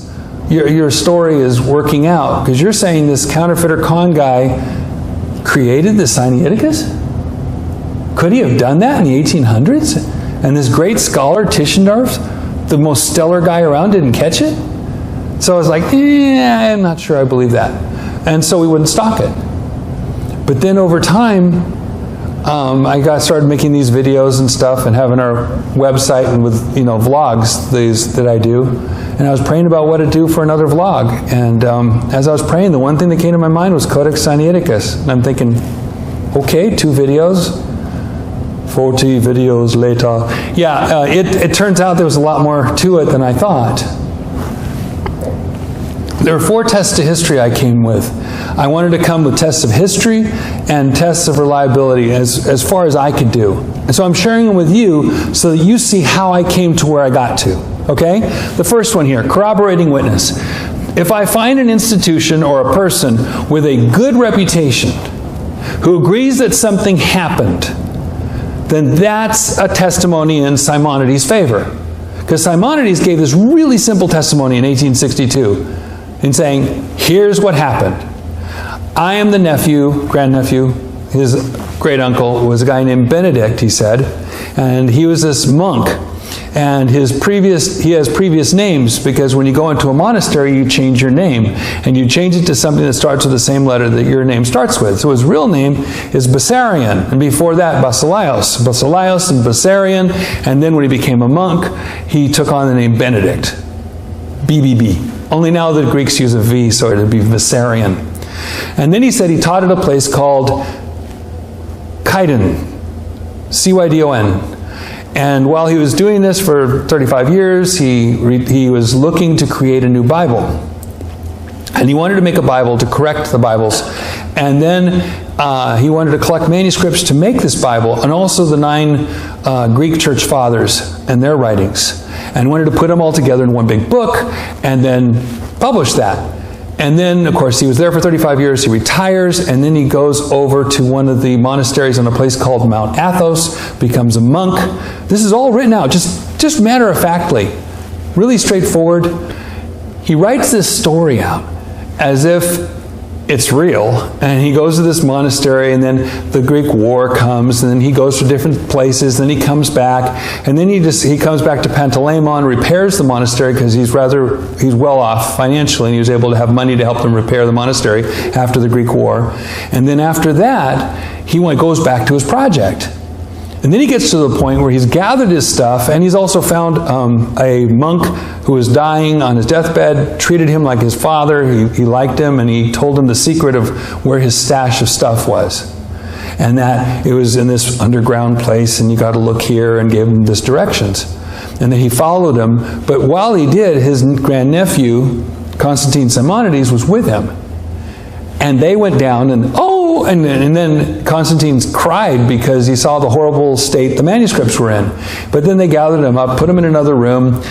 This is just crazy to me. And they put him in another room, and then they grab him, and then he says, okay, I got everything together. I need you to go find a printing press. He goes out to Athens and tries to find a printing press, comes back and says, there's nothing here but the ones that come from some other place. And he says, never mind, I got another idea. So he comes back and he says, here's what we're going to do. You hand make a replica kind of Bible, an ancient looking Bible. And we'll present that to the Tsar, and the Tsar will like it so much that he'll give us a printing press. We'll ask him if he can donate a printing press to the monastery. Then you can start printing all these manuscripts that we have here, but we don't have to have it leave. Nobody can take it and go off with it. We'll print it here at the monastery, Pantalaimon. That's the story. Do you think that sounds believable, or do you think that sounds, not sure? How many people are not sure? Okay, that's where I was. I was not only not sure, I was sure he was lying. If I find an institution or a person with good reputation who agrees that something happened, that's testimony in his favor, though. So here's the second rule. Detailed knowledge. If I find that Simonides had detailed information about a place or event that most people would likely not have, that's an indication that either Simonides was there, or he learned that information from someone who was there. Does that seem reasonable to you? That's my second qualification. Here's the third. Time-specific knowledge. Now we're getting into limited time. Here's a great way to think of time-specific. Luke. Everybody knows who Luke is. The book of Acts is a non-refutable book because he used Greek terms that were used for officials that only existed for a limited amount of time. People who were only around for a short period of time before changes in government happened and other events happened. And he called everything by its name. And when he went on the ship, he used the ship terms. And when he was on the land, he used those terms. He used the terms of the area. He was so specific because he was trained as an historian. He said he was. He didn't say he was trained as one, but it's pretty obvious. He said, I researched everything from the beginning. He said that in Luke 1. He said it in Acts 1. But when you go to the sea voyages, I have a book from was it late 1800s, early 1800s, where a guy took a yacht out and recreated Paul's journey to see if it was legitimate, and it totally was. And it blew him away. He had the money to do it. Okay, time-specific knowledge then is, if I find that Simonides lists events that happened for a limited amount of time, within a narrow time frame, and the story lists specifics that were not common knowledge, that indicates either Simonides was there at the time, or he learned that information from someone who was there at the time. Does that seem reasonable? Okay, that's the next one. And fourth, consistent actions or events. If someone in their story, they tell about a person doing something that I can historically find him doing in another place around that time, we can say that at least the event is consistent with his behavior and therefore plausible. Does that make sense? So if somebody says, this guy, jumped rope over there, and he jumped rope over there, and he was a jump rope champion, then you can think, yeah, it's possible. There's room in this timeline for it, then maybe that happened. It's at least plausible. Okay, that's the fourth level. Then we have something else. But let me show you those again. Corroborating witness. Somebody who's there. Detailed knowledge. You know stuff other people don't know. Time-specific knowledge. Limited period of time in which you could possibly have found that out. And finally, consistent action or events. At least if you cannot prove that they did it there, you can prove that they did it somewhere else. And it's consistent with the person's behavior. Next thing, there's 4 levels of certainty. Because I literally made these up. I went, God, what am I going to do? How am I going to weigh this? And so I wrote these up on the big whiteboard over at Chick. 4 levels of certainty. Number 1, historically verified. If I have other evidence that reasonably proves the events happened the way they're described. Histories. Other people's histories. Descriptions. Historically justified. The next level, if the evidence doesn't prove the event happened that way, but it makes perfect sense that it would have happened that way. There's nothing inconsistent about it. Third one, historically probable. That's the next level down. It is reasonable and maybe likely that the events could have happened in that or a similar way, but there's just not enough information to say that's what happened. That's the third level. And the fourth level, historically possible. It was not impossible that it happened. But there isn't enough evidence to lead you to any conclusion. So those are the 4 levels. So I have 4 historical criteria and 4 levels of certainty. Historically verified, historically justified, historically probable, and historically possible. And I went, okay, I'm going to check this out. I mean, what else can I do? All right, so let's do another history here. 1862, a Greek guy named Constantine Simonides, that I've been mentioning already, claimed he made Sinaiticus himself as a project for his great uncle. And he was ridiculed and he was called a forger and a con. He never backed down. No matter what, he never backed down. In fact, he even challenged Tischendorf to stand here and bring what he said he had, and he was going to show him from what he had that he himself had written it. He was going to prove it to him. Constantine Tischendorf never showed up. He never came. In fact, he avoided London. The consensus of scholars agreed that he was lying, and all our history books say that. I had to do that because of you, Brother Stringer. The consensus of the scholars all say it's so. It's true. The consensus says it, so it must be true, right? Is the consensus of the scholarly community right? And of course, you have to get to that same question. What are those 3 words? Who says so? And the 4 words, how do you know? Did Constantine Simonides lie? Can we prove it? Yes, we can. I had to show this. This is Chris Pinto and me at Cracker Barrel. My first Cracker Barrel. That was the beginning of a love relationship. We now have it in California. See, that we're happy. So that's us. That's over in Nashville, by Nashville, over in Mount Juliet. This is what I found. First of all, what in the world is Mount Athos? And if it's in Greece, what is it, like Mount Olympus? I mean, how could you go and do the things that he said he did? And I really haven't gone into detail. But this is Mount Athos. I'm going to give you a better picture of it in just a second. But first I want you to see what this is. It's a peninsula. Mount Athos is a place that since the 900s AD has never had a single woman on it. If you don't count Mary worship, because boy, are they into that. They're Orthodox. They're all the Greek, Russian, Bulgarian. I'm not sure about Coptic. But most of the Orthodox go there, and they have monasteries there. And until the storm wipes out one and they build another monastery or something, then they continue to live there. And it goes on and on. They have big ones, they have little ones, they have tiny little huts on cliffs, and they go to suffer for Jesus or whatever it is, or more likely for Mary. Because remember, an Orthodox person, right, is all the way up to 1000 AD agrees with most of the same doctrines that the Catholic Church has taught. So they're just as lost as anybody else.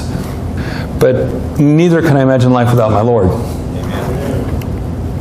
So over here, there's Esphigmenu. That is the monastery. Right there, that is where Simonides said his great uncle came into the monastic system and changed his name from Bessarion to Benedict. And then over here, on the other side, it's calmer here, it's rough here. Right here is where a lot of ships have gone down in history. Great stories. There's Pantalaimon right there. It's a real monastery. I was excited just to find out the monastery was real. See, there's a whole bunch of things in the story you don't know if they're real if you don't check them. And most people back then couldn't check them because they didn't have Wikipedia and they didn't have Google and they didn't have people posting their pictures online. But here's Google Maps. If you have a Bible, and I know you do, in the Bible map section, here's Greece. Look for the three fingers glove right here. There's Thessaloniki or Thessalonica right there. And that is Mount Athos. You now have that in your Bible. So you can find it now. It's a real place. And again, Mount Athos is a peninsula. It's not a mountain. There's a mountain on the peninsula, but the entire peninsula is called Mount Athos. I was trying to figure out, why couldn't anybody walk in? What is this thing about restrictions? I couldn't understand any of this until I started trying to find places. And then I found out they're all real. Okay, so this is this, and then go way down here. See, this is Asia Minor, otherwise known as Turkey now. And right here, at this little tip, this is the Isle of Rhodes right here. And then right there, that's the Isle of Symi. Simonides said he was from the Isle of Symi. I thought, can I prove that? Oh my goodness, it turns out you can prove all sorts of things now. And I got it in my vlogs. You can see it there. I'm just summarizing, okay? You'll understand, right? Okay, so this is important because of all this progression. So now I know the places are real. What about Ivalic? Well, it turns out, this is Smyrna. It says Izmir. That's Smyrna right there. And see this right here? That's Lesbos. And this is Ivalic. Turns out Ivalic has another name. Kydonia. Because Ivalic and Kydonia are the same name in different languages, Arabic and Greek. And Kydonia is Kidon. That's the place that was being mentioned by Simonides, where supposedly, for 35 years, his great-uncle taught. Okay, we're getting somewhere. There is a Kydonia. There was a Kydonia at least. So I started looking through history books and everything, trying to find a Kydonia, and I found out, oh my goodness, there is one. And there was a school there. And there was stuff taught there. And it was Greek. And it was a Greek community in the middle of a Muslim area. There's Kydonia, right here. There's the Isle of Lesbos. There's Chios, right there out of the Bible, out of the book of Acts. There's Chios. There's Smyrna, right out of the book of Revelation. There you go. So right there is Kydonia. And it turns out it was run by wealthy Greeks. And I have a theory about how they may have gotten their independence. I think it had to do with helping a certain prince. But I think it also may have to do with the fact that what they were doing there. This is Panagia ton Orphanum. That's the school. It's still standing. My book said Kydonia was completely razed by the Ottoman Turks. It's still there. I found the building. Not only I found the building, I found people's home movies. I got the stuff. It's still there.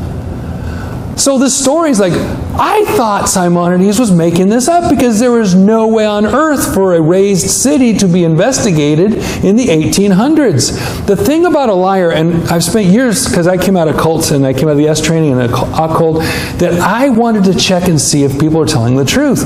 And the fact is, it's kind of like certain presidents, they can't open their mouth unless they're telling a lie. In fact, the way you know they're telling a lie is their mouth is open and sound's coming out.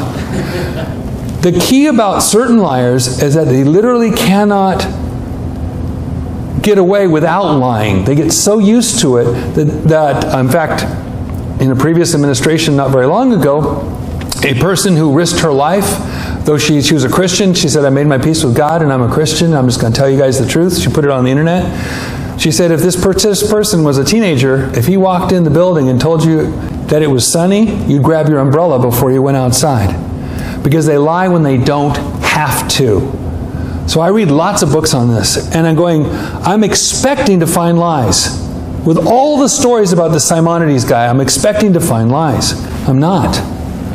This place is real. And there it is, Kydonia's Turkey. It was paid for by wealthy Greeks. The teachers were educated in Italy. I found out stuff. I got a video about that. You can watch all that for yourself. The teachers were taken from there to learn teachings over past Rome and Italy and northern and over from Italy.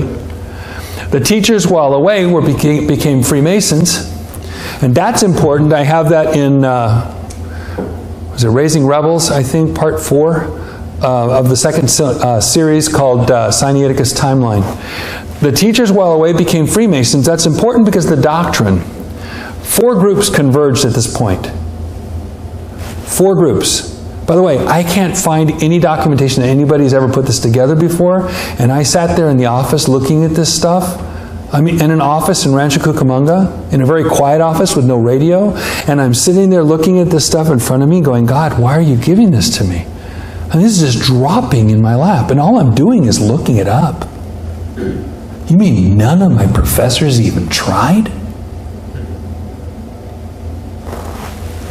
4 groups conferred. There's their Freemasonry, Enlightenment thought, Gnosticism, and revolutionaries. I have a whole video just about that. But the whole point is those 4 points of view had some commonalities by that time. And they were the idea of a path upward toward godhood.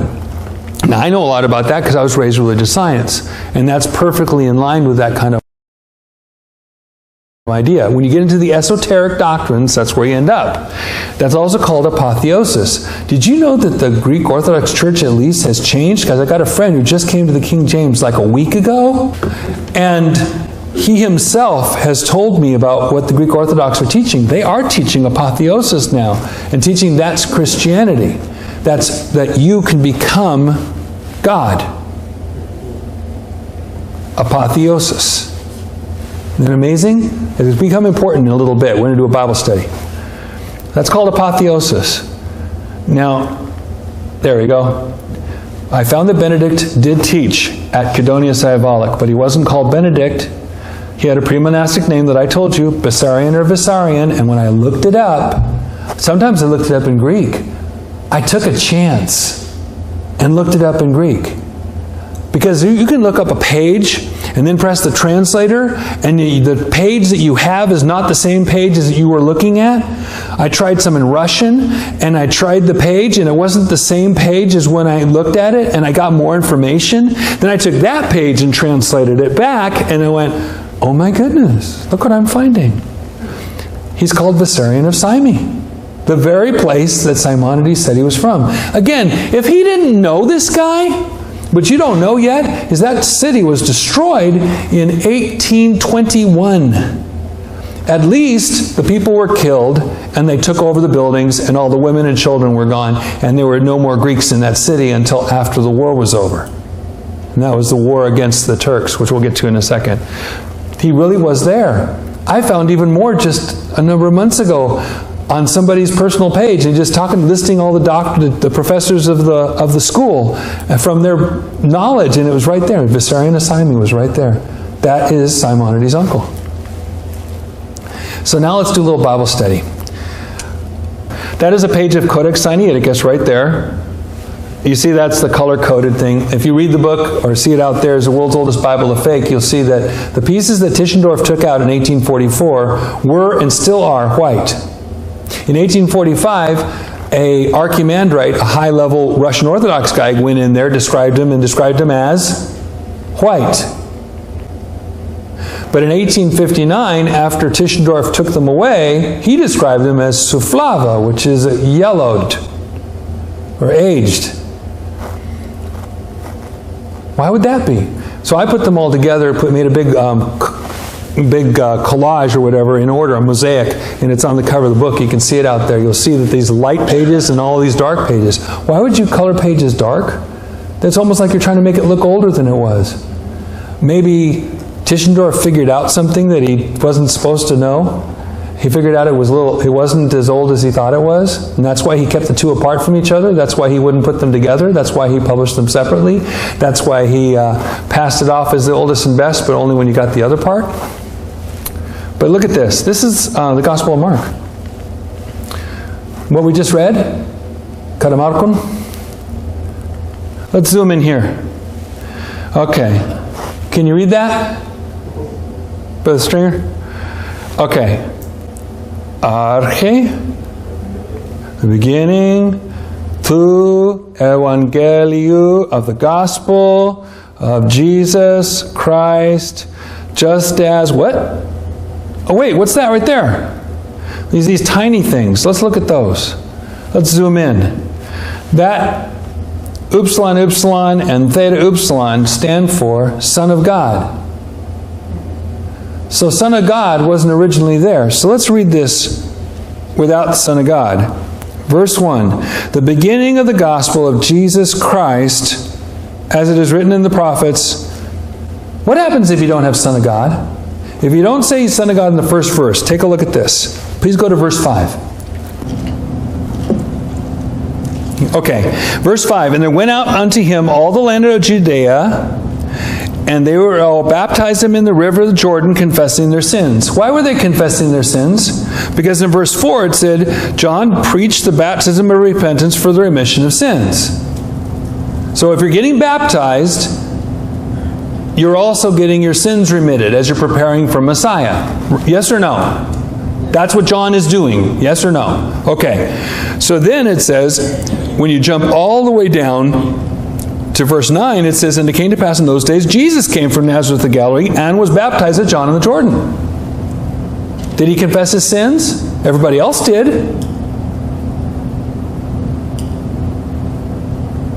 Look at the next part. And there came a voice from heaven, verse 11, saying, Thou art my beloved Son, in whom I am well pleased. Oh, after he gets baptized, he gets called the Son. If he's not called the Son of God in the beginning, he's not the Son of God until verse 11. Do you get it? Get the doctrine? That's the doctrine that you become a God. That's that doctrine I just told you about. If you don't have the words, the Son of God, in verse 1, you have the very doctrine that the Freemasons and the revolutionaries and the Enlightenment people and the Gnostics were teaching. In fact, that's Gnostic. The original copy that Bessarion got was Gnostic. When it was being checked down in St. Catherine's Monastery is when they changed and wrote that in. And there was a tussle that went back and forth as the manuscript went back and forth a couple times between St. Catherine's Monastery and back to Athos. I figured that out. That's part of the Sinaiticus timeline. I haven't got that video out, so I'm telling you early. I'm telling you early. In 1842, late 1842, Constantine Simonides got that back. He'd been going through different monasteries, and he found a whole bunch of copies of Barnabas, the Epistle of Barnabas. He'd used one copy, and that copy was the one he used for the one in Sinaiticus, which was just... It wasn't called Sinaiticus. That was Tischendorf called that later, but I got to give you a name, right? I can't call it 6 different names. It would be confusing. So here you go. You have this Bible. It's written with Gnostic thought in it. The manuscripts that Bessarion got, or Benedict, were Gnostic in origin. They were Gnostic manuscripts, and he was using them to modify a Bible. My theory is that he... There it is, right there. See that? Huiou Theou, Son of God. When you put a bar over it, it's the first and last letters of the words. Here's the Ottoman Empire, and here's Greece. I think that the purpose of making that Bible and the purpose of getting it to the Tsar was to get him to approve of the Bible and to change the Bible from the Byzantine Empire. Because they were using a majority text, at least in their main New Testament scriptures. And what he was doing was bringing in the Gnostic ideas and getting that published.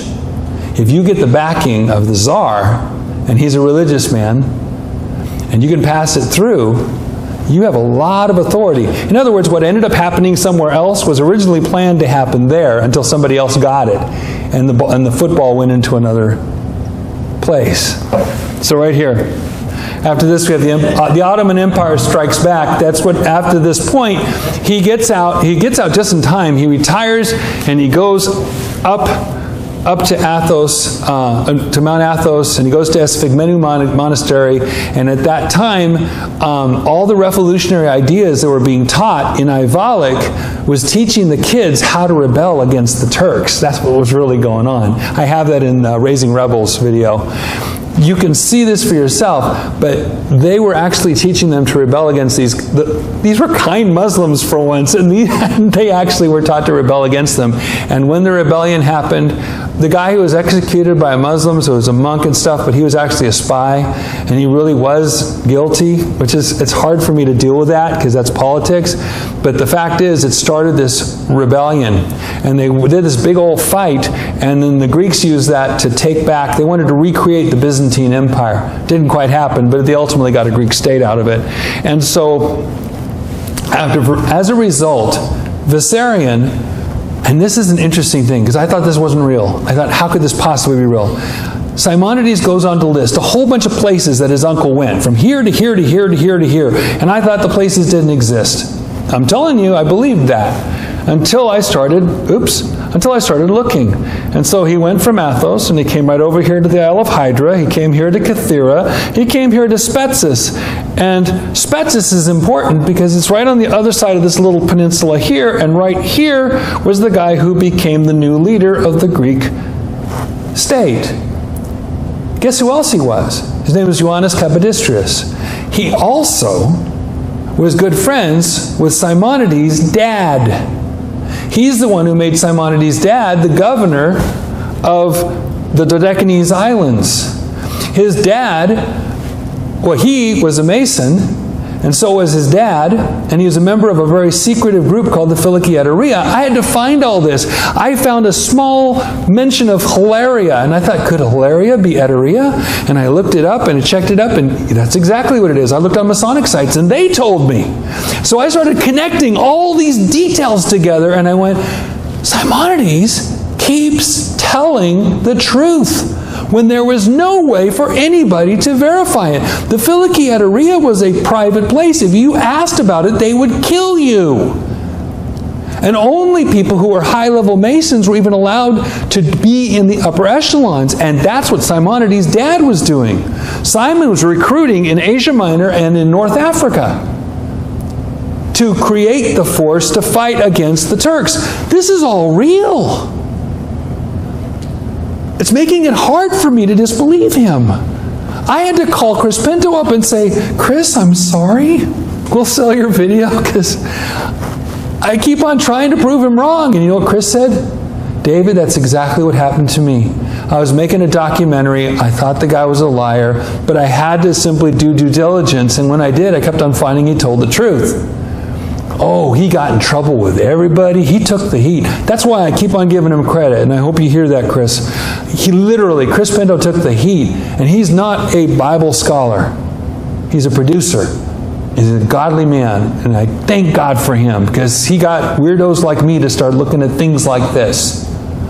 So look at that. All this stuff was real, and what happened is, at this point, Ioannis Capodistrias, he had just become the governor, the war had just ended, and he called him over, and I found documentation for that. That then Benedict, who was, remember now he's called Benedict, not Vissarion anymore, was called over to Calabria on the other side. Right there. On the other side right there, and he taught a bunch of kids. And Simonides just mentioned it. And in fact, he didn't mention the exact same number, he mentioned it different by 2 people. If you have a class, you can gain 2 students or lose 2 students like easily. I've been a teacher, I know. Elementary school, they change all the time. So that happened, and then as soon as Capodistrias was murdered, that's another story, Benedict was able to go back, and then he saw Pantaleon was messed up. He used his money, he fixed the place up, and he made this great hymn to Mary. I just found that a few weeks ago.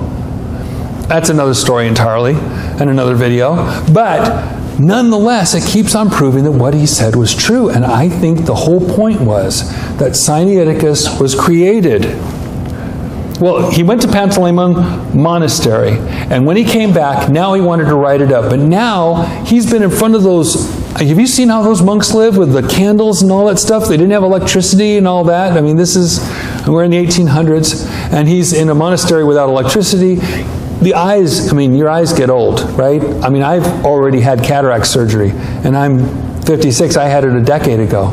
So think about what these guys go through. And I've seen some of those monks, their eyes, they're really aging. He couldn't see the stuff clearly to do all the fine work, but who had he taught? Well, I found out for 14 months he taught Constantine. Turns out Constantine was a child prodigy. I haven't even shown that video yet, so now I'm telling more. He was a child prodigy. He was connected to all the top Greek people, Greek scholars. He was taught as a child all these things. And in the middle of all this, his uncle, in the hope of getting that printing press, asked Simonides if he would please do the writing for him. And that's how Constantine Simonides created the Sinaiticus. If you go online, you can Google World's Oldest Bible. What will pop up?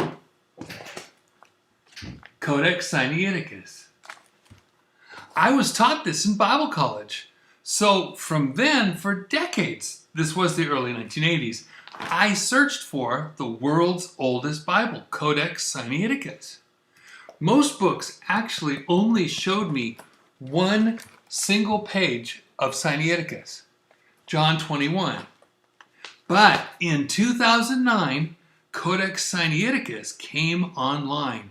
And thanks to Jack McElroy, I've been able to search and study his huge copy of Sinaiticus for a year and a half. In addition, all the high-quality photographs are available at www.codexsinaiticus.org. I've learned way more by examining it for myself than all the lectures, legends, and lies I've heard about it from professors, preachers, and book authors. I thought I'd ask you a fun question. Never mind that Codex Sinaiticus is the most accepted but never actually scientifically tested book in history. Let's ask a simple question. Why don't we see a Bible based solely upon the Sinaiticus? Wouldn't that be interesting?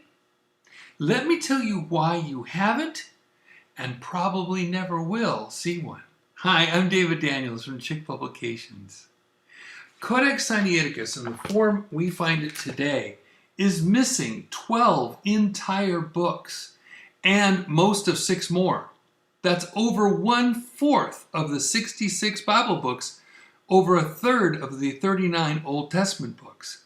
In addition, it has the Apocrypha, but only 6 books of the Apocrypha: Tobit, Judith, 1st and 4th Maccabees, Wisdom of Solomon, and Wisdom of Jesus ben Sirach, or Ecclesiasticus. But this is just the Old Testament and Apocrypha. The reality is we just don't have enough to make a Sinaiticus Old Testament. So much for that idea. But what about the New Testament? Aha, says the New Testament scholar. The Sinaiticus has an absolutely complete New Testament. Great! So why don't we have a Sinaiticus New Testament? There are a few reasons, and each one is embarrassing. That's why I'm going to tell them to you. But first, let me say that there is a book that calls itself a Sinaiticus New Testament by Henry T. Anderson. But it's not really the Sinaiticus. In many of the things I will show you, they didn't dare put what the Sinaiticus actually said or didn't say. I call foul on that. No fair changing the Sinaiticus, so to keep it simple, I'll stick with the original Sinaiticus text as carefully handwritten. I will not count its corrections, erasures, lineouts, marginal notes, or any other sneaky tricks. That seems fair to me. Ready? The New Testament has a number of one-of-a-kind readings in Sinaiticus. Matthew 13:54 says in the King James, "And when he was come into his own country, he taught them in their synagogue." Country here is patrida. But that's not what the Sinaiticus says. It says, "And when he came into his own antipatrida," Antipatris, which is 46 miles away from Nazareth, in Samaria, not Galilee. It's a clear error. So Here's Galilee, there's Nazareth, and there's Antipatris. So neither, though, Anderson's Sinaiticus New Testament or even Tischendorf's English New Testament admits that, not even in a note. How about Luke 1:26? The King James reads simply, "And in the 6th month the angel Gabriel was sent from God unto a city of Galilee named Nazareth." Galileas. See the word right there? So Mary and Joseph are from Nazareth in Galilee. Everybody knows that, except the Sinaiticus. The Sinaiticus reads, "Es pollen tes Judaeus Heanoma Nazaret, unto a city of Judea named Nazareth." That will lighten up your Bible study. Even Sunday school kids know that's wrong. But Anderson and Tischendorf didn't admit it, not even in a note. Let's kick it up a bit. John 7:53 to 8:11, the story of Jesus and the woman caught in adultery, is completely missing from Sinaiticus. See, on the same line, it goes from John 7:52 to 8:12. But Gutless, Anderson, and Tischendorf both stuck those 12 verses into their New Testaments. Why? If Sinaiticus is oldest and best, if Sinaiticus is so good, put your money where your mouth is. Remove John 7:53 to 8:11 from your Bible. And while you're at it, be honest. Remove Mark 16:9 to 20. Don't fudge and write it in italics or put a bar or a bracket around it. Don't write some big explanation. Just remove the resurrection appearances of Christ in Mark 16. But they won't sell you a New Testament without those 24 verses, even though they are missing from Sinaiticus. What about the important words of Luke 24:51? "And it came to pass, while he blessed them, he was parted from them and carried up into heaven. Kai anafereto eston urano." The words "and was carried up into heaven" are actually not in the original writing of Sinaiticus. See? They're added in a note later at the top. That means there's no mention of Jesus' bodily resurrection in the Sinaiticus Gospels at all, Mark 16 or Luke 24. So the only mention in Sinaiticus of Jesus' bodily ascension into heaven is in Acts 1, verses 2, 10, and 11. Scholars have used this to argue that Jesus didn't actually ascend at all. Like my old professor, Bob Shaper at Fuller, said, if you had a Polaroid camera, you wouldn't have seen Jesus ascend into heaven. Despite the fact, of course, that the real scriptures say that is exactly what he did. Did he base his disbelieving Jesus' ascension because of Sinaiticus?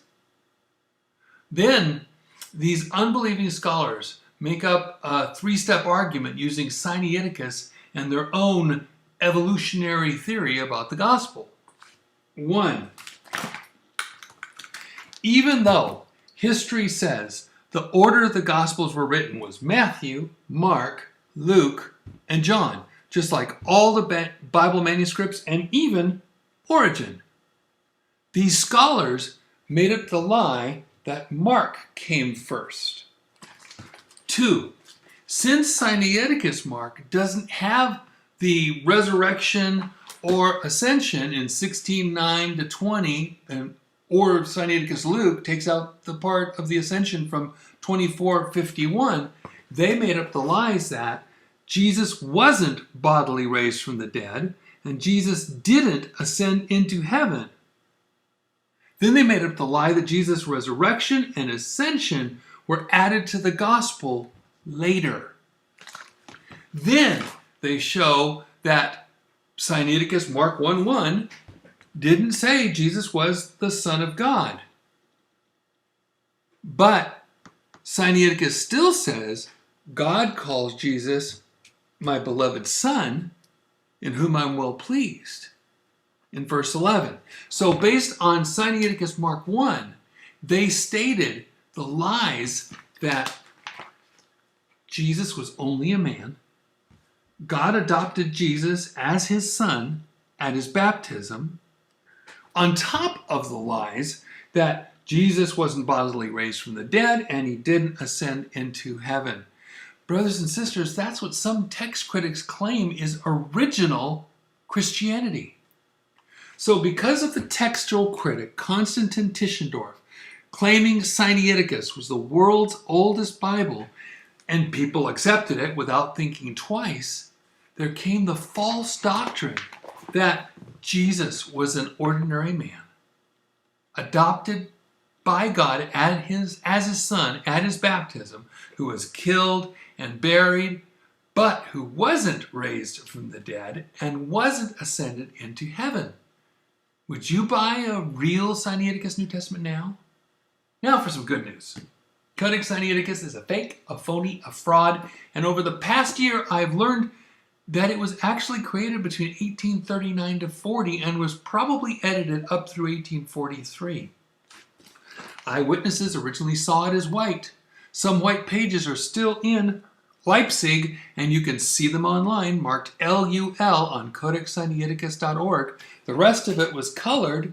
That's the very next page. The rest of it was colored to make it look old, probably about 1853. You can see that marked BL for British Library. So, the world's oldest Bible isn't. You don't have to place your faith in the Codex Sinaiticus. It's not the world's oldest Bible, but it is part of the world's biggest fraud. One book I wrote that's coming out soon deals with that. The next book will go into detail about who made the Sinaiticus, where, when, and why. Guys, don't let them tear down your faith with a flaky fake. Grab hold of the rock in English, the King James Bible, and don't let it go. God bless you, and have a wonderful day. It's amazing what you can learn when you put events and people on a timeline. Which came first, the chicken or the egg? If you believe in creation by God, as stated in the Bible, you already know the answer. The chicken was created first with the capacity to mate and make eggs. Which came first? Or the original autographs only doctrine? Or the King James only doctrine, or its formal name, providential preservation? The answer is in the timeline. Hi, I'm David Daniels for Chico Vacations. The Westminster Confession of Faith was written 371 years ago in 1646. It has been the standard statement of doctrine of the Church of England and became the basis of other statements of faith, including the London Baptist Confession of 1689. It wasn't a new doctrine even then. It was a very ancient and Bible-believing doctrine. They just wrote it down for all to see in 1646. Take a look at it for yourself online. It's just filled with scriptures to back up each point. Chapter 1 is called Of the Holy Scripture. Let me summarize and cut it down a lot. Part 1 says that nature shows God's goodness, wisdom, and power, but it's not sufficient to know God and His will regarding salvation. So, first, God spoke to the church. Then He inspired them, quote, to commit the same wholly unto writing, which maketh the Holy Scripture to be most necessary. That's why we need and have the Bible, to preserve God's words, to get us saved and protected from the devil's deceit. Part 2 lists only the 66 books of our present Bible as the scriptures. Part 3 is about the Apocrypha. It's so short, you've got to hear it. The books commonly called Apocrypha, not being of divine inspiration, are no part of the canon of Scripture, and therefore of no authority in the Church of God, nor to be any otherwise approved or made use of than any other human writings. That is very well said in 1646. Let me jump to part 8. Again, I'll radically shorten it. Quote, the Old Testament in Hebrew and the New Testament in Greek, being immediately, as they were writing it, inspired by God and by His singular care and providence, kept pure in all ages, are therefore authentical, so as the church is finally to appeal unto them. This means God provided providence for the church by keeping His words pure, preservation. That's not natural. God supernaturally preserved His words. Here, look. Gleason Archer, right here. A Survey of Old Testament Introduction, Revised and Expanded, page 25. It would take nothing short of a miracle to ensure the inerrancy of a copy of an original manuscript. Exactly. We have a supernatural, miraculous Bible. Anything short of that is just a book. It goes on. But because these original tongues are not known to all the people of God, therefore they are to be translated into the vulgar, common language of every nation unto which they come, that they, through patience and comfort of the Scriptures, may have hope. Note that those translations are called Scripture. And as you can see for yourself, it's all backed up by Scripture verses. This was written when? In 1646, 371 years ago, summarizing what Scriptures and Bible believers had believed for centuries. But in the 1800s, everything changed. In 1810, a Catholic priest, Johann Leonhard Hug, put out a little 28-page book in Latin only, declaring that Codex Vaticanus was actually from the 300s AD. It's called De Antiquitate Codicis Vaticani Commentatio, study concerning the antiquity of the Codex Vaticanus. Scholars bought it hook, line, and sinker. Suddenly, paleographers and text critics wanted to see the Vaticanus, but the Vatican kept it under lock and key under the protection of the Jesuit Cardinal Angelo Mai. Vaticanus, a document that magically showed up in the Vatican Library in 1475, was now sought after by Protestants to replace their preserved Bible. But it was only one book. Text scholars knew there was nothing to compare it to. They needed another text before they could justify changing the Bible. Then, poof! In 1843, Constantine Tischendorf, after speaking with Pope Leo XIII and Jesuit Cardinal Mai, started raising funds. Then, when he had raised enough money, in 1844, Tischendorf made a beeline to Cairo to get permission, then 275 miles across desert to St. Catherine's Monastery, where he just happened to find exactly what all the scholars were looking for at that time. A second, supposedly ancient Greek Bible. Imagine that. At this time, it was still white, by the way. He stole 43 sheets and returned to Saxony. This became the Codex Friderico Augustinus. I'll tell more about that in a video on Tischendorf. This is an example of what's in the CFA. I will go over this more in that video.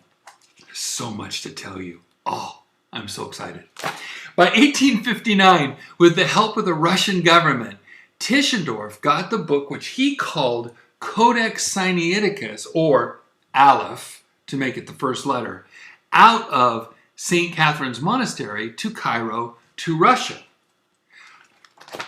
By now, the remaining pages are now darkened. On the left is 1844. On the right is 1859, the very next page in the quire. Then he published typeset facsimiles starting in 1862. After 2 unsuccessful visits to the Vatican, finally the Pope gave Tischendorf the privilege of checking over the Codex Vaticanus, which he published in 1867. See all those things? Those are all the abbreviations of the great accolades that Tischendorf got.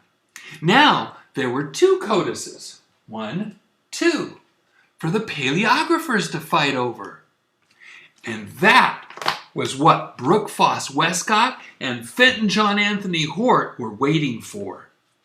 From that time, Hort started working fervently on a new theory that wherever Sinaiticus and Vaticanus agreed either to add words or to take away words, that would become their new Greek text. There were 2 convocations, deciding bodies for the Church of England. The smaller Northern Convocation in York and the larger Southern Convocation in Canterbury. They had to have permission to revise the English Bible. The Northern Convocation said no. But on February 10th, 1870, the Southern Convocation said yes. Once the committee was at their task, the members were secretly given this changed text of Westcott and Hort, largely based upon the Sinaiticus and Vaticanus. They made their revised version based on that radically changed text, not on the preserved text of the Bible. And that brings us to 1881. By August of 1881, they had planned to unveil their new revised version of the English Bible. But what about all those changes? Remember, their confession of faith said that God providentially preserved the words of their English Bible. But now they were going to take away words, phrases, and whole verses and change words. And they based this on a newly discovered text from a desert monastery and another text hidden under lock and key by the Vatican. It was not based on the Bibles handed down by faithful, persecuted believers. For 235 years, the Westminster Confession of Faith had stood. But before August of 1881, they needed a change of doctrine before the English Revised Version hit the bookstores. Get this, just 4 months before that, in April of 1881, 2 Princeton professors went to work to change the Westminster Confession regarding preservation. These 2, Principal of Princeton Seminary, Archibald Alexander Hodge, and Professor of Theology Benjamin Breckinridge Warfield. Say that 3 times real fast. They modified the doctrine of inspiration and preservation. Listen to this. We do not assert that the common text, but only that the original autographic text was, past tense, inspired. Instead of openly rejecting the statement of faith, they changed the statement of faith. So when 4 months later, Westcott and Hort's gutted New Testament hit the shelves, they could feel theologically justified in rejecting the King James Bible. Now, in churches all over the world, people think that OAO, original autographs only, is the original doctrine. Once again, providential preservation, 371 years old. Original autographs only, just 136 years old. It's a doctrine no older than the English Revised Version itself. It's no coincidence, it's perfect timing. Original autographs only was a doctrine made up to support Westcott, Hort, Tischendorf, and Tregelles, and the brand new Bible based on the Sinaiticus and the Vaticanus. That's where the modern doctrine came from. That's where the modern Bibles came from. We base our faith on a promise by God.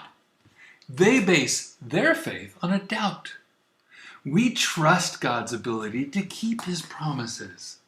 They doubt God and trust text critic men to tell them which texts they can believe or not. It's called the Christian faith, not the Christian doubt. We are willing to place 100% faith in God's book. They're unwilling to place 100% faith in anything. Chicken or the egg? Providential preservation or original autographs only? Which came first? Well, for Bible believers, the chicken came first. And historically, providential preservation and King James only came first. Original autographs only isn't a statement of faith at all. It's a statement of doubt. Take your pick.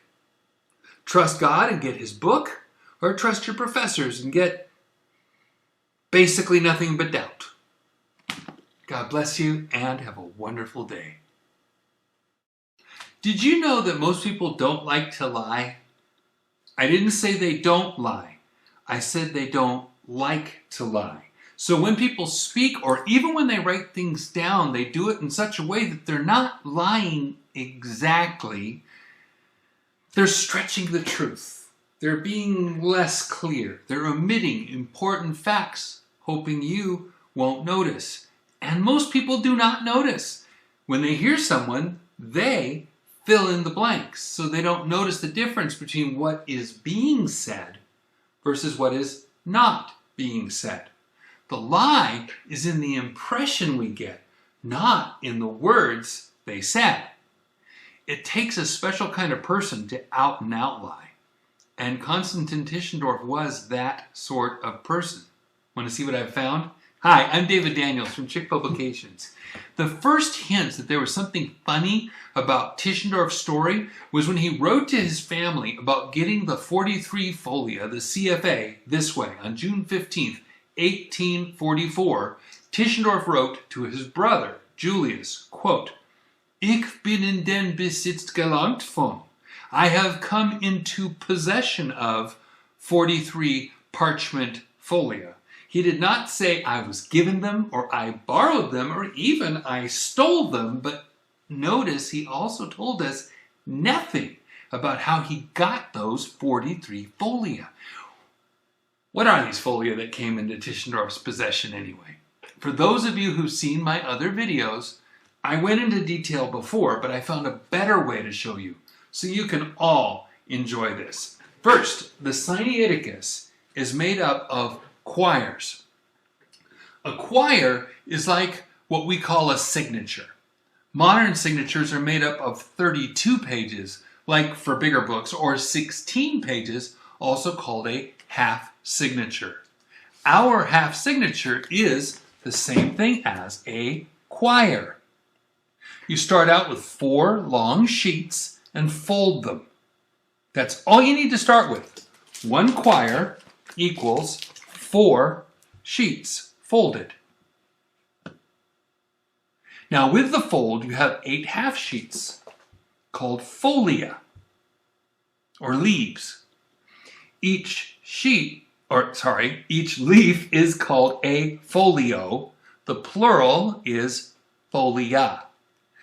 Now you have not just 8, but 16 separate surfaces to write on. These are the 16 pages. 1 quire, 4 sheets, 8 pages, 8 folia, see, it's really easy to forget, and 16 pages. Each page is either a front page or a back page. Each front page is called a recto. Each back page is called a verso. Recto, verso, recto, verso. 1, 2, 3, 4, 5, 6, 7, 8, 9, 10, 11, 12, 13, 14, 15, 16. Now, these quires were arranged in order, just like we do when we publish books at Chick. Jack Chick's book, Smokescreens, Cortinas de Humo, for instance, is made up of quires. Half signatures instead of full signatures. But when we printed the Spanish Bible, the Reina Valera Gomez 2010, we used full signatures of 8 sheets, 16 folia, 32 pages. I actually made a chart to show 1 quire, 4 sheets, 8 folia, and 16 pages. So if you want to see how it sits in a quire, change the page numbers to recto and verso. Page 5, for instance, is on sheet 3, folia 3, recto. 1, 2, 3, 3, recto. 1, 2, 3, 4, 5. See? It turns out page 5, folio 3, recto was very important to Tischendorf. Twice. I've told you that I think Tischendorf took pages out of a book. This is what the rest of the Sinaiticus looked like. Here, see for yourself.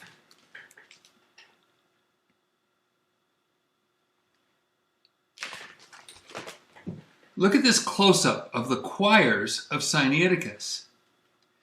It looks like the signatures of our Bible here. You can still see the bulges from the shape the last time they bound the book. The top bulge is what remains of the Old Testament, and the bottom bulge is the never changed, except for the very end, New Testament. Now, Tischendorf says there were over 120 folia, leaves, sitting in a basket waiting to be burned.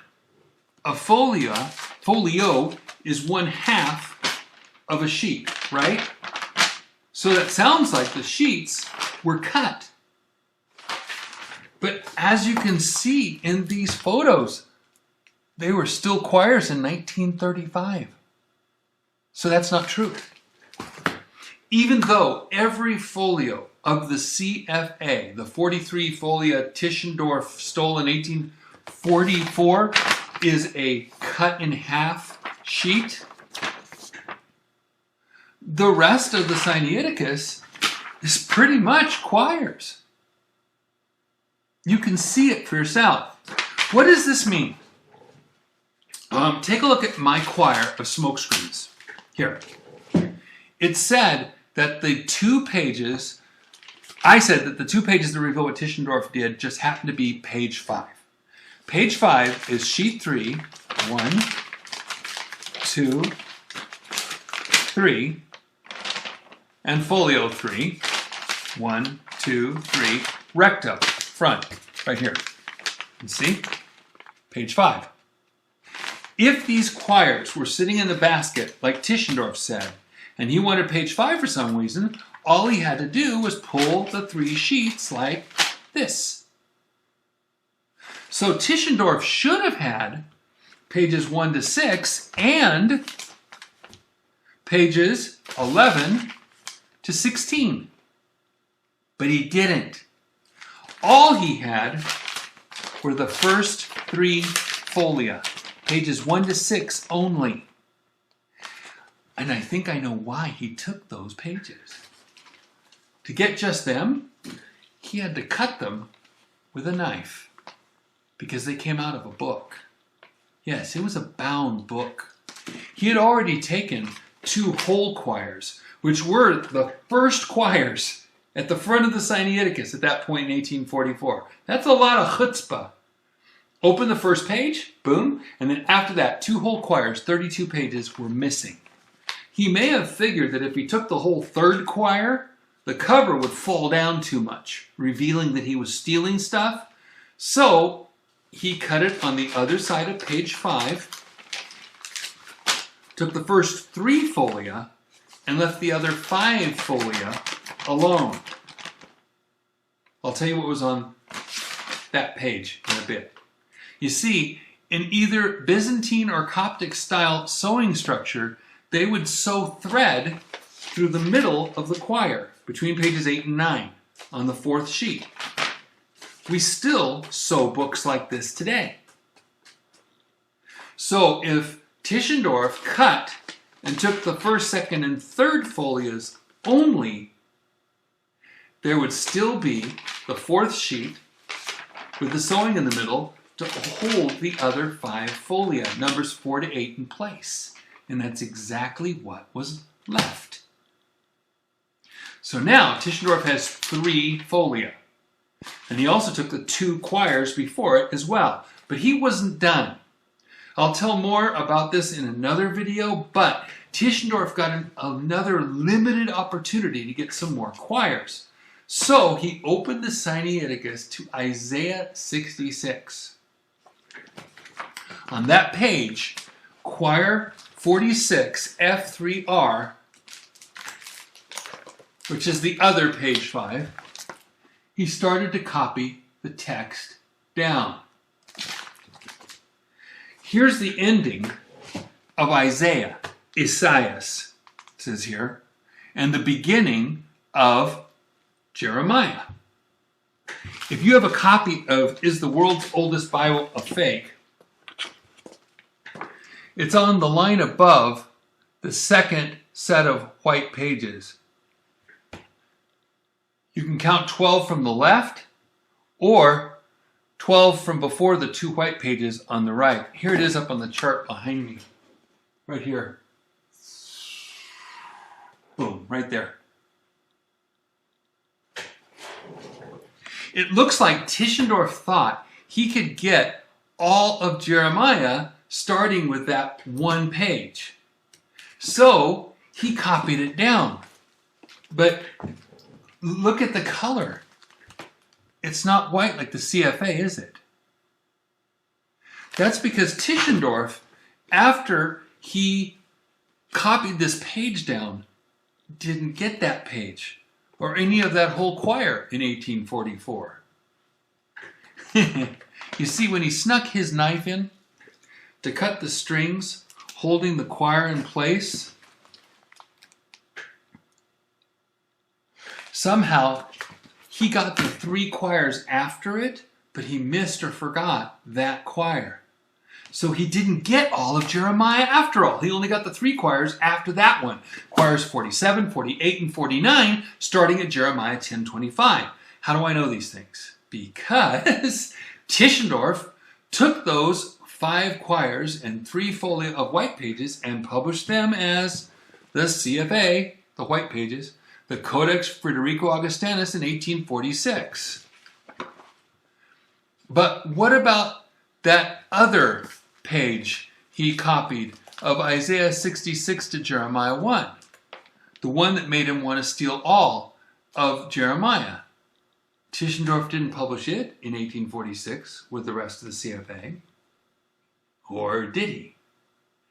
Oh, it was seriously difficult to get a copy of Tischendorf's 1846 CFA. It took me 8 months, but I got it. I got a copy of what Tischendorf published in 1846. Take a look. It's just 86 pages. No page 5 from Isaiah Jeremiah, but you know Tischendorf wanted credit for it. He couldn't leave it alone. He was a glory hound. So Tischendorf went back to St. Catherine's in 1853 to get the rest, but for some reason he couldn't get the Sinaiticus to take back or steal. He realized he'd need big guns to get the whole codex away from the monks. Then, in 1855, Tischendorf decided to start publishing bits of the manuscripts he'd stolen from monasteries and churches all over in exchange for sponsorships from wealthy donors. And in that first volume, he added on his handwritten copy of page 5 from the choir he couldn't steal. Here it is. You know, the Wikipedia entry connects you to the wrong file. The archive.org name is also incorrect and it has the wrong year. I'll see if I can fix it after this, but I'd seen it over a decade ago and I couldn't understand what it was. Anyway, I went through each of Tischendorf's volumes by myself, page by page, but I found it. Its real name is Monumenta Sacra Inedita, Volume 1, 1855, pages 213 to 216. He called his copied page of Sinaiticus Fragmentum Codicis Frederico Augustani ex Jesaja et Jeremia, a fragment of Codex Frederico Augustinus out of Isaiah and Jeremiah. He spread out on 4 pages what had originally been just 1. But he didn't actually have that page. It was still waiting for him in the book at St. Catherine's when he came for it 4 years later with a Russian delegation and a lot of money in 1859. Tischendorf's big mistake. He spent a lot of time copying down that 1 page. Then he tried to steal all of Jeremiah from the Codex, and he started cutting at the wrong choir. This probably means he was cutting strings at the back or spine of the Codex. Like this. It looks like he was spending more time with the Sinaiticus than just seeing some folia in a basket one day. But why did Tischendorf need page 5 of the other choir? Tischendorf needed to prove the age of the text he was stealing, and he saw something on 2 separate pages. What he saw is called a colophon. A colophon is a statement about the author and the printing of a book. It's usually found on the book jacket of our modern books, like here. Only this wasn't printed at some print shop. It was handwritten into the margin. Seriously, anyone in the world could have copied the words from somewhere else or even made them up and written them there for fun. The first one was at the end of 2nd Esdras. Nehemiah, Choir 36, Folia 5 Recto. Here's a close-up. This is what it said. Collated with an extremely ancient copy, corrected by the hand of the holy martyr Pamphilus, with regard to which there was attached at the end of a subscription in his own handwriting, running thus, quote, altered and corrected by the hexapla of Origen, Antoninus collated, I Pamphilus corrected. That's the short one.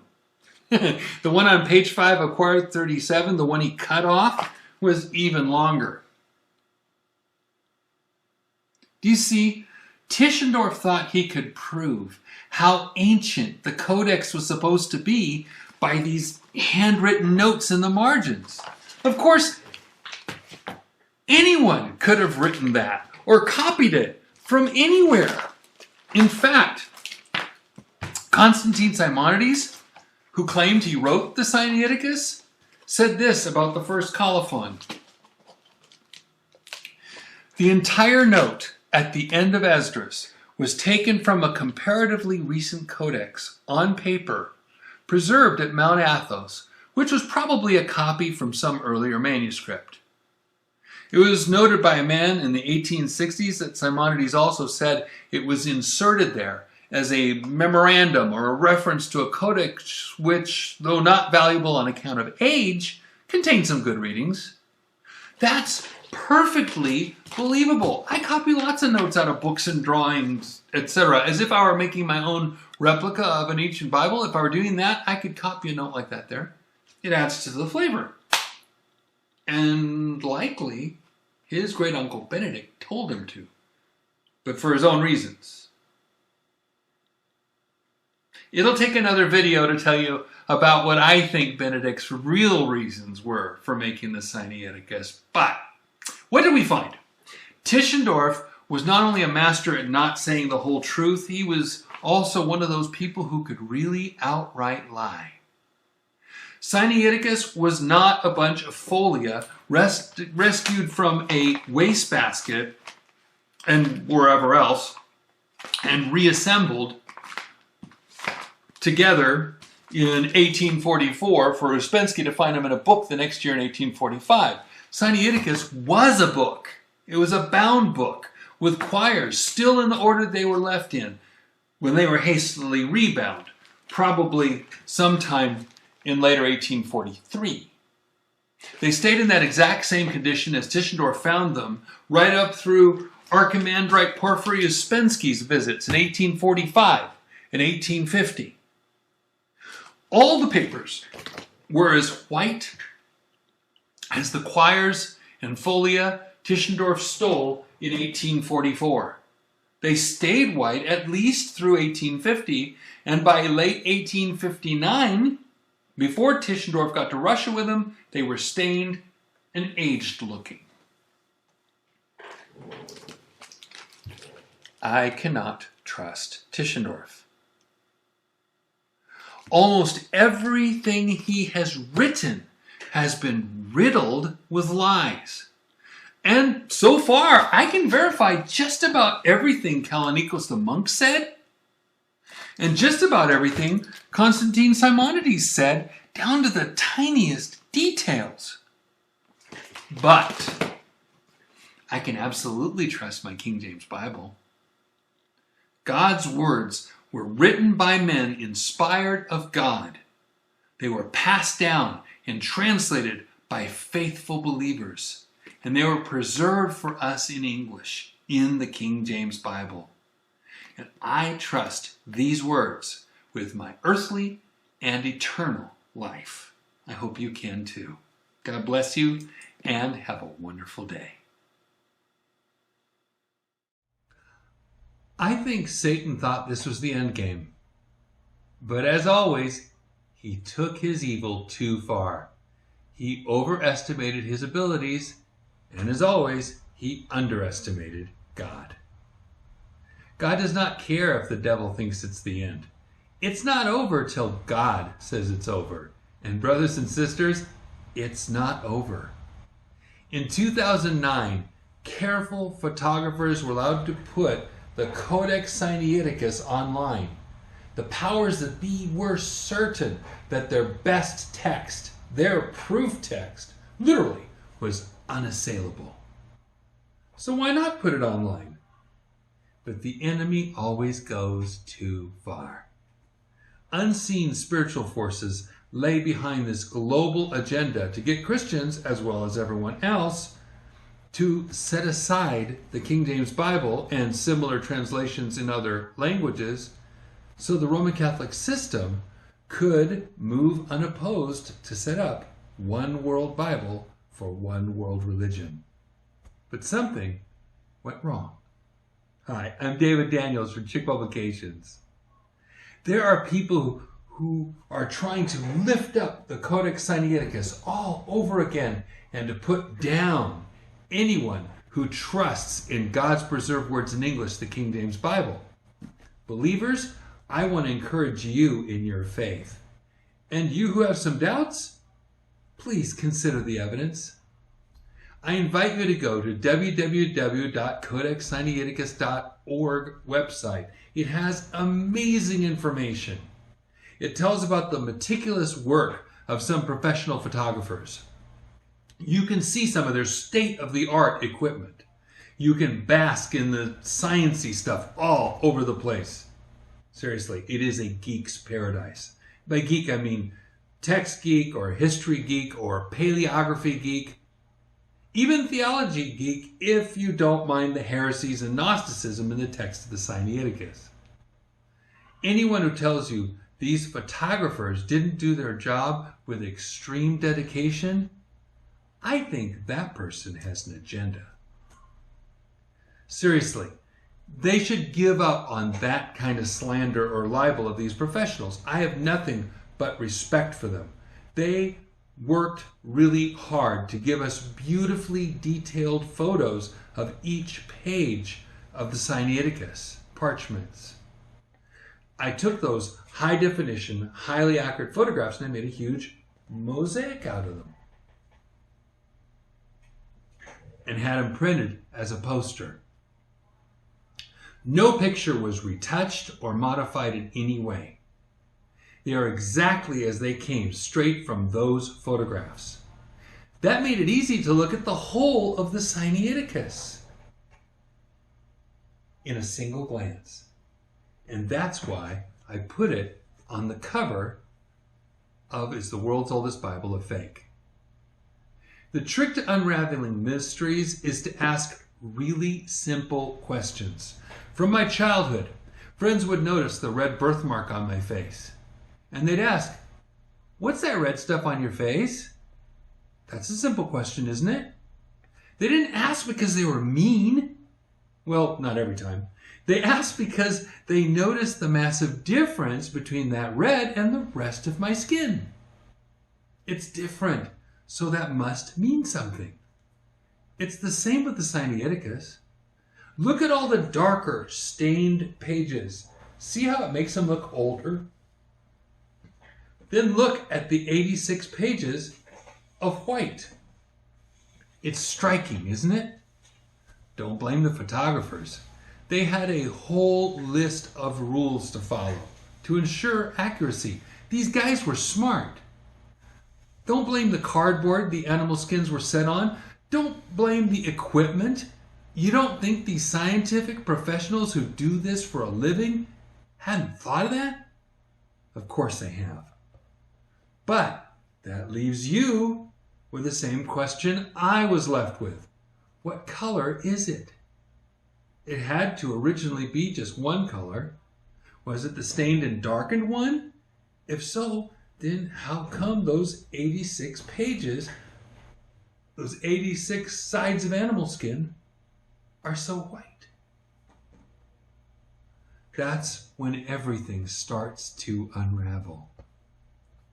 In 1844, and to this day, those 86 pages, 43 folia, 5 complete quires of 16 pages each, plus 3 extra folia, sheets cut in half, were and are white. In 1845 and 1850, a Russian religious official named Archimandrite Porfiry Uspensky visited, investigated, and wrote about the parts of the Sinaiticus Bible that were still intact, and he said they were white.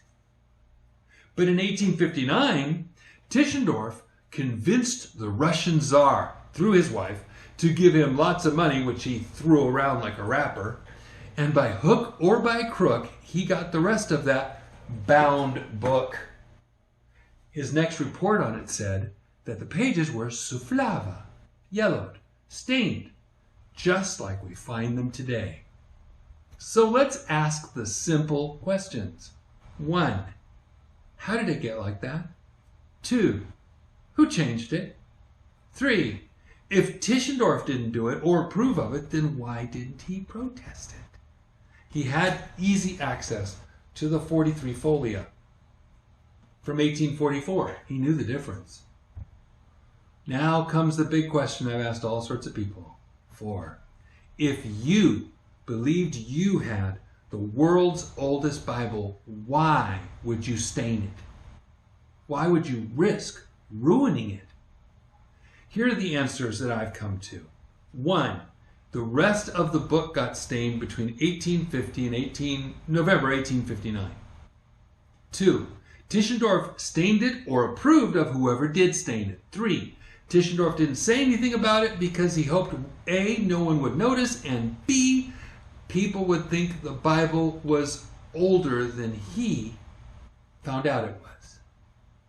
And 4. Tischendorf felt he had to stain it. He didn't want others to discover the truth that it was a modern creation. That would ruin his plans. Not only might the Vatican renege on their promise to let Tischendorf work with the Vaticanus that they kept under lock and key, but the scholarly world wouldn't give him the gold and the glory he felt he deserved. I don't say these things lightly. I've spent time reading his biographies and writings and histories, checking the Sinaiticus manuscript over and over, every way I can think of. There are people who doubt all this, but you, as regular human beings with eyes and a brain, can see and consider everything I tell you. I put my ideas in plain sight. I don't try to be all intellectual about it. I don't use big words unless I clearly define them, but I prefer small ones. I want you to know the truth, and I want you to be able to look at the evidence and come to your own conclusions. Is the world's oldest Bible a fake? I put each idea and each question in its own chapter. There are 31 chapters. That's a lot of different ideas. If any one of those chapters is correct, we've got a fake on our hands. It cannot be the most ancient, complete New Testament plus some Old Testament and Apocrypha. It has to have been written centuries later, and it is part of an agenda.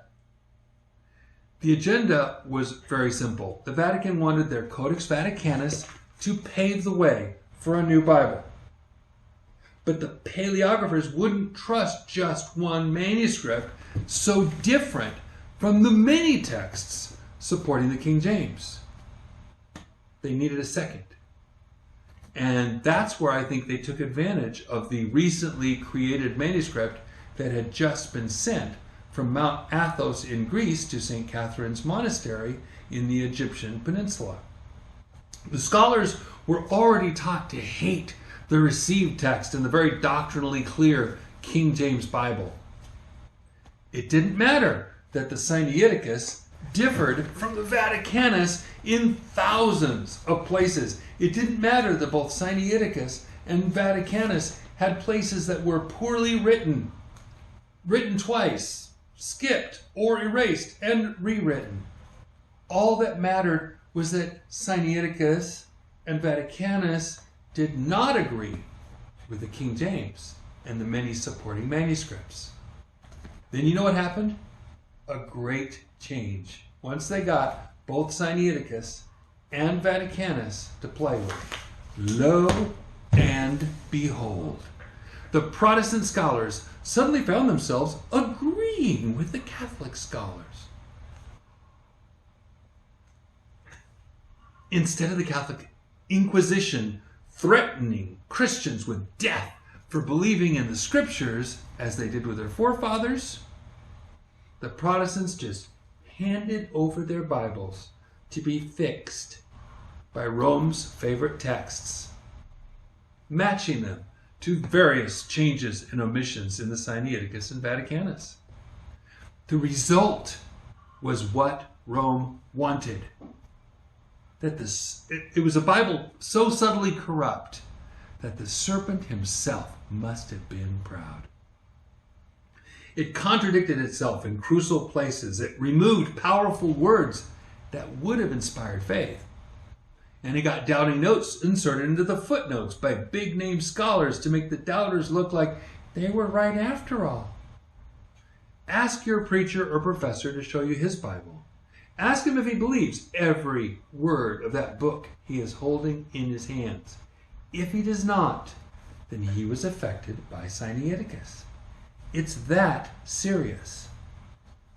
And I'm not coming from the beginning of a trend prophesying that horrible doubts or disbelief and rebellion will happen with these subtle changes.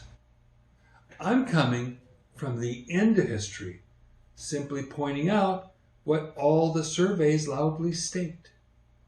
In those that didn't trust the King James, all these horrible doubts, disbelief, and rebellion have already happened.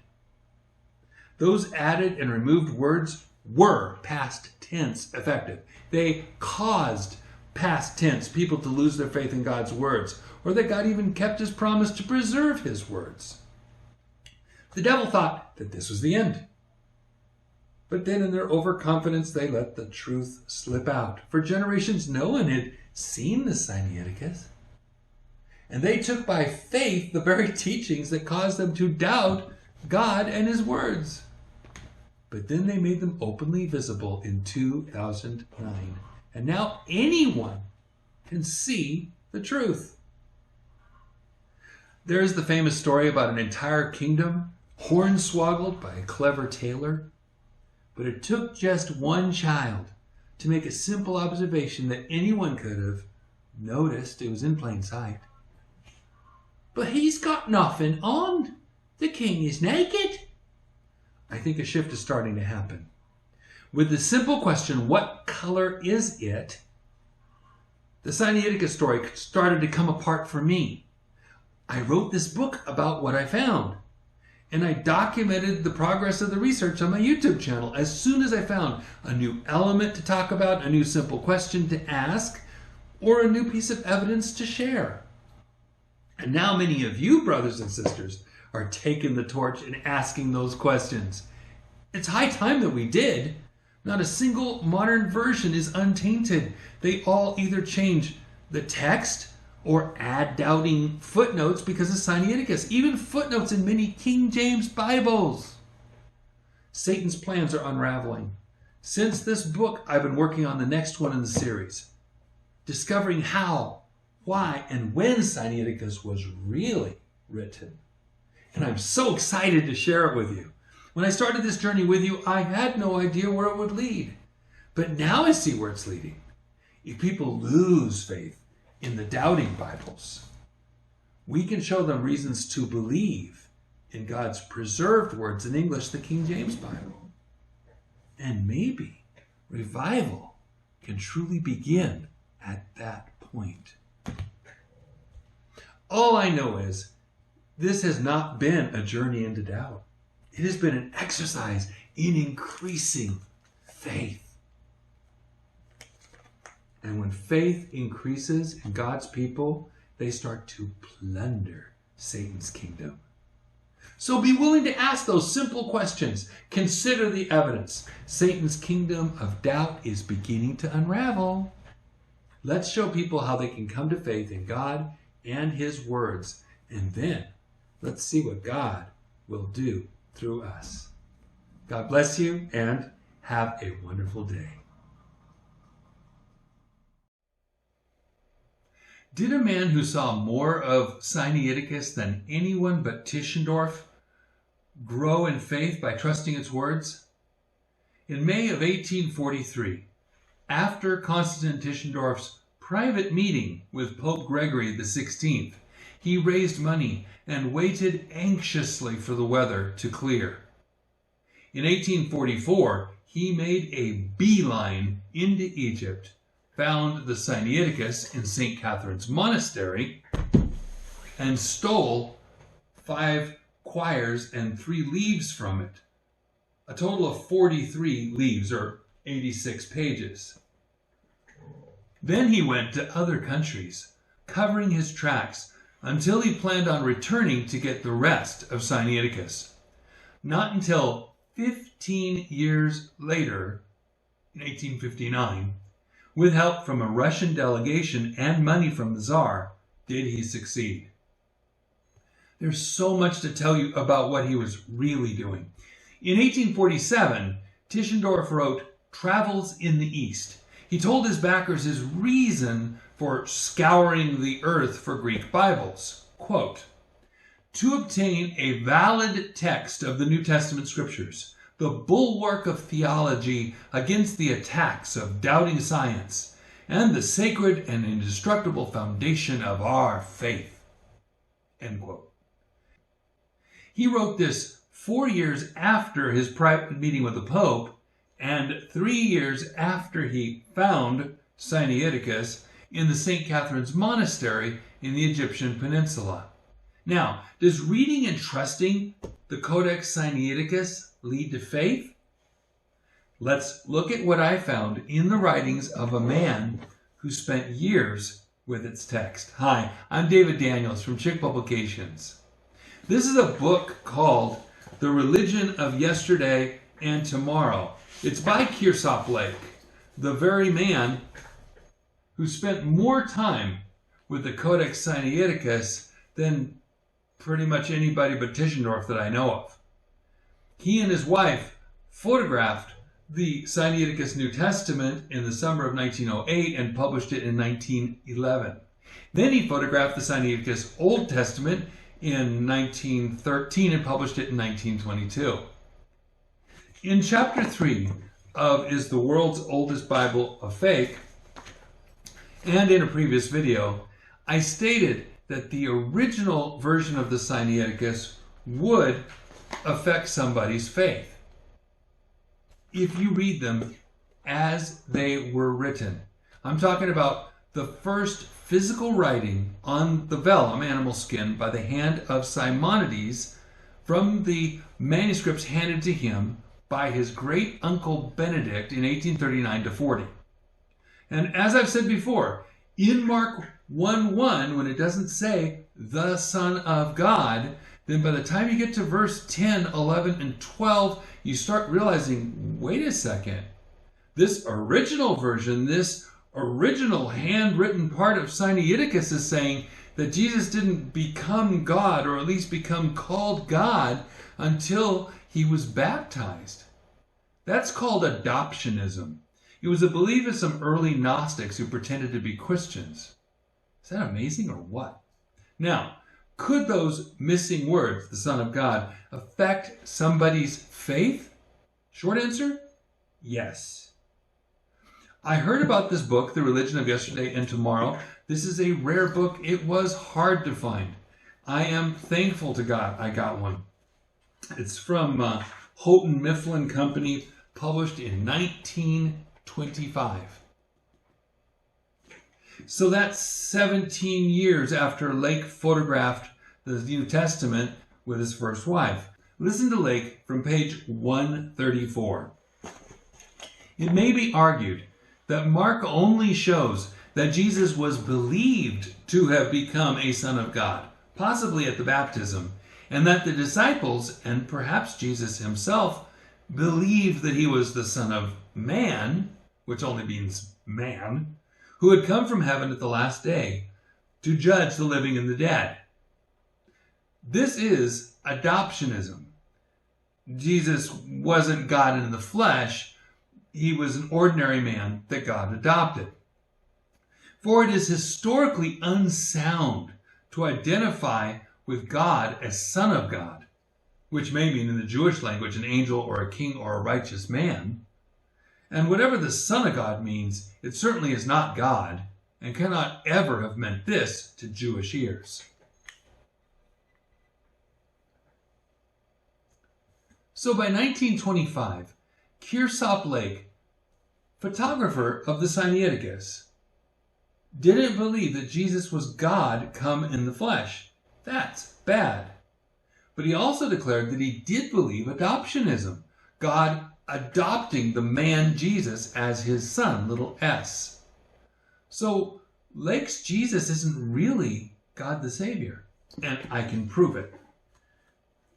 Back on page 18, Lake said, from Greek and Oriental sources came belief in a divine Savior.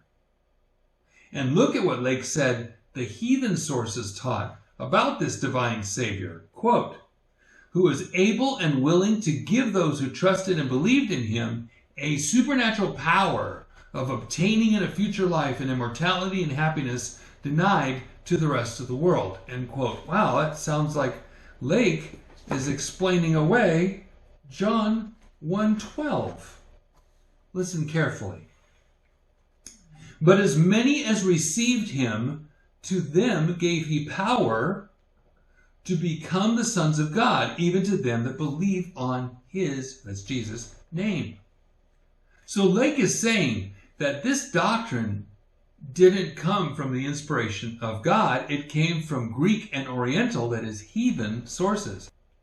And that's not all. I can't read this whole book to you, but listen to some excerpts from page 147. Whether therefore he, Jesus, claimed to be the Messiah, or was merely so acclaimed by his disciples, is likely to be disputable. I doubt very much whether anyone will think that such questions are important, except for the special student. No one will believe in a Messiah in any sense in which the word is valuable. Maybe Google will get this book scanned and online so you can see it for yourself. But just one more small quote, page 148. Lake said regarding the terms anointed and suffering servant being applied to Jesus, 1, that in every case the reference is to a man, not to a God, and therefore indicates that those who had heard Jesus and produced the synoptic gospels, Matthew, Mark, and Luke, the synoptic tradition, did not regard him as God incarnate. 2, all of them, with the possible exception of the suffering servant, belong to the cycle of Jewish eschatological end times belief, which is as mythical as the gods of Olympus. Does it sound to you like Tischendorf's stated purpose in finding ancient manuscripts was fulfilled to obtain a valid text of New Testament scriptures, the bulwark of theology against the attacks of doubting science, and the sacred and indestructible foundation of our faith? Does this sound like faith to you? No, it doesn't. It sounds like doubt to me, and not just any doubt. This is industrial-sized doubt, served up with a helping of disbelief in the scriptures. But the only verses Kiersop Lake seemed to believe were the original handwriting of Mark 1 in Sinaiticus, which removed the words, the Son of God, and thus changed the chapter to imply that Jesus was only adopted by God as his son, not that Jesus was the actual Son of God from all eternity. The doubt logically followed. Romans 10:17. So then faith cometh by hearing, and hearing by the word of God. Lake didn't get faith, he got doubt. I think what he had wasn't the words of God. We cannot trust any Bible that bases its teachings and its readings on the Sinaiticus. I'll stick with the Bible that produces what God said his words produce, faith. And in English, that Bible is the King James Bible. That's what led to the faith you see in me today. I hope that you trust its words and that it lead to your faith as well. God bless you and have a wonderful day. After the last video, I was thinking, I did leave something out that you might want to know. If you were looking at the screen on the previous video, when you saw Lake's comments, he didn't just mention adoptionism, he also mentioned something called apotheosis. Apotheosis is the point where a human becomes a god. And what was interesting to me is that's what we were taught in religious science, whether United Church of Religious Science or Religious Science International or even Unity School of Christianity. The idea that Jesus was a man like us who grew up, and at his baptism he had grabbed the eternal principles and took on the Christ self. It's basically the same thing as apotheosis. If you go into Washington, there's a famous painting up on the ceiling of George Washington in the heavens with the gods, and it's called the Apotheosis of Washington. So this is something that people understand. The Sinaiticus is very conducive to people believing in an apotheosis, if they believe the text as it was written. So when Simonides was writing that text down that his great uncle Benedict gave to him, what he was doing was putting into a Bible, originally to go to the Tsar and possibly to be published throughout the empire, a new doctrine with the Bible of man becoming a god, and using that to infiltrate the whole Greek Orthodox religion and ultimately the world. That would justify the Greek Revolution, it would justify the Masonic belief, which is the same basic kind of belief, and the Enlightenment beliefs, all of which are the lifting up or enlightenment and exaltation or eyes being open of man, just like Genesis chapter 3. So Sinaiticus actually fit in hand in glove into the concept of man becoming God. And I was raised religious science by my dad, so I had from, like I said, United Church of Religious Science International, Unity School of Christianity. Unity Publishing still has books today about that. The idea, if you go into their deeper writings, that you can take on the Christ self in your final reincarnation and then ultimately take on that God kind of persona like Jesus did. I thought you'd like to know. Sinaiticus is in line in Mark chapter 1 with man becoming God, just like religious science, Christian science, unity, divine science, all the new thought, the Phineas P. Quimby kind of religious stuff. Just a little extra for you. God bless you and have a wonderful day. Okay, so when I give people tours at Chick Publications, I love to take them to the Codex Sinaiticus. It's so fun. Because, and I have a big poster, you know, there's a $170 poster, I know you know. So you got that big old poster with all those high quality pictures of every page of the Sinaiticus, and I show them the white sections, and I say, those white sections were what were around in 1844. We know that because Constantine Tischendorf went down to St. Catherine's Monastery in the Sinai Peninsula, no, the Egyptian Peninsula, because that's part of Egypt, not really Sinai. But he went to St. Catherine's Monastery. And he takes these pages out, and he takes them to the King of Saxony. And of course, the King of Saxony takes them and locks them up. He's got them. So Tischendorf can't do anything else to them. They're the way they are. They still are today. And the characteristic of them is they're white. But in 1845, a few months later, Porphyry Uspensky, a guy who's over the monasteries, he has every right to be there, every right to look at his own manuscripts, as it were. They're under his purview, and he's a scholar. He's a Russian. He goes through and he describes them, and he describes them in Old Church Slavonic, and it was so fun to decipher that. I loved it because I did it myself with Slovenian, Bulgarian, and Russian, and a missionary friend knew somebody who knew Old Church Slavonic, but only translated it into Russian. They translated it into English, and when I put the two of them together, I was over 95% right. That's pretty cool.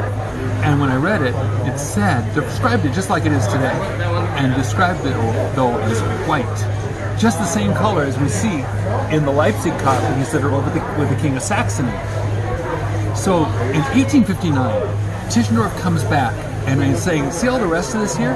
This is what Tischendorf got when he came back in 1859 with the Russian delegation. It was awesome. So he grabs this and he takes it away. Now, wait a second. It's not the same color. Tischendorf spent a lot of time with those pages that he took to the King of Saxony, so he knows the color is different. So why didn't he say something? Why didn't he say, hey, dude, this color is different. What happened? You guys spill something? Like, what is this? The whole thing got darkened? And he described it himself as suflava, not white. Suflava meaning yellowed, maybe aged or something like that, depending on how you play with the Latin. And so there's this document that's a different color. Now, who changed the color? And first of all, if Tischendorf wasn't in cahoots, then why didn't he simply go and say, hey, somebody darkened this? There's no notation anywhere of that. He never said it. He never complained about it. And then why didn't... Well, wait, what if he changed it, or somebody he knows changed it? Then I got two questions there. I mean, did his friends do it? Well, if so, he knew about it. With his permission, or his knowing. And he was okay with it because he didn't talk about it, or else he did it himself, maybe with some help. And then you got to ask another question though. If you had the world's oldest Bible, why would you stain it? Why would you ruin it? Unless maybe Tischendorf figured out that it wasn't the world's oldest Bible, but actually was much, much newer. And he just didn't want anybody to know about it. That would explain, of course, why he didn't join the two pieces together, go to the king of Saxony and say, hey, let's put these things together and try to explain it, which he didn't. Just a thought. Someone faked the world's oldest Bible. At least they said it's the world's oldest Bible, but it's not. It's actually a fake. Hi, I'm David Daniels from Chick Publications. In 2017, I wrote a book about it called Is the World's Oldest Bible a Fake? In it, I showed that Codex Sinaiticus, the book that led to the changes in the modern Bibles, was a fake. That answer led to the next question. Who faked the world's oldest Bible? If there's a fake, someone had to fake it, but who? A Greek guy named Simonides claims that he wrote it. Another guy named Tischendorf claims that Simonides is a liar and he discovered it and labeled it very old. In Is the World's Oldest Bible a Fake? I proved that Tischendorf lied about it. But no one looked closely at Simonides' claim. You are the detective. You hold the tools. All that really matters is the evidence. First, can we find evidence that can tell us who is telling the truth, if anyone, and who is lying? And if so, how? I propose a simple method. Find out what each person's story is and check each detail. Does it match up with history? Does it make sense? Does it fit with the timeline? Is there other evidence that contradicts it? In the book, I give 4 types of historical evidence and 4 levels of certainty about that evidence. You'll be able to evaluate each person's testimony systematically. I hold nothing back. I try to be fair with the evidence and with the suspects. Then I will propose an explanation that fits the evidence. Does it really? You decide. By the time you finish the book, I think you'll know the person or persons who faked Sinaiticus and why. Based on the evidence, I will never again trust a Bible created from that manuscript. That is my decision. I leave you with the evidence. God bless you and have a wonderful day. During the time that I tried to figure out whether the Codex Sinaiticus was a valid ancient Greek text or not, and whether some guy named Constantine Simonides had possibly created it in the 1800s, many people sent me different books and letters and articles that gave other authors' views on the subject. I appreciate that people cared and were interested in my views about these other people's research, but then wonderful brothers and sisters started asking me why I didn't answer so-and-so on such and such a question. I told them I haven't read what they wrote. But why? Shouldn't I, as a researcher, hear all sides before making an analysis? Actually, no. And here's why. Hi, I'm David Daniels from Chick Publications. I was careful not to read other books on the subject. I didn't want to be influenced by them. I just wanted to follow the facts and see where those facts led. I didn't want anyone else's viewpoint or opinions to shape mine. Once I finished the second book on the Sinaiticus, I could then read the books and articles other people have written about the Sinaiticus issue and Constantine's Simonides.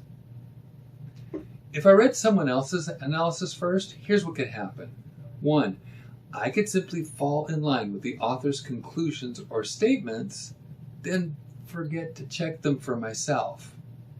That's how I got to believe the Sinaiticus was ancient in the first place, and why I had discounted the idea of Simonides or anyone else authoring it in the 1800s.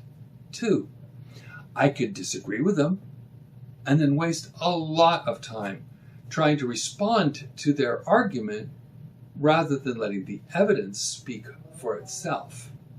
3, I could sound like I'm just refuting another author rather than doing original research. 4, I could let the other researcher set the agenda and the angle of approach to the question, and by doing that, 5, I would not be thinking through my own issues and my own questions based on my own angle of approach.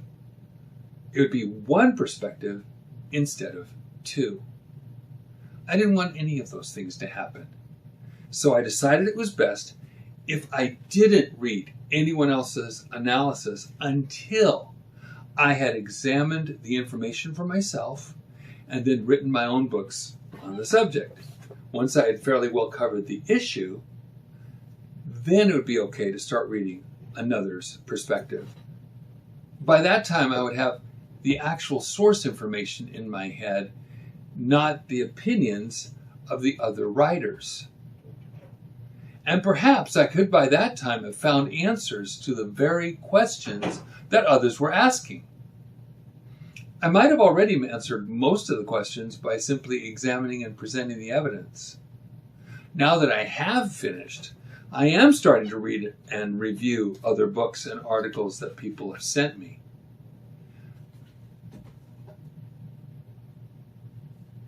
I have probably answered most of the questions in one of my books. But if anyone reads both my books and sees questions I have not answered, then they could write to me about it. If enough people are interested in the answer, I might just make a video about it. So let me know. After you've read my 2 books, Is the World's Oldest Bible a Fake? And Who Faked the World's Oldest Bible? Let me know if you still have a nagging question about the issue. I hope that most of them are settled, at least partially by the books. But I am willing to look into things I didn't write about. You can write me at dwdaniels@chick.com, dwdaniels@chick.com, or send messages via this YouTube video if you want. And if the issue is interesting enough to people, I'd be glad to make a video on it. I hope this helps. God bless you and have a wonderful day.